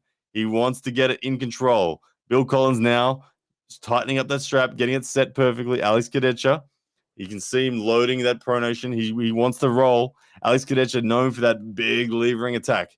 Here we go. Bill Collins now tightening that referee strap down, locking them in. Dave Chafee looking composed. Alex Kadecha doing a lot of talking. Normally the man who's talking doesn't like what he feels. Dave Chafee saying, yeah, this is good. Just close the hand. Let's go. Dave Chafee, Alex Kadecha. Here we go. Round one. Alex Kadecha on 2 fouls. Let's see where this one goes. The referee's closing the thumbs. Here we go. Hands being closed. Kadecha being closed first. Dave Chafee. Here we go, ladies and gentlemen. This is it. And there's the start. And it is Kadecha taking the wrist back. But it's Dave Chafee. We're in a double Kings move, ladies and gentlemen. And a third foul on Kadecha. And it is round one to Dave Chafee. There you go. If you are a shutout stakes better on Dave Chafee, you have already cashed in. Round one goes to Dave Chafee. Both then there, they drove for the top roll. Both wrists went into the flop position, and both dropped down to the flop hook attempt. And it was that double Kings move position, but it was Alex Kadecha rolling off the back of the pad. You can see there, Alex Kadecha from center in the replay looks good, but then it was the pronation of Dave Chafee coming through, and Alex Kadecha. Elbow fouling. Round number one goes to Dave Chafee. Ladies and gentlemen, if you're a Dave Chafee fan, you'll be happy with what you just saw. The double Kings move. You might not be happy in that respect, but you'll be happy on the power balance level. Dave Chafee looked the goods. Ladies and gentlemen, straight away, what does this make you think about Levan Saganishvili and his level and Alex's level relative to that? Because Dave Chafee, we know what happened to him against Levan, and he is right in this match with a 1-0 lead over Alex Kadecha. Right now, anyone's game still. Alex Kadecha will be able to adjust and will be able to move. We did see progress from Alex then. Off the first start, Alex did slightly take the wrist of Dave Chafee, but it was equally returned by pronation through the thumb from Dave, which took the wrist of Alex. Right now, this is a fairly evenly balanced match. As we get a super chat in from Pseudonym. Thank you, brother. Comes in and he says, thank you, Chafee. Only match I bet on, and it's payday. Yes, sir. It is payday straight off the bat for Pseudonym. You were promoting it earlier, man. You were trying to get everyone on the Dave Chafee shutout stakes, and it has come through. Well done. Thank you for your support and super chat, brother. Pseudonym there. Good man. All right, round number 2, ladies and gentlemen. We are getting them set once again. Bill Collins setting them outside of the straps. Will we arm wrestle outside the straps? I doubt it. Both these guys, outside style arm wrestlers, they're both monstrously strong. It's going to be difficult for either one to hold on. But here we go. You can see once again, Kadecha talking a lot. Dave Chafee stepping back now. He's not happy. Kadecha's not happy. We need to get this match to the ref script. It's going to seem like unlikely that these guys are going to get away without the refs assistance. Here we go. Ref script. There it is. All right. 2,208 people in the chat. Guys, you are killing it. Thank you for being here. We're watching King of the Table 3. This is your main event. It is currently 1-0 Dave Chafee over the Polish giant Alex Kadecha. Ladies and gentlemen, it is just getting warmed up, though. This is by no means over at all. Alex Kadecha, Dave Chafee looked very balanced in that round one, but it was Alex Kadecha with 3 fouls and the win going to Dave Chafee. But it was locked in center. They were in the double Kings move. Here we go. Round number 2. Hands are being closed. Ref script once again.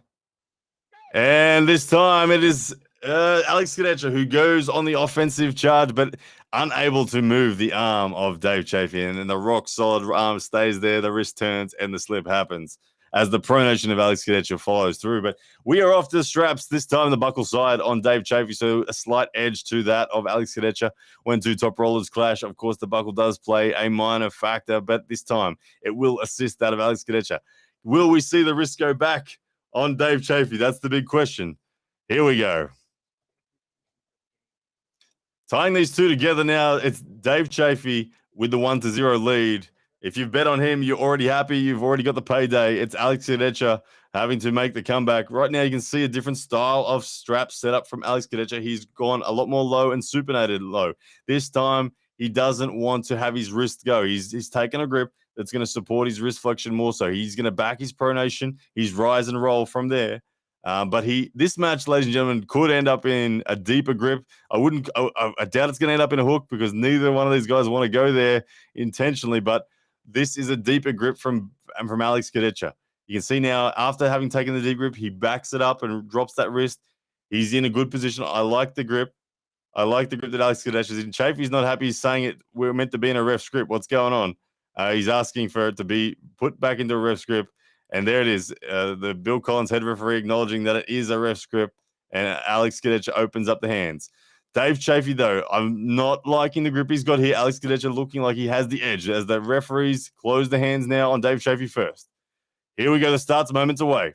And we're away, and it's Dave Chafee in control, ladies and gentlemen. He's taken the wrist of Alex Kadecha, who's dropped down into a King's move, in an illegal King's move now. He's being told to stand up. That's 2 times he's been told to stand up. He is pulsing in the King's move, and he's conceded. Ladies and gentlemen, what do we got? We got the call. 2 fouls on Alex Kadecha. Dave Chafee, ladies and gentlemen, taking control of the hand and wrist of Kadecha. Just iron grip, just sideways. And it was Kadecha going down into the illegal King's move and being fouled twice, being below the table whilst being in the losing position. Easy money. Dave Chafee is on a tear right now. Wow, says, who we got there? I missed the comment. People saying it's over. I don't know, but either way, do not count out Alex Kadecha. Things can change. Things can happen, but right now it's Dave Chafee looking like he is in control. I don't know if it's too much to say that overhyped Kadecha, overhyped Hermes. I know that Devon Larratt fans will be loving seeing this. If this is the case, knowing that Kadecha beat Hermes and everyone thinks Hermes can beat Devon. If Dave Chafee, the might of the USA, dispatches with Kadecha, they will be happy. But it's only 1-0 right now. But it is Dave Chafee who appears to be in control. Let's see how this unfolds as Bill Collins, head referee, he gets that strap all set.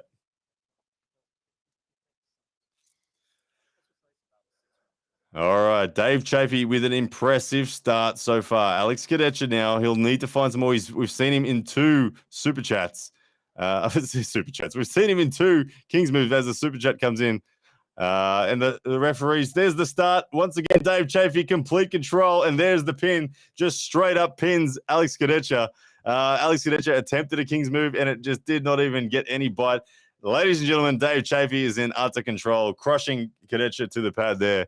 As the super chat from Infinite Ammo says for $5 US, he says, I like how all Europeans talk trash about Kings move, but then jump straight into it when it is showtime. Yes, Alex Kadecha is jumping straight into this Kings move right now, and it is having no effect on the hand of Dave Chafee. Right now, Chafee up with a commanding 2-0 lead. Thank you for the super chat, Infinite Ammo.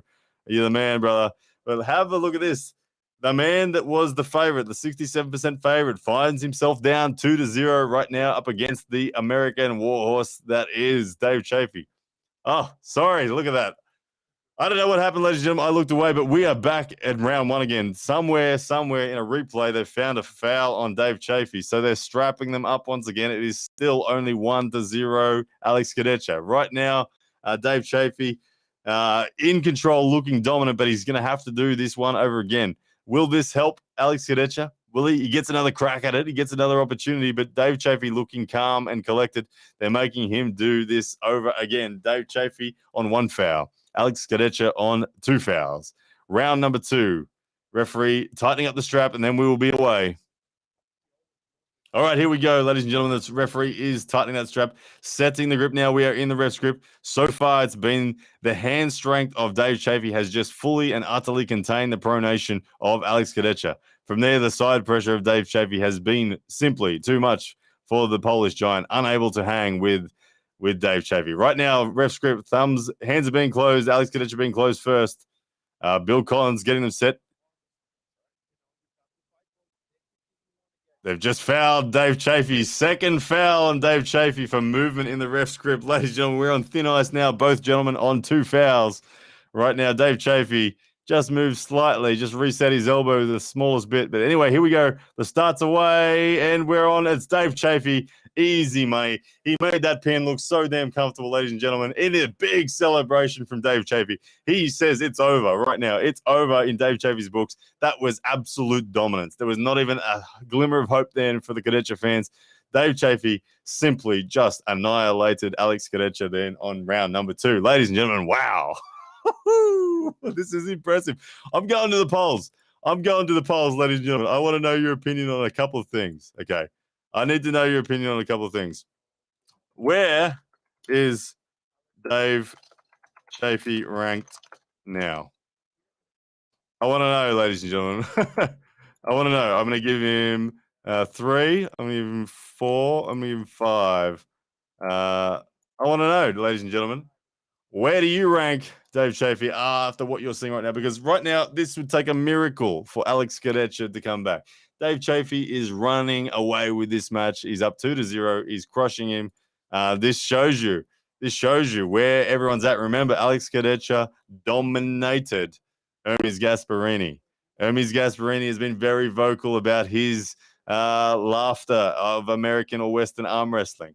Right now, Dave Chafee is the savior of Western arm wrestling. He is reigniting the belief in the Devon Larratt fans. He's reigniting the belief in the Michael Todd fans. He's reigniting the belief in the Jerry Catterett fans, the Todd Hutchins fans, all the fans. Dave Chafee right now, with 46% of you guys saying he's ranked number 3 in the world based on this performance, what we're seeing. Interesting stuff as we end that poll there.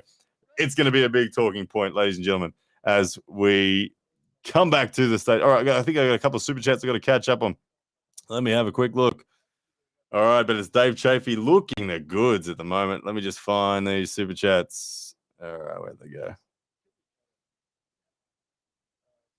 Tricky to find them in this chat. There's so many of you guys chatting away. I appreciate all of you guys.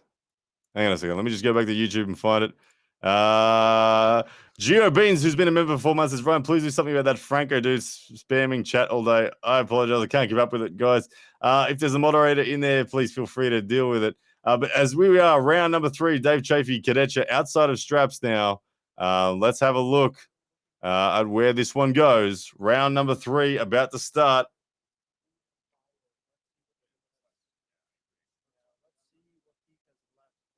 Dave Chafee outside of straps, and they're off to the straps once again. A pretty even slip. I'll see if I can create a who wants to be one. Who's moderator? Let's see if I can see a name that's regular in here.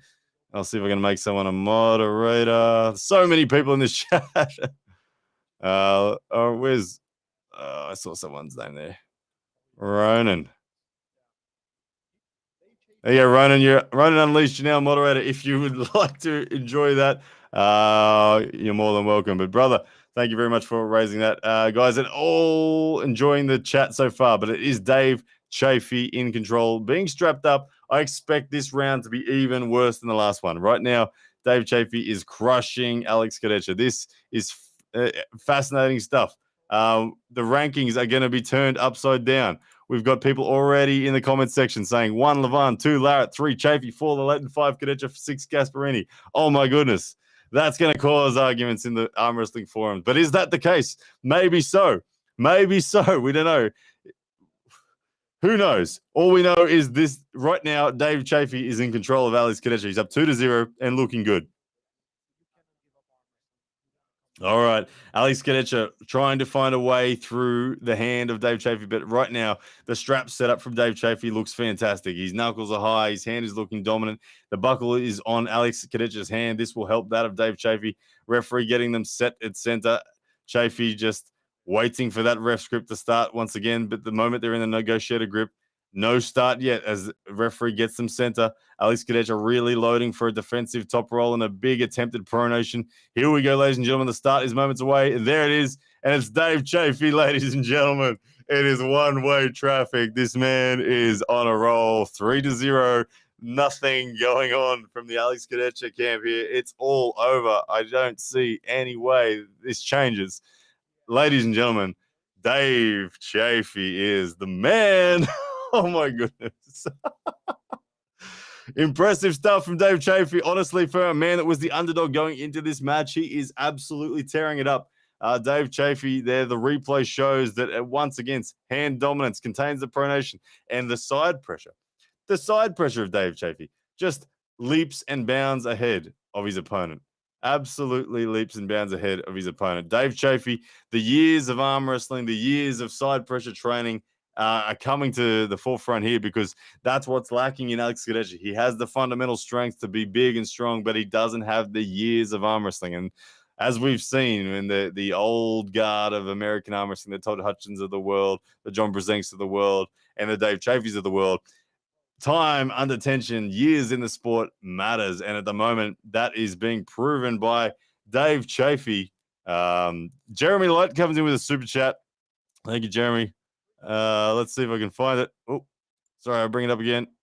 He says, Dave can't be ranked above Devon. Thoughts? I do agree. At the moment, you can't put Dave above Devon. It may well be the fact that Dave can beat Devon. We'll have to see it at some point. But I agree, you can't put Dave above Devon yet. Given that Dave lost to Devon, albeit in that King's Move situation, which was terribly ugly, you can't put Dave above Devon yet. But it is a talking point. It is going to be all we talk about for the next couple of weeks, I reckon, in the arm wrestling forums. But right now, round number 4, outside of the straps. Holy shit, says D. Who is this one from? Victor. He can't believe what he is witnessing. Dave is a beast. As we get that one in from Kryptonian Strength. He is a beast. He is utterly taking apart Alex Kadecha. I can't wait to see what Hermes Gasparini has to say this. I can't wait to see what Devon Larratt has to say about this. You can guarantee Devon Larratt is happy with this performance from his fellow North American arm wrestler. This does give North American arm wrestling hope once again, and this is a definite big victory for them, assuming Dave Chafee gets the job done. Iron Chump says he was not an underdog. Well, he was an underdog, brother, so much so that this was a shutout stake against him. Iron Chump, it was a shutout stake against Dave Chafee. It's round 4 start. Here we go. Alex Kadecha with the slip once again. Dave Chafee comfortable. He was so much an underdog that it was a shutout stake. 67% of people voted that Alex Kadecha was going to win this match. So he was an underdog. Maybe not in your mind, brother, but right now it is Dave Chafee making a statement. Round number 4, JD Walker says it. Dave Chafee is absolutely making a statement here. Derek Smith would be a little scared right now, says JG1. Absolutely, Derek Smith would be a little scared. He, of course, has himself booked a match with Dave Chafee, who's going to now be considered the world number 3 potentially after this one. The world number 4 probably at worst. But just think about it. It's impressive stuff what Dave is doing at right here. And it does make you think, as this reminder comes in from James Fritz, just think about where Levan is after what Dave has just done to Alex. Yes, think about where Levan is. People were talking about Alex as the most promising prospect for Levan. They might be reconsidering that at the moment. But ladies and gentlemen, let's return to the action. Right now, we are in round number 4, strapped together. This could be our final round. The score is 3-0. Dave Chafee leading over Alex Kadecha. It has been one-way traffic dominance. Here we are, round number 4. Hands are being closed in the strap. Bill Collins, head referee, getting them set. They're in the ref script once again. And there it is. Big start. Dave Chafee utterly crushing Khalids. Not even close, ladies and gentlemen. Easy money. Dave Chafee is your victor. And Alex Khalids nods in acknowledgement there of the performance he has just seen. Bill Collins asked if you want to continue. Alex Khalids says yes, he wants to continue. They're going on to round 5, but it is all over. Everyone laughing at the crowd, laughing at the Gasparini and Hermes fans. I don't know. It's gonna be interesting. But ladies and gentlemen, if you've just joined us, Dave Chafee has just secured the victory 4-0 in incredibly dominant fashion. Alex Khalids has not even come close to even troubling. The round number 1, we saw a King's move, attempted double King's move with lots of fouls from Khalids. We then saw an attempted King's move, a legal position from Khalids as Chafee just pulled him straight across the table. Round 3, we then saw Dave Chafee just utterly crushing him. And round 4, once again, utterly crushing him to the pad. Sorry, my ears are getting sore. I've been wearing these damn headphones for 4 hours, 10 minutes, guys. But I wouldn't have it any other way with 2,200 of you in here. This gives hope for the Devon Larratt v. Levan people. We've got Erican on Twitch saying, I'm rooting for Devon Larratt against Levan. Massive call. But everyone who had hope will now have a little bit more hope. Because what Dave Chafee is doing here is showing that North American arm wrestling is there. It really is. I appreciate the support from Tony Small. Great commentary, Ryan Epic, for the sport. Thank you, man. As round 5 now about to get underway, let's see if Alex Khalids can make a impact here on Dave Chafee. Will Dave allow Alex to work? The pressure is off. Let's see what happens. Dave Chafee now on the left, up 4-0. He'll be happy, but he'll want to also make the point. Outside of straps, let's see if this goes into the hook or something different. It's Stonewall from Chafee, pinning Khalids outside of the straps now. He is celebrating big time. It's high fives all around in that camp. Imagine if Derek beats Dave. Yeah, can you imagine? That would be crazy. I don't think it's likely based on what we're seeing here. The thumbs up from Brick Nose. Good stuff. Dave Chafee now up 5-0, ladies and gentlemen. Absolutely crushing it. Alex Khalids, the good sport that he is, he wants to keep going. He wants to feel every round. He wants to see if he can find a way. But at the moment, it's the wet sail of Dave Chafee that is utterly crushing this one. As they show the instant replay, ladies and gentlemen, of this one, outside of straps, hand dominance, side pressure dominance, Dave Chafee crushing Khalids. That sums it up very succinctly. Khalids tries to get the promotion away. Chafee just holds on. Big smile on his face. Leans over, gives us the double guns flex that is famous for Dave Chafee. The man is on fire, and it is 5-0. They're going one more round. Let's see if Dave Chafee lets any rope out here, or will he just put the sword and put a big message to the Europeans of the world that he is coming and he's back and he's by no means giving up the top-ranked position. Very good. Let's see. All right, here we go. Round number 6. Dave Chafee, Alex Khalids. Here we go. Final round. Final match of the King of the Table 3 card. It's been a clean sweep so far for Dave Chafee. Can he continue that run? Referee's getting them set outside the straps, and Dave Chafee lets Alex Khalids have one. Dave Chafee's too kind. He did the same thing for Gennady back in his last Super Team, but Dave Chafee doesn't even engage in that one, and Khalids gets the pin. But all smiles all round. That is a clean sweep. Call it a 6-0. You might as well, Dave Chafee. Far too good for Alex Khalids. Ladies and gentlemen, that is a wrap for that main event. We'll see now if Dave Chafee has anything to say, if they interview him post-match or anything like that. But amazing performance from the American Titan. The winner, Dave Chafee, in a clean sweep, absolutely crushing his opponent, Alex Khalids. Very, very solid performance. This will change the world of rankings big time. This will upset the apple cart. As we look back now at the recap, it was Khalid, ladies and gentlemen, taking the victory 4-1 in the first opening match of the card. We're showing replays here of Khalid's victories. He looked good after losing the first round to Larry Wheels. It was Khalid who adjusted. He came back. He added some explosivity. He kept it out of the straps. Larry was unable to slip under. He was unable to slip out. and it was Khalid who just simply made light work of Larry Wheels in the end and getting the victory 4-1. As we continue now with the replays of the Khalid match, you can see that press finish, almost Andre Pushkar-like in the way that he attacked his opponent there. Then it went on to the ladies. It was Gabriella Vasquez dominant in the early rounds. Round one, it looked like it was all one-way traffic, but there was the fight back on from Sarah Backman, and that was an awesome fight back. She almost got there. It was fouls called. A super chat in from the game. He says Derek needs to just cancel his match and take on somebody his level. Amazing performance by Dave. Absolutely. As we continue with the replays, it was Sarah Backman getting some hand control in round 3. She almost looked like she had it back in the fight, but it was fouls on Sarah that ended the round. And then it was in round 4 where Sarah really came to life. You can see the replay here as she took the hand control away from Gabriella Vasconcelos. She went to the straps. In the strap restart, she got control, and it was unfortunately fouled out after she made it into an offensive position. Hermes Gasparini up against Terremoto Wagner Ladder. Then it was Hermes Gasparini putting on the dominant display. He utterly stonewalled his opponent at center. He made everyone reminder about his level. And look, there was nothing that Wagner could do. It was simply just too much. Wagner Ladder did get one round when Hermes Gasparini was napping. But it was.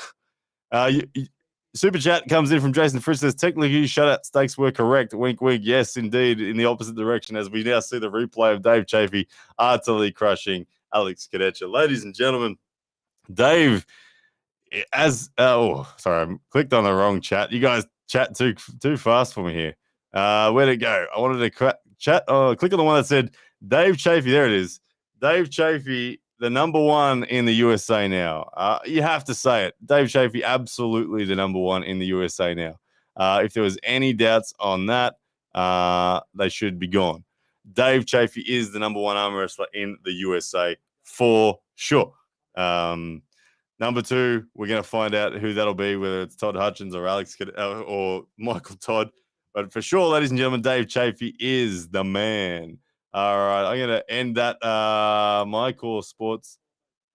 Actually, let's have a listen to what Dave and Alex have to say a bit, and we'll see if any awesome stuff comes out of it. As Hugh Grant now interviews Alex Cadecha. I just want to say thank you to who watched us. Thank you, all the viewers. All my respect to Dave. He showed the best shape, pure power. He's really best today. So all my respect to you, Dave, today. Awesome words there from Alex. Congratulations. Alex. Absolute gentleman to the end. Have you enjoyed your Dubai trip?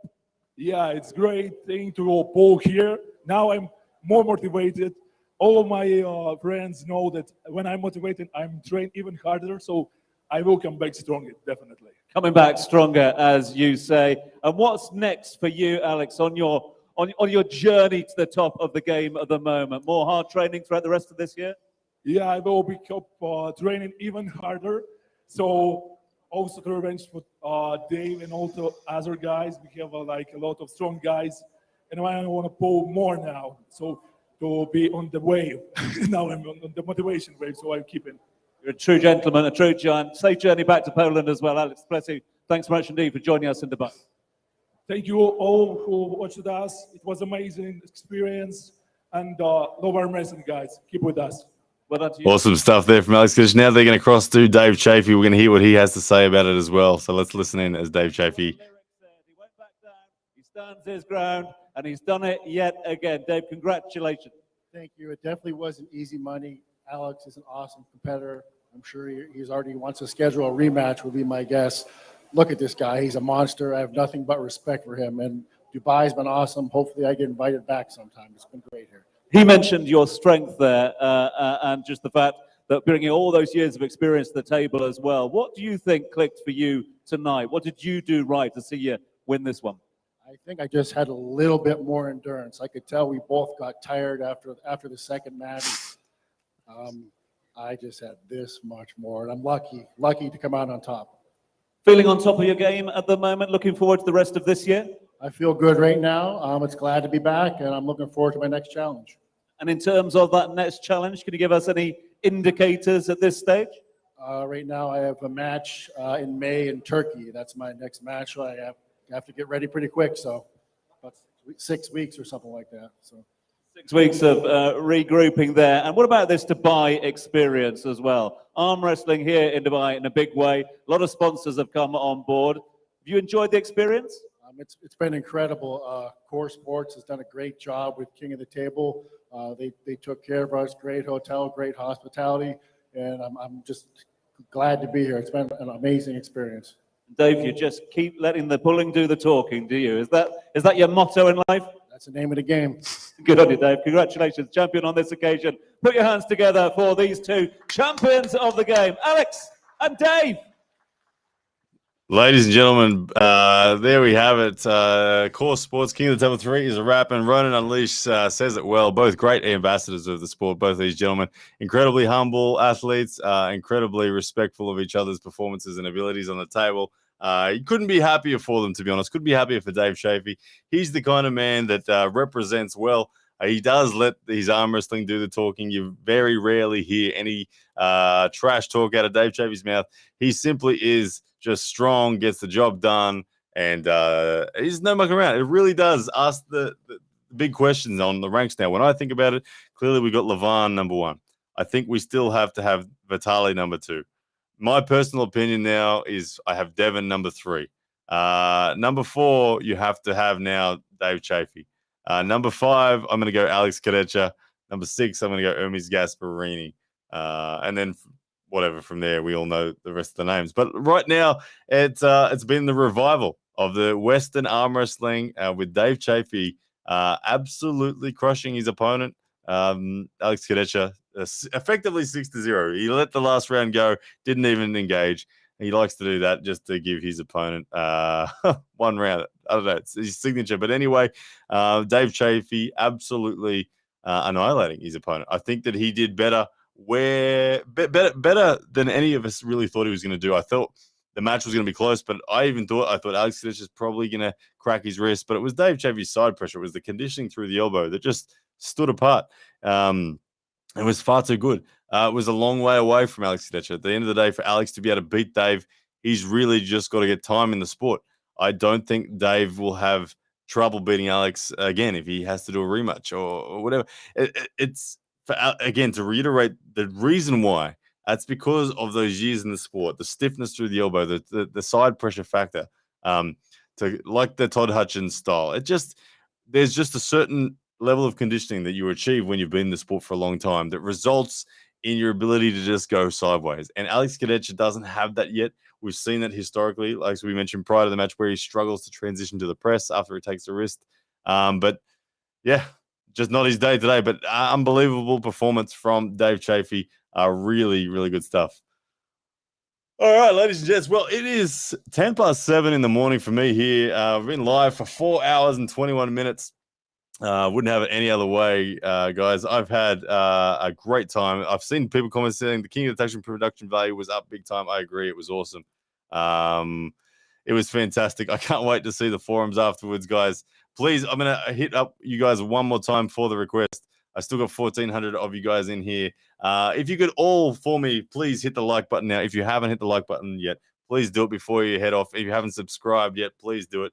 We've got plenty more to comment. If you missed the results of the Chance Shaw and Todd Hutchins match, that did go the way of Todd Hutchins 3-0. But respect to Chance Shaw, he did actually put up a fight. He did look all right. He made Todd have to work. I think Todd had to work harder than Dave Chafee had to work, to give it some perspective. Am I doing a breakdown? I will do a breakdown of all these sort of matches once they're released and all that sort of stuff, but everyone will know about them all by then. And so we might, depending on the analysis opportunities and that, we might. But the results, if someone's just missed it, someone's just joined in. The result of Chafee versus Kadecha. Brother, bad timing. I feel for you. You've just arrived at the wrong time. Dave Chafee is absolutely crushed Kadecha. 5-1, donating the last round. Well done. All right, guys. Well, seeing that we still got 1,480 of you here, I'm going to now just give you guys the opportunity to ask me anything. If you want to ask me anything, like I said, I'm pretty exhausted after this. I'm going to rock back a bit. Back pain, all that sort of stuff. You guys love it. But anyway, 1,481 of you guys here. I appreciate every one of you. So if I haven't had the chance to address your comments, questions, and all that, please feel free to ask me any good questions right now. Chance Shaw against Ryan Bowen again. I see that one from Power Peach. Yeah, look, I would always happily take on Chance Shaw. I believe I can beat him. I've done it before. I think I can do it again. What else we got? Adam Clark's asked a big question. Let's see what it is. You really can't talk about Vitaly anymore with the BS going on with Russia and Ukraine. So it's Levan number one. And I think it's a toss-up between Dave, Devin, and Hermes Gennady. Yeah, true. Even though Vitaly may not be able to get to matches, he's still relevant. Favorite fruit, Von Lupus. It would be the passion fruit, brother. Good stuff. Passion fruit and ice cream. Can't go past that. All right, let's have a look. How many pay-per-view members have we got? At the moment, we're sitting around the 650 pay-per-view members on this. So we'll be bringing you some matches as soon as we can. Hopefully, we get Bojidar here. Bojidar's eternally trying to get here. He's trying to get visas over the line. As soon as he gets a visa over the line, I'll bring him out. Absolutely. What else we got? Who is stronger, Dave or Devin right now? It's interesting. We don't know the answer. Like, historically, Dave is stronger than Devin. Historically, Dave has not had a problem defeating Devin. Devin, of course, beat Dave in the WAL where he used that King's move, but it was very clear from center that it's going the way of Dave Chafee. But Devin is evolved. Devin is a very big version of Devin right now, and you have to say that we don't know is the answer. I would back Devin over Dave for sure if these guys faced. I think just the hand control options that Devin has that accompany him with the newfound size that he's got. Yeah, I think Devin. Who would I suggest for Larry's next match? Oh, goodness me. Larry's next match. Poor old Larry. Yeah, well, Larry just needs tournament time. Larry needs to get into the sport more and just experience more ready goes. I don't think Larry will take it to heart too badly in this. I think that he will be fine. I think that he'll go on with it. But as for his next match, off the top of my head, I'm not sure. I mean, everyone I think of is more experienced than Larry. That's the thing. So Larry is, this time he picked an opponent that's less experienced, but freakishly strong. So Khalid got the job done. But a good question there. That will be a question that no doubt will be addressed quite a bit.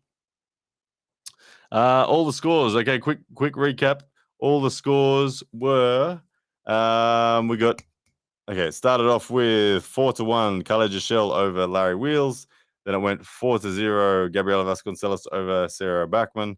Then it went 4-1, Hermes Gasparini's over Wagner Bortolato. And then 5-1, Dave Chafee over Alex Kadecha. All very one-sided matches, all of them tonight. Even though those 1 rounds were there, yeah. No, unfortunately, brother, Larry did not win. Larry definitely did not win. Where am I ranked in Australian arm wrestling? I'm currently ranked number 2 in Australian arm wrestling. It is Lachlan Adair 1, myself number 2. Then it is Ben Carroll number 3. Brett Coots, Jordan Davis number 4. Brett Coots number 5. Mario Timbakas number 6. Vitaly Mateo number 7. Marcus Satiro number 8. My most recent super match, I took on the Australian ranked number 10, Lachlan Carpenter. It was comfortable. I got a big match coming up. April 30th over the top. There's a $10,000 first place prize to that tournament that's going on. So that one's going to be awesome. I'll get my chance to pull Matato Rangi Hita Morris from New Zealand, who is the 10-time champ there. Can't wait. But anyway, let's have a look what else is going on in the comments. We've got a super chat in. Thank you, brother. Milo's Ryan says, how did Khalid win? Khalid won because Larry was just unable to get purchase. Khalid had superior hand control and pronation. Larry couldn't slip, and because Larry was stuck in the mindset of trying to slip and he was stuck in the mindset of panicking, it was easy. Khalid didn't really have any resistance against him, and so it was Khalid's dominant hand that really allowed that match to happen. Khalid lost the first round, but it was after he woke up a bit and recognized where the threat was coming from. It was a one-way street. But thank you, Jay Milzo, Ryan, for the super chat, man. Appreciate it. All right, just going through the comments once again. Might stick around for 5-10 more minutes, guys, max, and then I got to go give these ears a rest. These headphones are killing me. Larry versus Bowen. I've seen a few people say Larry versus Bowen. That would be a bad match for him, man. Larry doesn't want to take on someone as tricky as me, even if Larry has fundamental strength better than me. He doesn't have the the elbow conditioning and the trickiness would be bad. All right. Larry and Chance, no, that would be bad as well. Even though the training pools were there, it would be bad. Brzenk versus Hermes now. Yeah, all of a sudden Brzenk is emerging as a genuine contender for this list, and he'll climb those ranks once again. Brzenk is someone that has all the ability, as we know. He's technically as complete as you can be. He's conditioned to the maximum degree, and he's as strong as hell. He's got way more options than Hermes. Hermes, however, is perhaps too strong for John, but John is very quickly becoming relevant in the top 10 overall ranks. We'll see what he does in his next few super matches. But Brzenk v. Hermes is now, something that doesn't seem too far-fetched.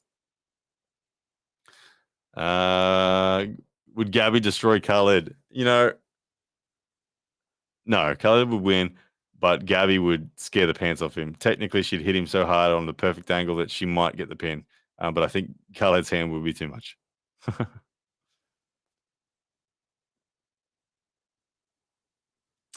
All right. Let's have a look.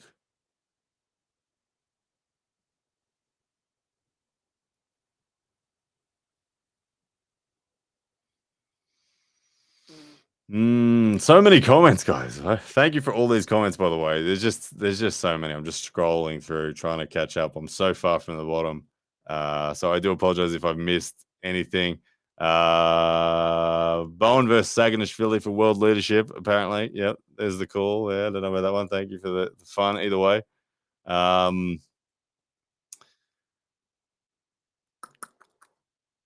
for Larry versus B-Man. Yeah, Larry versus B-Man. That's not a bad match. I think that Larry might win that because B-Man would go directly into Larry's lane. There we go. That's the one. Larry and B-Man. Larry, book it. Do it, Larry. I actually like that match. I actually do like that match. I think B-Man would do all the wrong things. B-Man's lane, talking about Evan Burgoyne, of course, is someone that would go straight into Larry. I think that Larry would be happy against him and may just be able to do it. But Evan Burgoyne's a pretty solid arm wrestler at the same respect. Game change with a super chat. He comes in and says, big version of Hermes versus Kadetcha. Well, I think we did see the big version of Hermes versus Kadetcha. It was only a couple of months ago, and Kadetcha crushed Hermes. So we know where that stands already. We don't need to do that one again anytime soon. There's more that needs to be said.